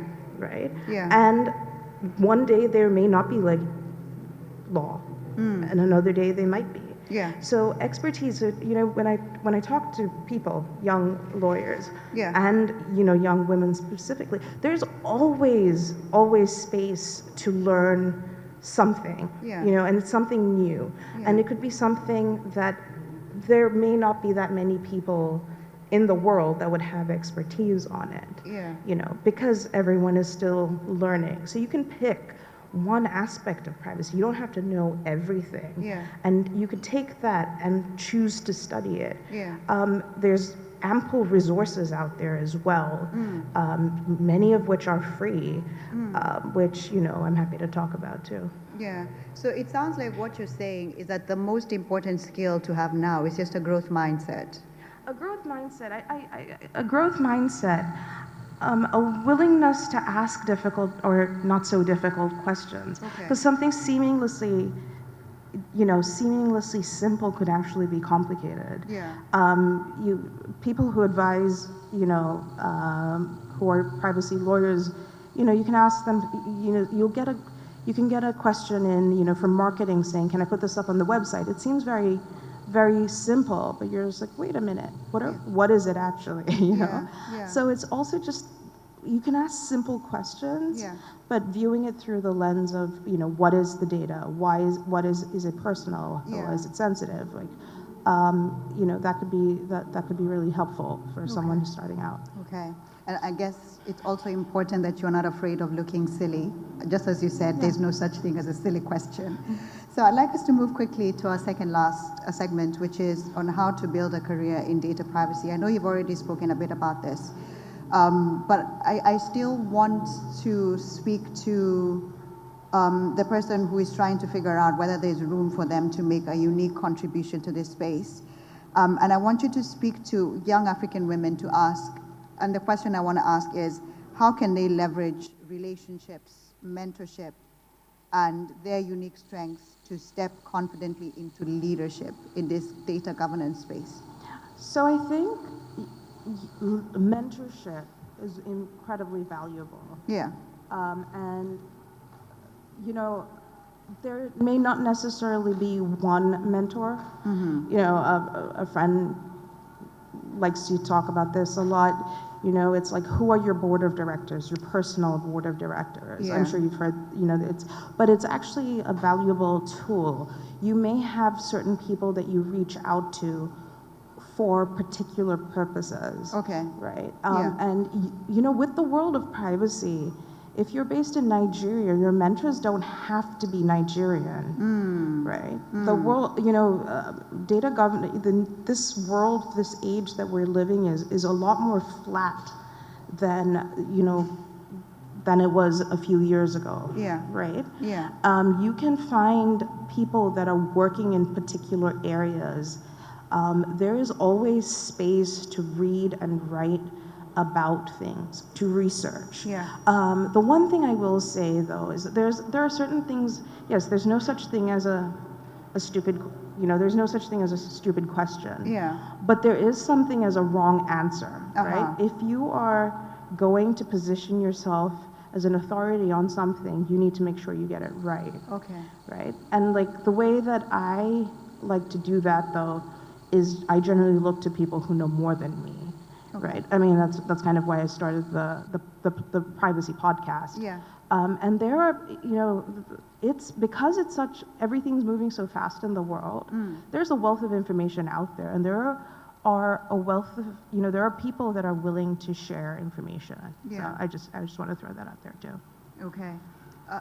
As we move on towards the end, there's something that I find useful when I speak to women, especially women who have journeyed ahead, is to ask, where are the pitfalls? What do you see as something that I should be concerned about on this journey, which could hold me back if I'm not aware of it? And I say this because I read How Women Rise, a fantastic book by Sally Helgesen, and I like that she got perspectives from a man. She co-wrote it with Marshall Goldsmith. And she said there's certain habits that hold women back. They've studied both men and women, and they found in particular there's 12 things that women do that men don't do that hold them back. And some of the things are things like downplaying their achievements, overvaluing expertise, the perfection trap. I have to get all my ducks in a row before I can ask for a promotion, right? So if you were to speak to someone in the room who wants to walk the journey that you're walking, what would you tell them are the pitfalls you have seen that they could avoid as they try to rise to a global stage? I mean, the first thing is you can always jump back up. Your ability to bounce back up is up to you, right? Okay. There's no such thing as, that's the other thing, is with the world today, people's memories can be short. Yeah. I'm saying can be because they aren't always, right? But there is space to bounce back up. That's the first thing. Two, if someone is, critiquing or giving you advice, or, it may not be personal. It's, it could just be what it is. Take it for what it is. Yeah. I think gender plays a role in that. Sometimes it's like we tend to take criticism more personally. Yeah. And we tend to think that our jobs define who we are and what we do. And I think that those would be the two things, I think. You can always bounce back up. Yeah. And it's not personal. There are many factors that play into, anything, really. And, from a privacy perspective too, understanding context is important. Yeah. Right? And sometimes that actually plays very directly into your work. Yeah. Yeah, it's interesting. I was just reading Tara Moore's Playing Big yesterday, and she was talking about how women are more susceptible to criticism because we are socially conditioned to seek acceptance, and that's why women struggle with criticism more than men. And she proposed something which I found interesting, is to look at any form of criticism or rejection as just data. It's just information. It just tells you that person is not your audience. Doesn't mean that you're necessarily wrong on the path that you're on. It just tells you you need to pivot to a different audience. So I want to close with the segment on the future. Where do we go from here? Before we bring in the audience into the conversation. And I wanted you to just speak to where you see opportunities lying. Where could people look to for opportunities to step into this space? I know you already said pick something and just specialize in that area. You don't have to do everything in data privacy. But where do you see as the opportunities for Africa in redefining this space? Because earlier I think there was a conversation as to whether Africa just creates frameworks based on what has been done elsewhere, yet Africa could also look inward and say, what do we have to offer to the global space? So what opportunities do you think exist for us to redefine the privacy space, if at all? So Africa is really interesting, and I'm wary of referring to Africa, an entire continent, as a homogeneous entity. Yeah. But I find the digital evolution in Africa fascinating, right? Coming here, or just, I've only been here for several hours, I've had to share a wealth of information you know, to check in at the hotel, you know, to get my tickets. You know, I've given I've given the organizers a little bit of grief because you know, I made it difficult for them because I was reluctant to share my passport page. Yeah. You know, in this big group, and part of that is, and I bring this up because you're in this really interesting intersection of new and old, right? Yeah. So you know, you have some of these old processes in place, and you are moving forward, and what makes it unique and scary, and you know, if you're a privacy lawyer, will give you an ulcer all at the same time, and very exciting, is this evolution, right? I used the example, I was talking to someone at lunch, of, you know, I gave the hotel my passport page because I needed to. I was tired, you know, I wanted to get in. Yeah. But say that system went from being, and I don't know, maybe it is, I did not acquire, being a privacy expert myself. Yeah. As we, you know, say that picture becomes digitalized, right? Like say they decide to go back and take all their manual records and store it somewhere, right? And then they decide to use that information, you know, for other purposes. Yeah. That's tricky. That's dangerous. It's also very likely something that can happen. Yeah. That's just a small example, right? There's a lot of potential, I think, for people to try and understand processes in sophisticated and not so sophisticated organizations, because it's moving fast. Yeah. Right? Yeah. There's a lot of movement just in the privacy space. I think, you know, they talked about data minimization in the panel before, but also, you know, consent practices. I consented for my passport picture for this very particular purpose? Well, let's talk about data retention. If I had asked the person behind the counter if they could shred it once I check out, are they going to shred it? Like, that's not going to happen. So there's space there. And then, you know, organizations like this are really helpful for advocacy, right? Because I think, again, the person, I could have fought with the person behind the counter, but she was just doing her job, right? The understanding, or to gain sort of a macro culture of privacy. I mean, I don't know if it exists anywhere in the world, honestly. But just to understand, why am I doing this? What data, you know, what data am I collecting? There's so much space that can, you know, you can work for an organization, you can work in advocacy, you can train people, you can offer trainings to individuals who are being recruited for such purposes. There could be certifications for, you know, people who take on roles where they collect data, and data is collected at every level of every organization. And then from the technology perspective, there's a wealth of opportunity. AI is, you know, coming in. I think the one thing that, you know, when you talk about AI is, you know, if you wanted to, there's a lot of technical skills that can be achieved. There's a lot of access to courses. You know, Microsoft has courses, IBM has courses, Google has courses, you know, to help you understand how AI works. And in this world of agentic AI too, anyone can jump on and, you know, create something, right? You don't have to have it, you know.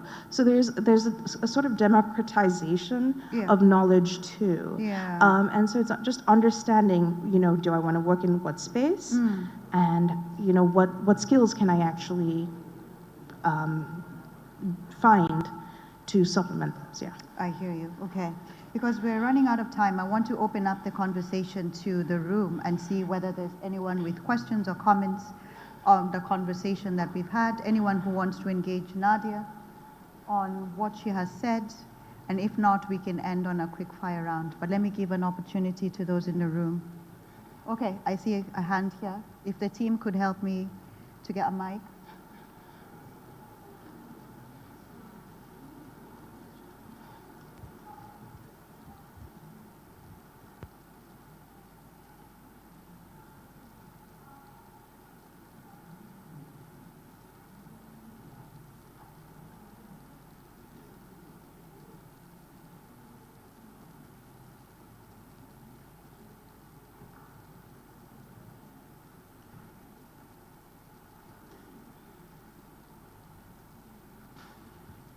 Thank you.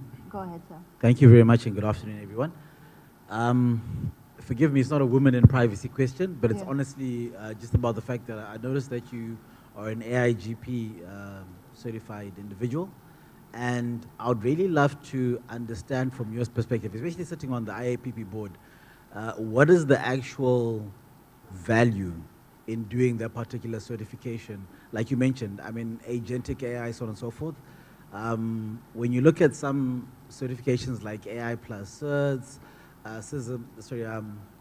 ISAC has come up with a new one as well. Things are moving so quickly. So what do we have within AIGP that stays constant enough for it to make sense? So I don't know if I'm fully qualified to answer that question, but I can tell you the value I gained out of it, I think. Because I mean, I don't know every accreditation out there, and I have not done an assessment on which one. Firstly, it also depends on your background, right? I'm a lawyer by training, and I think privacy lawyers or data attorneys, private data protection attorneys, struggle with technology, right? And they struggle with talking to people who are immersed in technical spaces, and it's an operational. There's a lot of operation. It's an operational practice as well, right? So I think for me, the value that I got out of the AIGP is to understand. One, it gives you a basic understanding of, the different types of AI tools, which was new to me. I also did this a while back. There's a lot of, there's a lot more it's a fast-moving space. And this goes back to, again, also what I said about knowledge being a time and space thing, right? There's been a lot more since I did the certification myself. But it gave me an understanding of how LLMs, how AI works, the different types of AI tools. What you look at from a governance perspective, I think, is really helpful. How you view, use cases, how that plays out. When you're a privacy lawyer, you tend to look at things through a very, a streamlined lens.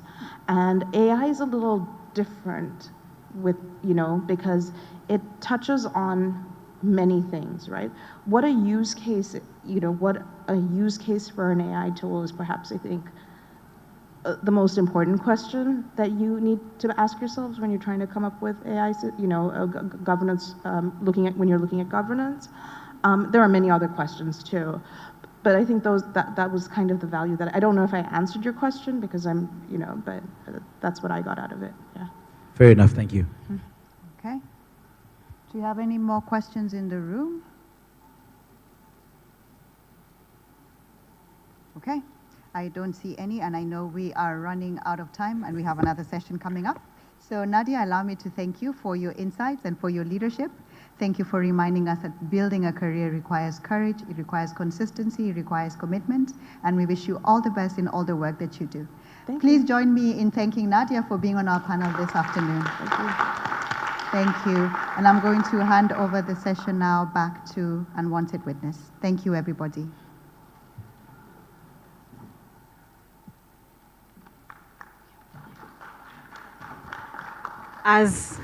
Thank you so much, Luciana. Thank you, Nadia, for speaking with us, for sharing your experience. And I also like the fact that you did say that it's not enough for you to say you're an expert because the digital world keeps changing, so nothing is static really. So you have to keep enriching yourself, keeping abreast with what is happening, and obviously sharpening those skills in whatever area that you would have specialized in. So really, thank you so much. I would like to take this opportunity to request our regulator, the Deputy Commissioner from Eswatini, to step on stage, and he is going to help us appreciate these two wonderful ladies, Luciana and Nadia. We have a token of appreciation, and it will be presented by the Deputy Commissioner, Mr. Cicelo. My team, yes, exactly. My team, please, can we forward the tokens? Okay.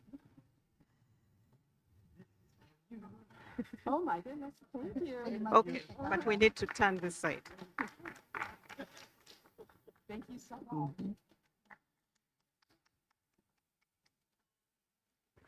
Thank you, and a round of applause.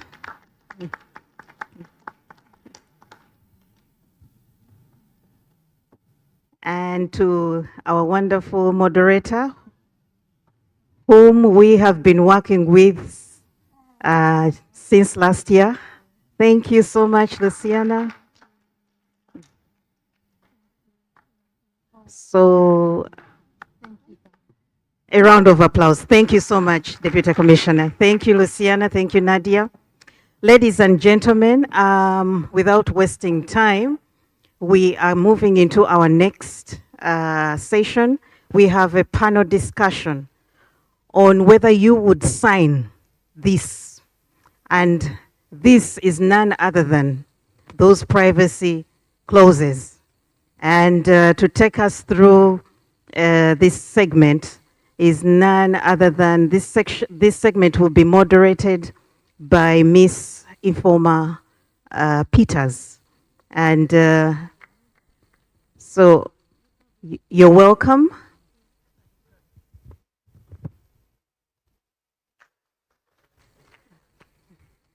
We can keep those hands going. We can do better. We had lunch. Give her some support. Give her that support. Thank you. Thank you. Over to you. You need here.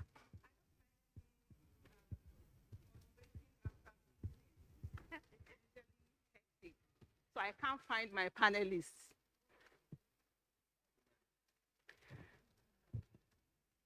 So I am going to be calling Kodichi Ma and Igbogu. Kodichi, are you here?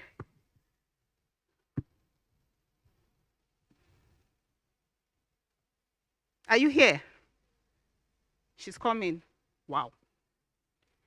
Ifeanyi Okonkwo, are you here? Ifeanyi, please step out.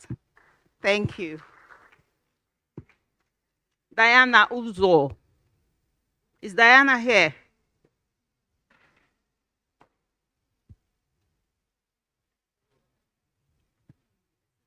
Is Diana here? Okay. The rest, Precious Mwadike, is Precious here?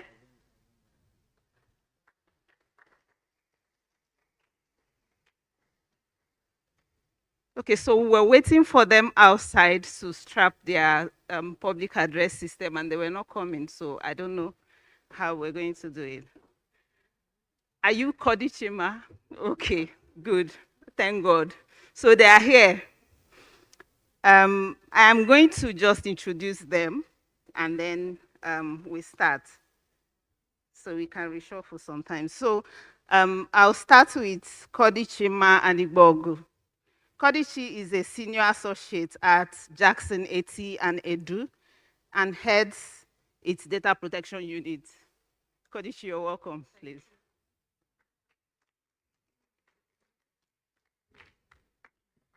The next person is Ifeanyi Okonkwo. Ifeanyi is a partner at Stillwater's law firm. Ifeanyi, you're welcome. Diana is not here, so I don't know what happened. She's online. Yeah, I have 3 persons online, actually. Is Diana with us? Diana is online. Can you hear me? Okay. Diana, you're welcome. Diana is a lawyer and a technology policy advisor. Diana, you're welcome. Thank you so much. We have Hanim Eken. She's also supposed to join virtually. Is Hanim with us?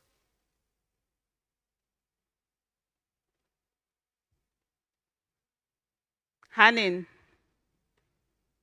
Okay, and then we have lastly Renaud Nyako Dakwa. Hope I pronounced it well. He's also supposed to join us virtually. Reynolds, are you here? Hi, Hello, Reynolds. good afternoon to you all. Yes, Reynolds is we can also hear. a certified data protection and privacy practitioner. Reynolds, you're welcome. And then last but certainly not the least, we have Precious Nwadike. I'm just seeing Precious's name. Now I didn't get your profile. So we need you to please introduce yourself in 1 minute. Thank you very much. My name is Precious Wantike. I'm the team lead, regulatory intelligence team lead for Tech Hive Advisory. Welcome. And I'm also a privacy professional. Welcome. Thank you very much, please.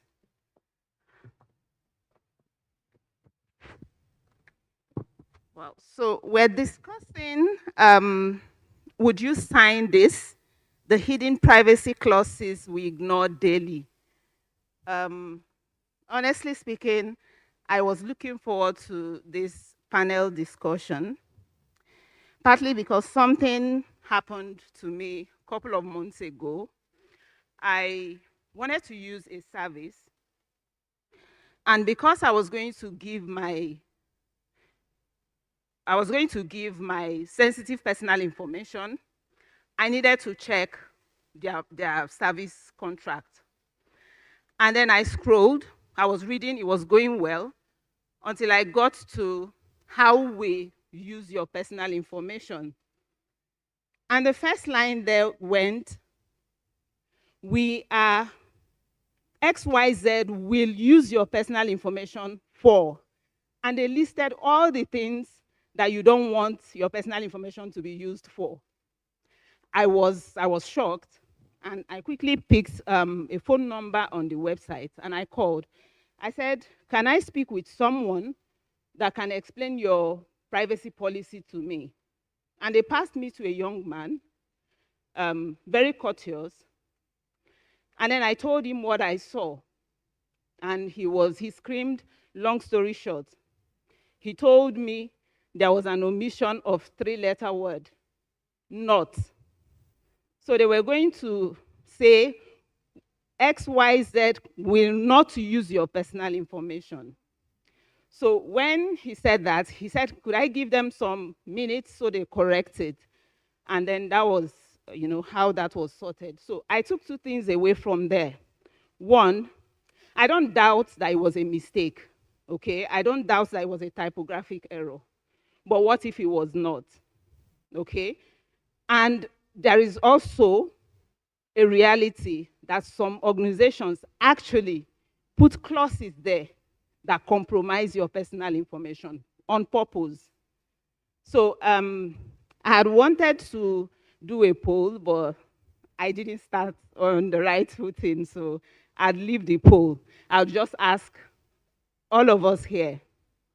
How many of us here read privacy policy? How many? For every time you are online, how many? Before you click that I agree or I accept. It's not possible. It's just not possible. So if I had seen anybody raise hand to say, yes, I read it at every point in time, I would have doubted you. Anyway, my panelists are going to discuss those hidden clauses that compromise us. They will tell us how to detect them. They would also tell us how to prevent compromising our personal information while using those websites. Most importantly, they are going to be also advising regulators and organizations on the best practice. So I'm going to quickly use an icebreaker question, which I would throw to all the speakers. So I want you to be honest with me. I've asked the audience, so it's your turn. When was the last time you actually read a privacy policy while using an online service? And what was the strangest of the clauses that you read there? I'll start with you. So yes, as you rightly identified, it's not something that many of us do. Most times when you download these applications, there is a reason why, and you just want to get right into it. You're not doing it as like an academic exercise of, oh, let me just have this app. You want to use this at the moment, for instance, like an e-ride hailing app and the likes. But because of the nature of the work, yes, I'll admit, as a lawyer, I find myself, reading and looking at these things. So it might not apply generally, but because of where I find myself, and of course, I draft them. So I feel bad knowing that others are not reading, they're drafting, and I'm not reading as well. So I get to read these as well, the privacy policies, the terms of use. And there are a lot of things that you find that you don't expect what is being done, access to, okay, an interesting one, let's just use a Meta for example, the fact that just as is in terms of signing up and in terms of being on the system, the access they have to your contacts, and what would I call it now? Like your address book, basically. I think that's something that, we, of course, it makes sense when you think about it because you're saying, oh, suggest your friend, invite, this person is not on Facebook or this person is not on WhatsApp, invite them to WhatsApp, you get that text. But then, we're talking about privacy here. Why have that access to not just my information now, and I'm the one signing up as well, but you're talking about my contacts. In what arrangement have we put in place that enables me to ensure that there is protection for every other contact that through me you have access to? So you're using one person to, from this whole room, of course, we have about 200, 300, 400 people's contacts on our phone. So just by me being a member, which of course is how businesses operate in relation to data and the essence of it, because the more people on WhatsApp, the more people on WhatsApp, the more people will be on WhatsApp. The more people are on Facebook, the more people, because who are you chatting on Facebook if it's not more people, right? So it's a cycle that goes on and on. But that for me is shocking that like you can, by virtue of me, get access to a whole bunch of other people. So that's my quick response. Thank you very much. Can we hear from you, Ifeanyi? Yes. So something happened. That was 2 years before the NDPA was introduced. So right then we already had the NDPR. That's the regulation, but it wasn't yet much of a thing then. So I had finished using a particular, I won't call company name. Let me not disclose that. So I had finished using a particular product, and immediately after using that product, because you have to put in your personal information. So immediately afterwards, I started getting adverts on my phone about that same thing I had just finished doing. And then I was talking to someone, a friend of mine there, and I was complaining. And then the next thing I heard was an AI voice, Cyril, immediately picked it up. And I was like, what just happened now? Is it not because of this particular thing I did? So I got curious and I went back to their terms and conditions. And then I started reading it. And I saw, so what they did was they added their privacy notice within the terms and conditions. So I saw that and I read everything that I have actually accepted. And I was like, wow. So after that day, every other time I'm using any product, I actually read through the privacy notices. I think that if the only thing we're going to go home here with today is being conscious of those privacy policies, we would have achieved something from this session. It's difficult, but it's doable. Can we hear from Reynold, just to be sure that we are together? Great, we are together. All right. Yes, and Reynold, please. Did you get the yes, question? so yes, you were asking if, as privacy professionals, if we do read Yes, please. privacy statements and other things when we are assessing our services. Yeah, so personally, I make the conscious effort to at least go through. So there are a number of times that I may not be able to read the bulky messages, right? I mean, the bulky text, but then there are key areas of the statement, probably because I work in the space and also I know which areas that are more significant to me, right? So when I open up these privacy notices, I go into these areas. So more like what you are sharing, the kind of information that you are sharing, what it will be used for, how it's gonna be kept, how long it's gonna be, and who have access to it. And also these are key areas that I go straight to and then I actually read through.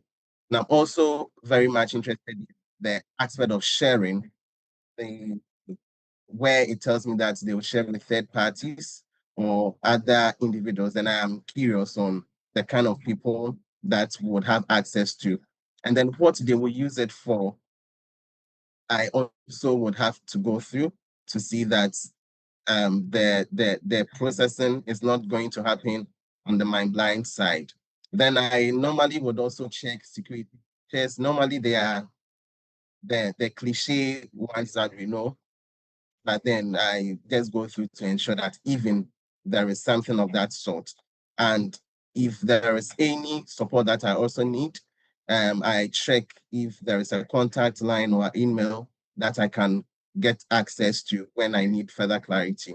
And so these are key areas that I check. I'm not able to read everything, honestly, from top to bottom, but then there are key sections of this of the notices that I actually read and ensure that I'm comfortable before I proceed. Yeah.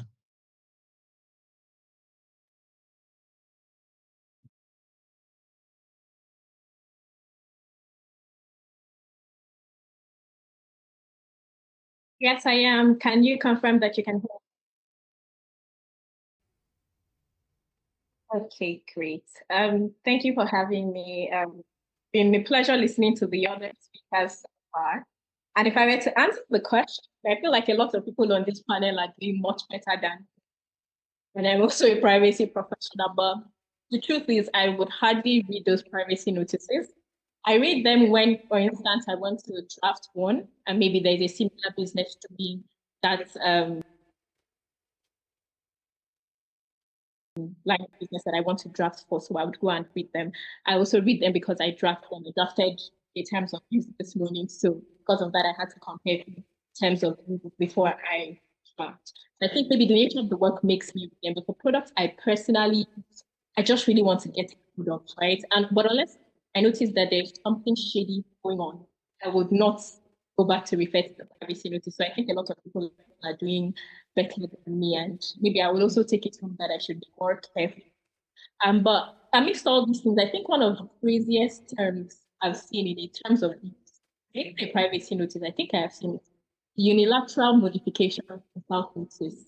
You'll write something to the effect that it is your duty to keep updated with this privacy notice of these terms of and it can unilaterally change it. Of course, it can literally change it, but there should be some form of burden on them to notify people when their privacy or their terms of use changes so that they can then be informed and that they want to continue with that product or not. And to summarize, I read them sometimes by the nature of work, but not all the time. I probably should do better. Then modification without certification is just, I don't think that I can ever wrap my head around that. In contrast, big tech companies that provide these apps for us, they should modify their terms of use for their privacy notice. Once you get into that app, it will block your screen. They'll literally tell you, oh, we've updated this thing, that the changes that we need to do. So they take extra efforts to obstruct you until you know that they've applied their terms of use. That's, I think, it should be the standard and but otherwise, many other people say it's your duty whenever you come, check if anything has changed. And I just think that that's well done, sneaky.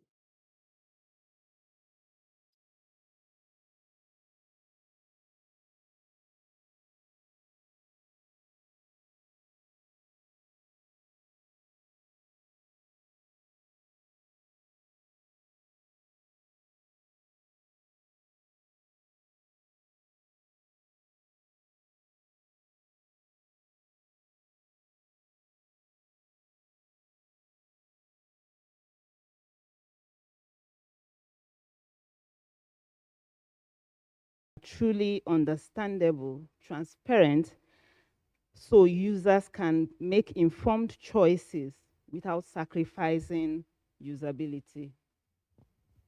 Thank you very much for that question. So, what businesses can do? So I would take it from, I would build on what he has said. So when he was speaking, he made mention of using a service, and after that realized that he had to, I mean, there was a lot of intrusion. He had to now go back and read the privacy notice, and then noticed that the privacy notice is merged with the terms of use or terms of service. Now I'm going to start from there. And the reason I'm going to start from there is this. So because I didn't answer the first question, I'll just say this. When I look at privacy notices and terms of use, one of the clauses I find that is problematic is that somewhere, not all the time, but sometimes you see a clause that says you agree to the use of your personal data in accordance with the provisions of our privacy notice.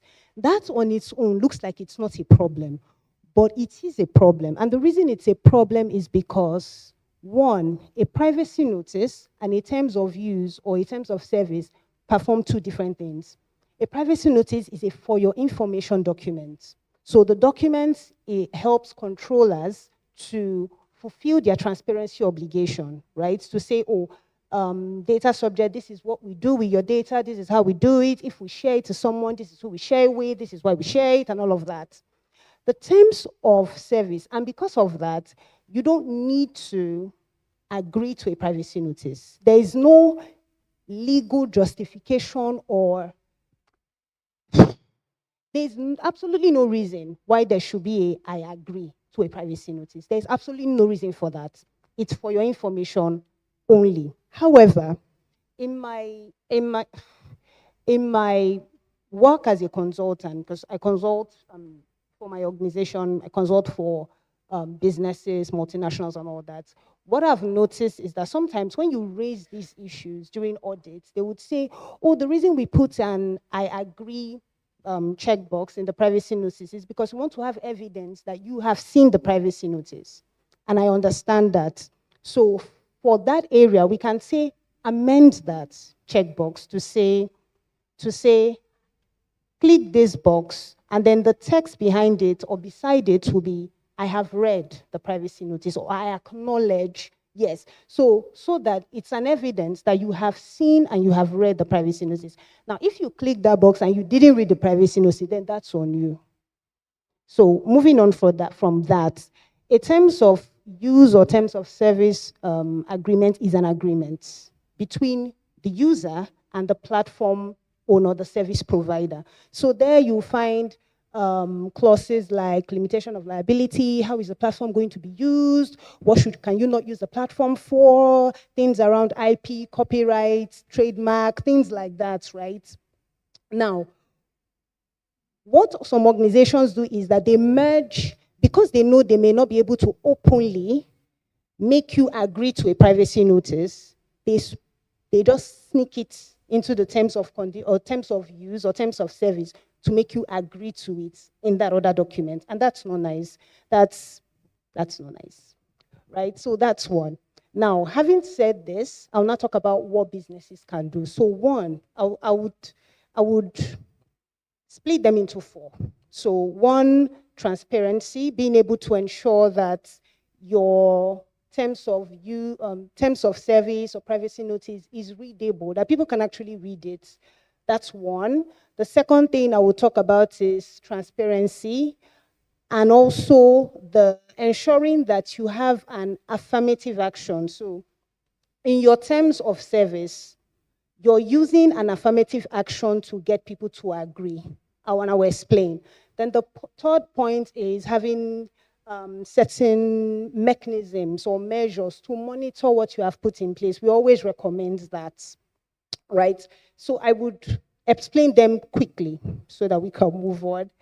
So one is the format. I know that some of us, if you've read certain privacy notices or certain terms of use, the format is in a layered way. So you just see bullet points, and then you can click, it's expandable.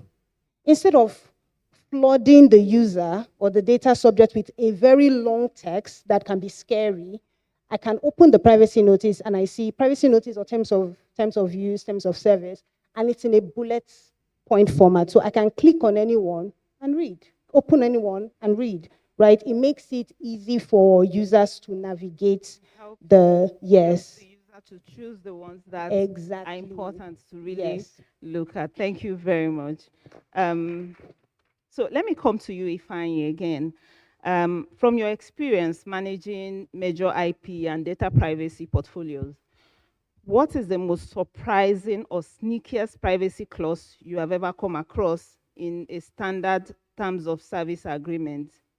And why do users consistently miss it? Can you hear me? Yes. Okay. Okay. So I've seen those kind of clauses in agreements. Basically, I'll categorize them into 4 areas. You have business and businesses, that's companies or vendors as you like. Then you have employer and employee situations. And then you have organizations where maybe a country or NGO or a particular government agency coming to some level of agreement with another country. But I'm going to just stick to 2 of them because of time. So there is one I dealt with, and I've copied it here. I'll just read quickly.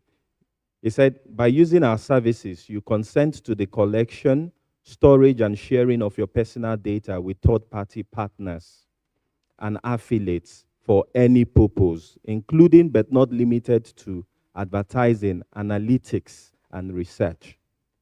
Well, I believe we are all English students here. So once you hear that clause already, you already know that there is a whole lot of things wrong here. And there's something I've seen in most of these contracts that often, I don't know what legal advice they have. When they talk about third party or partners or third party vendors, they don't mention, they just leave it that way. Now, if you go through the act is actually asking that you should specify the kind of partners you are talking of. Then in some acts within Africa, you see it said mention the partners.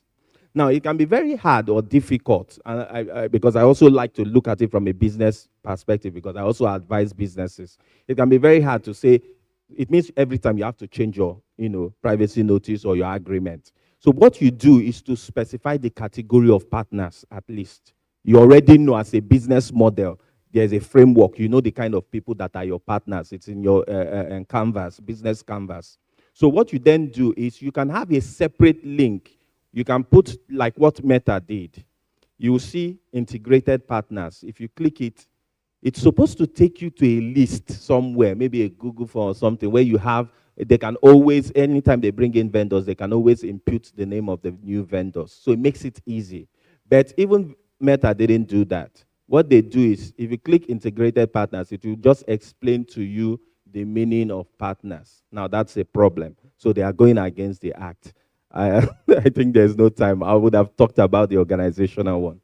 It's not like going outside to check a Google document is actually even an easy something for someone that just wants to interact with websites. And so I ask you again, so if you could redesign how companies present their privacy terms, what practical changes, legal, technical, or even creative, would make them more transparent and user-friendly? So the issue of partners, again, it's very critical for me. I think that's the first thing I'm going to change. You need to list them. It's just important you do. And if you don't want to take them outside, it can be a pop-up, right? So anytime you edit it, it pops up, and then people get to see the people you are sharing it with. And this is why it's even more important. In the next 5 years, AI is going to be fully integrated into almost everything. And you will have a lot of partners. If you go through, for those of us who are also technical savvy, if you go through the back end and see what goes on to even get or integrate an AI algorithm into any particular API, if you see the backend and see what goes on, you marvel. And so it's just critical that everybody knows who our data is going to be shared with. It's just too critical, and that's what I'm going to change first. All right, thank you very much. Let me go back to Reynolds. Reynolds, are you with us? Yes, I'm here. Okay, so I have an interesting question for you. So companies often design privacy policies that are hard to read on purpose. What practical steps could regulators or industry bodies take to encourage businesses to make their terms of services more user-friendly, transparent, and transparent without stifling innovation? First of all, do you agree that some companies make these things hard on purpose? Yes, it is more like an everyday story, right? Was I think it's getting better these days, but then there is still some room for improvement. Um, Previously, I don't know what happens in other countries, but then when you take Ghana, for example, when you go to the bank to say that you want to open an account in the bank, you would have all lots of forms that you need to fill, right? But beneath it, you would see these inscriptions. They are actually tiny, and the font sizes, the font text itself, it is not even appealing to read. And so, if you are even somebody who wants to read, the appearance of the text would not even give you that appetite to read. I think it's been much better these days, where the Bank of Ghana, through other regulators, actually insisted that if you're a bank and you're operating, you should use a standardized format for your documentations. And so I think this is a good way, right, where we can actually learn from where organizations and regulators alike would let the so on the organizational side, right? So organizations would have their documentations in plain text. It is not, it doesn't make a lot of sense when the person who you are going to make money out of, you also hide behind language, and then you take data from them, whereas they don't know what you are going to actually use it for. And then even on the other side, putting it in a format that would be difficult for them to even read. I'll come to the regulatory side. I think we all have an obligation or a role to play in this. And with regulators, I mentioned the Bank of Ghana, insisting that all banks in Ghana should work within a particular format when they are putting together their documentations and all. I think regulators can emulate some of these practices where they give standardized documents, they give procedures and policies that are friendly themselves, that they will be able to roll out to the organizations for them to follow. Regulators also, I think this will be my last point, but then it is important for regulators themselves to also be compliant with data protection regulations. I recently, not in Ghana, but in a different country, walked into a regulatory space. This is the regulator for data protection, right? And where they have kept their CCTV camera notice. So I was wondering, if you go into any organization and they have not done what is right, would you be able to sanction them? Would you be able to call them to order? The regulators should regulate themselves first.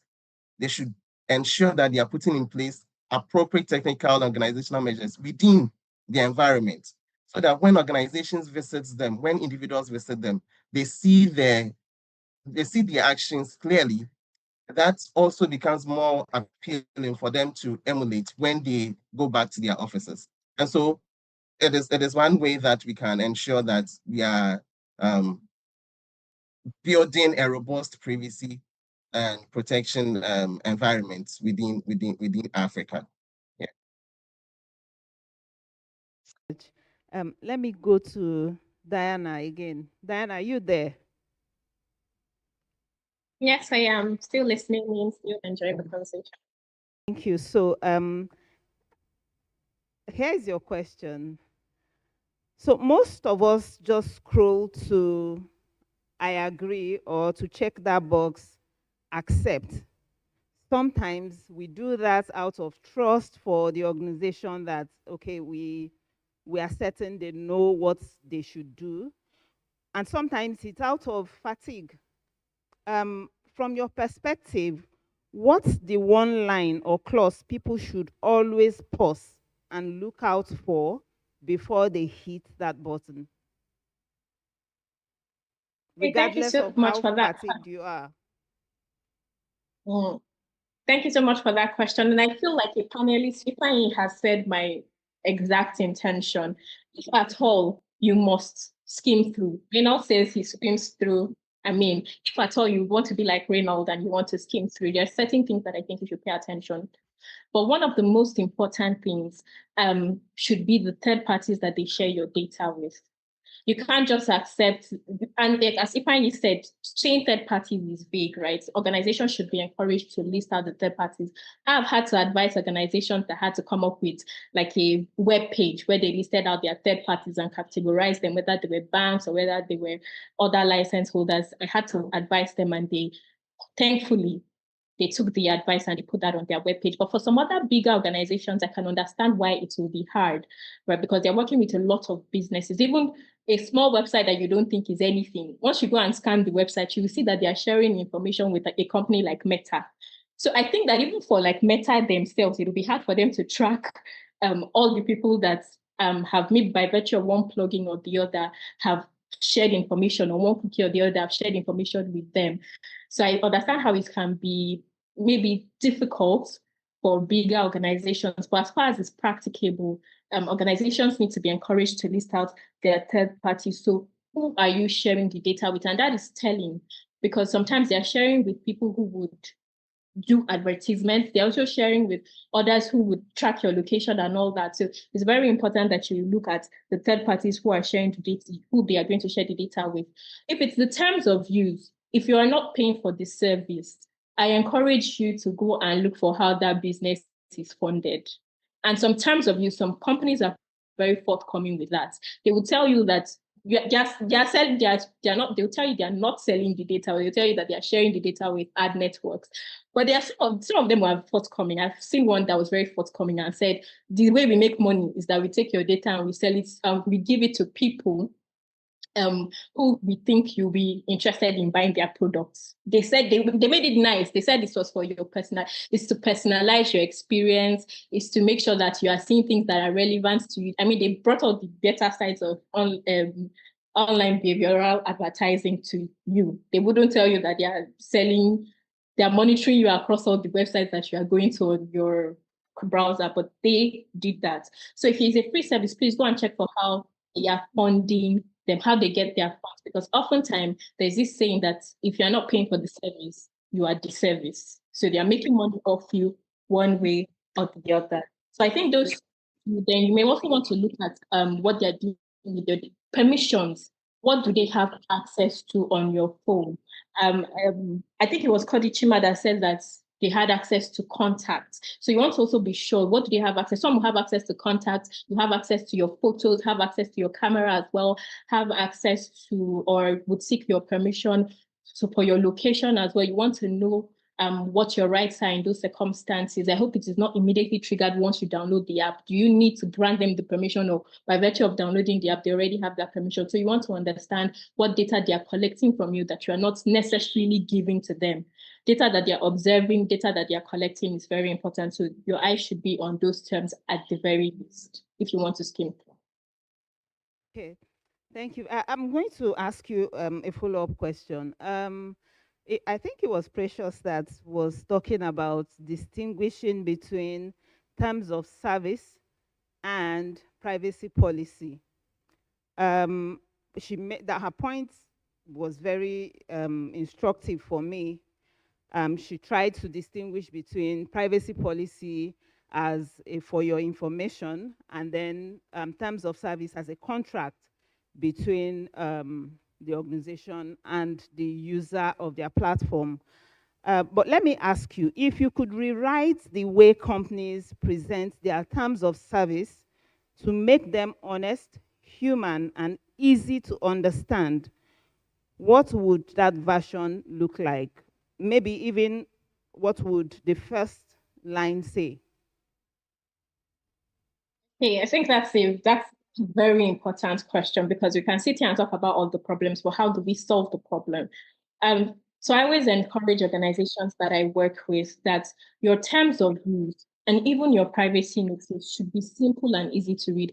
If you can, make it conversational. I drafted the terms of use this morning, and as I was reading it, I was excited because it looked like two people talking, right? So from your first line, you need to capture their attention. If you take tips from content creators, they always have this hook thing where they hook you with their first line. So you want to say something like, wait, before you scroll, I need you to read this, something more dramatic or something that will catch their attention. So your first line, your opener should be strong enough to catch their attention.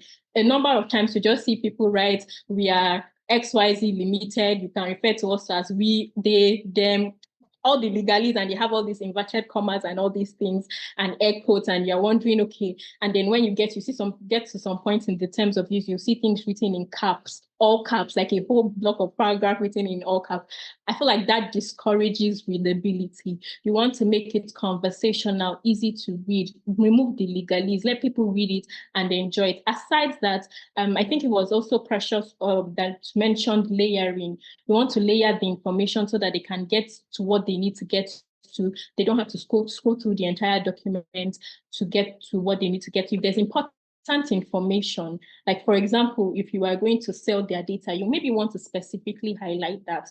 Play around with color codes as well. Some things can be in green, some things that you think it is important that they take away should be in red. Just play with colors so that they can easily skim through and know, okay, this is the most important, or this is the meat of this paragraph that I'm reading through. I've also seen different techniques. I saw today, one company has a full YouTube, not a YouTube video, did a video for their privacy notice. They said, if you don't want to read it, you can watch this video. I also know that using animation and using diagrams, icons is also encouraged these days, but you have to do everything. Already there's a reading problem. You have to do everything to encourage people to read privacy notice, so make it simple, digestible. So if I were to change the way they did it, I would have a very banging opener, right? I'll say something like, wait, maybe it will be in caps, it will be big, and it will be red, just to get their attention. And I'll say, please read this with me, right? I would also substitute some terms that are very common. I wouldn't say by continuing to use this service, you agree to our terms. That is passive.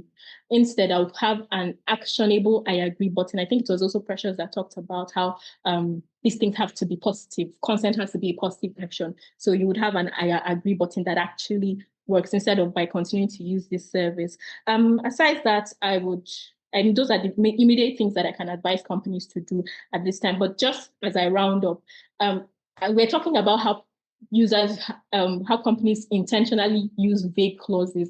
It is very true. If a clause is vague, it's intended to be so. And I know this because I've worked with companies that have tried to be vague. What do you mean by maximizing a user's experience? What does maximizing mean, right? What do you mean by commercializing? Commercializing, so you can even understand. What do you mean by utilizing? We are going to utilize your data we're sharing your data with these people for the purpose of utilization. What is utilization? What is maximizing my experience, right? So they use all these big terms to bury what they're actually doing. And if I were to advise companies, please do away with it. To be honest, like this company that I read their terms of use today that say, please, we're sharing your data with people in the ad network so that they can advertise to you.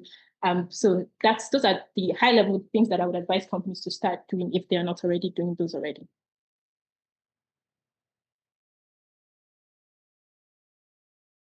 Impacts there. And you talked about even having a video. If you can't read, just watch the video. And the one that is very instructive is the fact that even if I have to hold a brief for the regulators, at least I know of the NDPC, they have said you must make privacy policy to be as elementary as possible, to the extent that even a primary school pupil will read a privacy notice and understand what is being said. So I don't know where this whole challenge we are having is coming from. Is it from lawyers wanting to make their, their job look very tedious and very hectic, or is it just companies trying to be funny? Whichever one it is, I am sure that the conversation has started and it can only get better. So let me come to you, Kodichi. We are coming back to sneaky again. We've all agreed that we just click these things, and we need to have a change of attitude. So what's one surprising or sneaky privacy clause you've seen that most people would never expect? Something that made even you pause to wonder. Okay.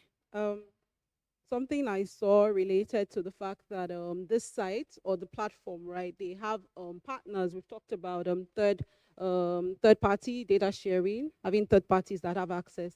But then the fact that they could also collect data from those partners, even when you're not using their products or not using their platform. So for me, it's, the fact is, and it all brings together the simple fact that data is valuable. Our data is valuable. But yes, as individuals, really, we don't have that upper hand to individually negotiate these things, these arrangements we find ourselves in. You require a service, you require a platform, so you're just going to go ahead and, move on with it despite what you find. I appreciate what, Precious, we've all said here, really, in terms of simplifying these things. But then the fact comes down, it's like, who needs what? And then what can be done about it in terms of that arrangement. So because of this, platforms are taking advantage of that, taking advantage of the data subject. Let's use that for instance. And they're saying now, we have access to your data, and then we're watching you even beyond, I say I'll stay off Facebook, but I happen to use Facebook Marketplace and I purchase something there. And there's a possibility that the fact that I did that with that advertiser, that information can get back. Though the arrangement and the understanding is that any data being shared by that advertiser, they should have lawful basis, or they've complied with the data privacy laws to do that. But it just creates this really big network where it feels like everyone is, they're out for you. They just want this. And then sometimes data subjects are like, do I just give up? And just, just give in. I feel I am enjoying, something from it. And let me just, is it a give and take in that sense? But I appreciate what Diana said as well, that if it's made, the privacy policy is made attractive enough, people would listen or people would watch. But we are dealing with a digital era. There's a lot of short attention span, really. We have things, people do have things to do, and it's almost like we know these things already to get into it. But I definitely agree that that attention has to be paid, because for the businesses to go through this much effort, we actually have something. So I'm also coming from the other angle, because it now takes us to like a consumer protection aspect, really, because you might not be able as a data subject or as a user of the service to advocate for yourself personally, but if we come together collectively, and if our laws, we're talking about the Data Protection Act, we're talking about, maybe we'll look at the EU that has, an overreaching directive that kind of speaks and identifies what is unfair, and, there are provisions for what would be considered unenforceable already. So when those things are in place, the law is already there to protect the data subject, that even if you do go ahead and enter into that kind of arrangement, you are still protected if it comes to the courts or if it comes to the law at the end of the day. Follow-up question. So if you had to give everyday user a simple 30 seconds checklist before accepting any terms of service, what would be the top few things you'd tell them to look out for so they don't unknowingly sign away their privacy? Okay. So we're talking about, making the privacy policies, and then Precious, you distinguished between it. Privacy policy is different from the terms of use. So when we do come up to these platforms, we would actually see both. They might say you're agreeing to terms of use privacy policy. They might underline it. So they are both clickable, but they are both essential for like the quality of the service being provided. So in terms of use, you look at it as, I'm coming to this platform. This is what I can do on the platform. And the privacy policy, we can look at it as, you're using my data as I come or I make use of your service. This is what you are doing with my data. So we can see from that angle as well. But I think what can make life easy, we all have our devices, we have our systems, we have the search feature. There are some buzzwords you want to type in, and it will just take you directly to what you need to see. So I'll just use, for example, opt-out clause, because it's now being structured. Most of these policies are being structured in a way that you're already in it. Like, you might actually have to go to your device settings to turn off permissions, instead of what the proper thing should be is that I am now going to turn it on and enable you. I actually have to go and turn off. So what you want to look out for is opt-in, opt-out. By the time you search that in your find in on the browser or something, it will take you to, for instance, let me use this example for OpenAI. OpenAI is saying that you are bound to mandatory arbitration, right? So they've restricted, the rights to make claims and any legal defense where you would want to go to institute action. It's like, you have to come to us and it has to be arbitration. And then they've introduced something, that's ChatGPT for those of us, yes, unless you opt out within 30 days of signing up. Right, so yes, so if you don't find that out on time, if you don't check on time, you've missed it, unless of course you can delete, you can terminate and leave the platform. But those are the things that we can quickly search for that would already draw your attention. Okay, what do they need me to opt out of? What do they need me to opt into? And then you can read, around those parameters as well. Something else I also want to mention beyond opt out is kind of like termination, right? So they can tell you can delete your account, but then, what happens with the information? Is it really deleted? Does it go away? Because some platforms will tell you that we are still going to retain this data for a certain period. And there are some laws and regulations that can allow them for, various reasons. But you would see some saying, for whatever reason may be required. Because those of us in the privacy space will understand that most laws allow a basis of processing to be legitimate interests, which is kind of the business wants to provide the service. In order for them to provide the service, they have to do certain things. But their parameters, it should not affect your own rights as a data subject to that. But, under that basis, a lot of companies are able to hide behind that. So they can hold on to your data for longer, for legitimate interest purposes and the likes. These are things that I'll say you should also check out for. Thank you. Thank you very much. And thank you very much, everyone, for your active participation. So I think we should take questions. The day is fast spent. Do we have questions from? Okay.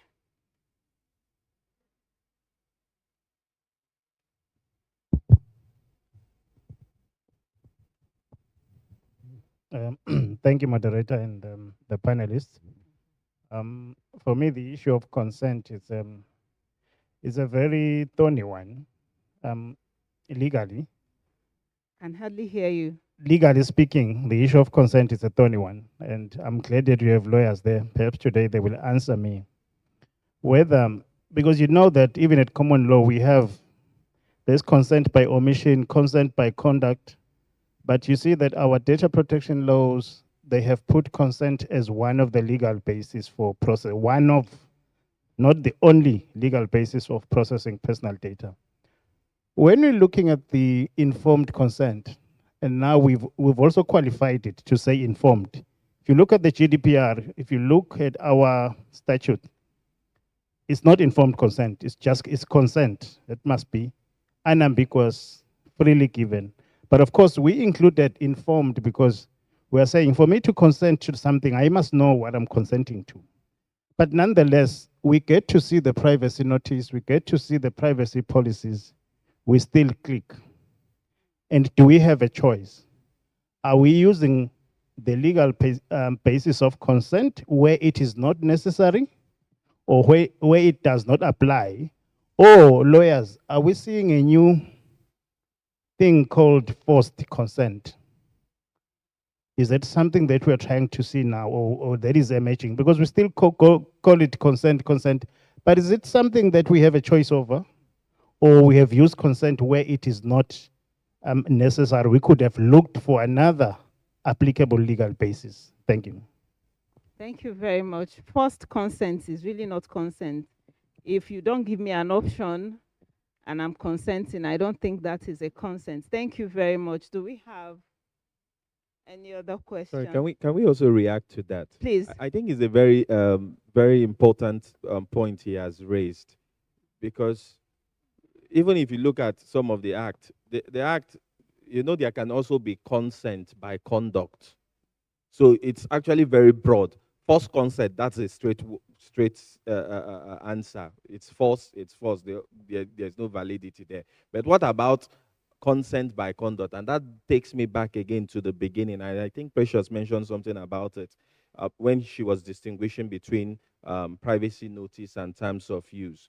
So from the business perspective as well, it's important to actually, of course, you need to show, like the NDPA says, that it is the onus lies on the data controller or processor to show that consent was actually given. Yes. Now, and since matter of personal data comes under privacy notice, some people don't put it under the terms of use. So terms of use, maybe there's some, ticking or some other way you agree to, which makes it an agreement. If you don't put your privacy policy or you don't refer to it in the terms of use, and in your privacy policy, there is no way or anything showing that the person is actually consenting, there's a problem. So you don't have any proof. And in the law court, that's a dangerous thing for the data controller or processor. So again, you want to find a way to either refer on your terms of notice or, like Precious said, do something like acknowledgement to just show that you actually have that at the back. So when you then have, coming back to you, when you have some sort of overt act showing that indeed you took step, then I think that should suffice. Okay, Precious also yes, I wanted to add to what Ifeanyi has said. When it comes to consent, and I like the way you made that distinction when you were talking about consent. You said consent is one of the lawful bases. That's very important.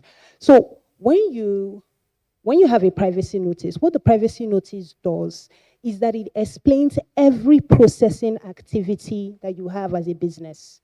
Every processing activity. Now note that for some processing activities, the lawful basis is not consent. So you don't need consent for those processing activities.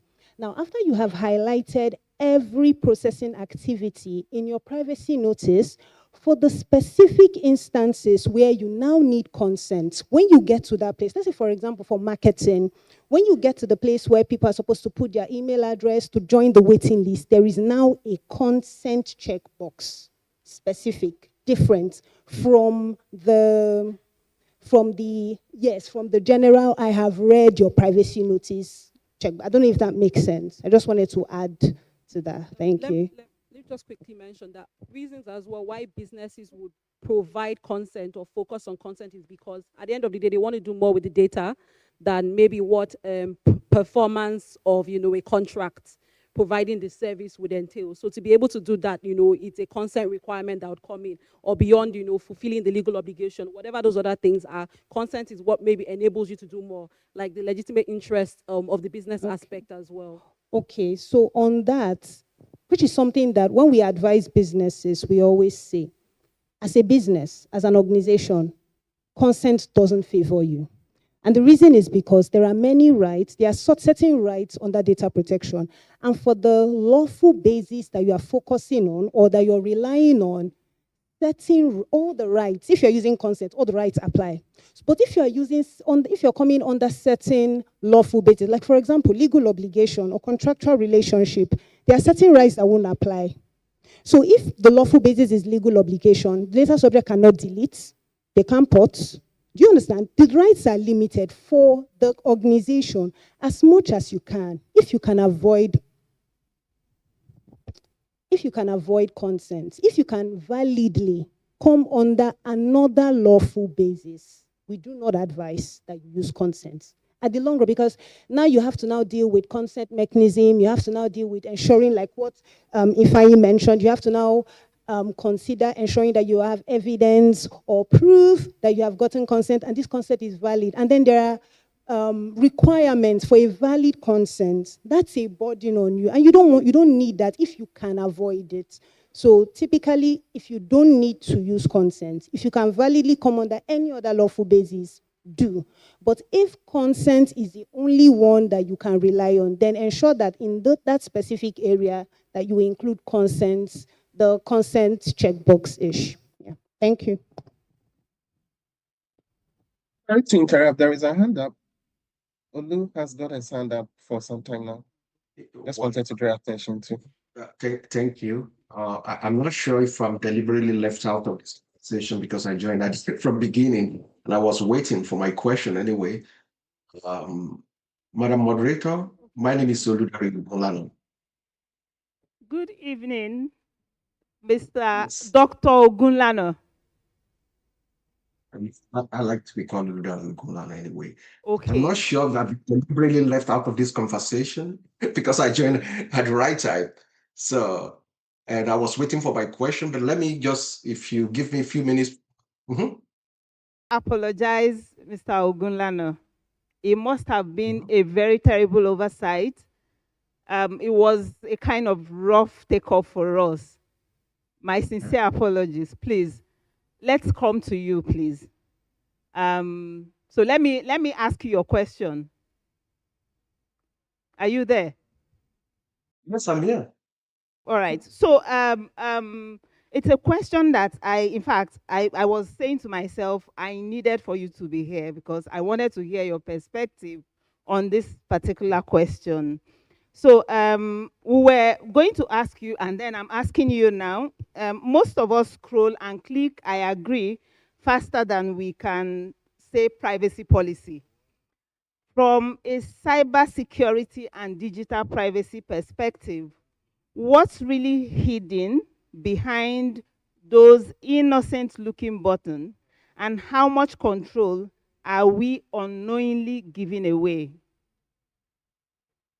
Well, thank you, everyone. My name is Soludari Ogunlana. I'm not a legal practitioner like you, but I teach cybersecurity and AI and cyber privacy, University of Texas here. I'm a professor, but let me start with something we all know.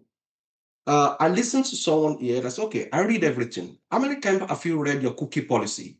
I don't know if everyone take time to read cookie policy and cookie track everything more than anything, right? But let's start with something we're all familiar with. Most of us, we click faster than groom says I do in the marriage registry. And now I want all of you to stay with me. Let me explain that. I mean, regarding to your question. Imagine a man we filled with joy and now standing in court. And the registrar says, do you take this woman? And he says, I do, without reading the terms of conditions of marriage, no clue about in-laws, share bank account, and weekend shores. And that's exactly what we do online every single day. If everyone is telling me that, okay, I read everything, then that's not true. That's not true. So I've been in this game for more than 25 years, done a lot of experiment on that. And we've seen organizations taking advantage of that. And that's why we've seen a lot of radical law, including GDPR, CCPA in the United States, and Africa, we're now emulating that. We see a long wall of text. We skip over it. We click I agree. That often gives platform access to what the Anna just mentioned. Your location history, your contract, your camera and microphone. And what she has never added is that it even gets your mood, they gauge your mood, your typing speed, and your behavior. TikTok was fined for 345 million euro, thereabout, under GDPR for tracking children without proper consent. Facebook, before they turned to Meta, they share data, like someone said, with Cambridge Analytica. They harvested data about 87 million users, including photos in Nigeria and in Kenya. And what do they do with that? They use that to influence election. And if you call that one consent, that's not consent. That's a kind of blindfolded agreement, just like some marriages we see today. Well, good things. Coming back to your question again, we are waking up, just like what we've seen in Europe and in the West, in the global North. Nigeria Data Protection Act 2023, like just someone just mentioned right in here. I think Reno mentioned something like that, replaced the moribund NDPR. And that gave back to Nigerian Data Protection Commission that enforces those rules around consent. I mean, today, the purpose limitations and also breach notification to ensure that when citizens say, I agree, when they press that button, it means something. But the reality is that, are we enforcing that? I mean, that's the reality. The same thing in South Africa, POPIA enforces 8 conditions for lawful processing. The information regulation, I mean, regulator now investigate breaches in public and private sectors alike. Diana said something. We have reading problem, not only reading problem, attention deficit in the world, which of course we are today. So, and that's a big problem. We love innovation, we just like romance, but trouble start when times are hidden and you only find out after the ceremony.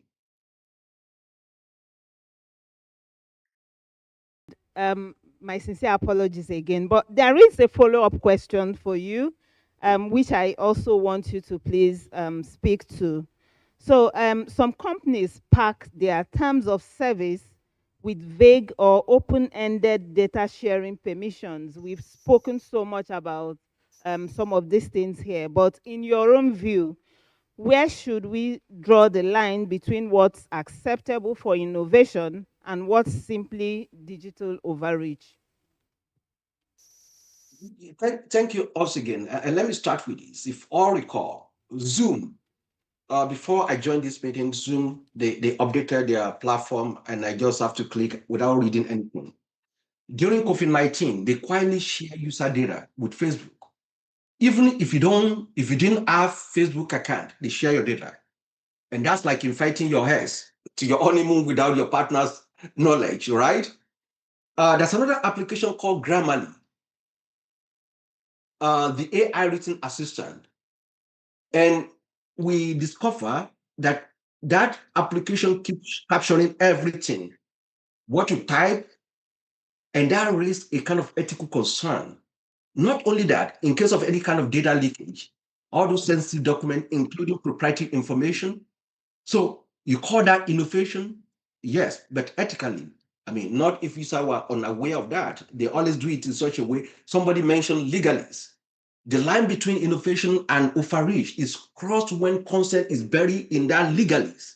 When things are written in such a way that it's so boring that nobody is ready to read that. And we do that every day. I don't have time to be able to read or go through all those things. Data repurpose without notice.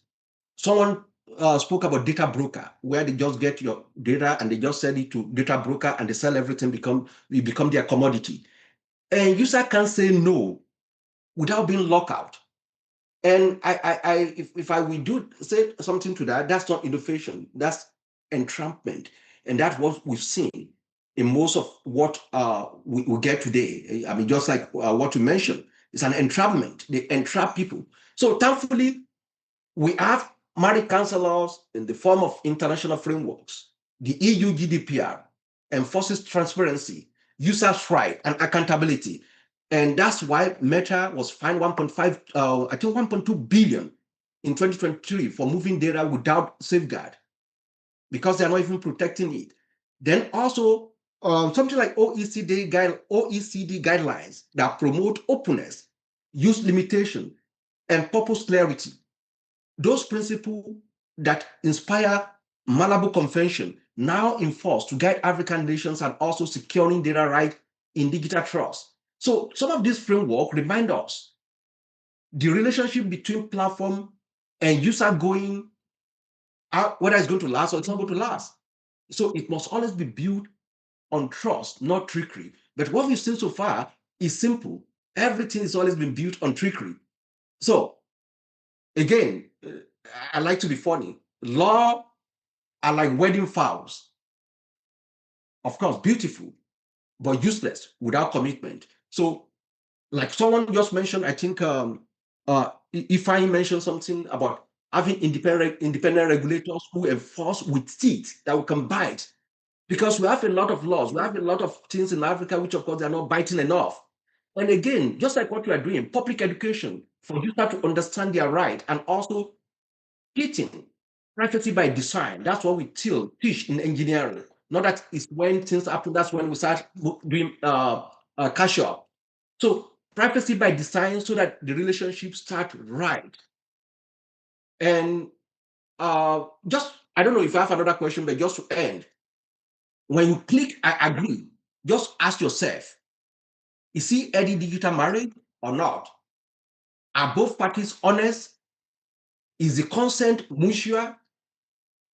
Is there room for respectful exit? So now we're writing our new files through our new law, enforcement, and awareness. But that must ensure all these files are not broken. So because in the world which of course we are today, digital rights like marriages are not just about love, they are about trust, choice, and dignity. Thank you very much. Much, Dr. Ogundare. Thank you so much. Ogulano. Ogunlana, thank you so much. Thank you, Kodilichi. Thank you, Ifeanyi. Thank you, Precious. Thank you, Diana. And thank you, Reynolds. I think we've come to the end of this session. And thank you very much, the audience, those that stayed. You've done so well. Well done.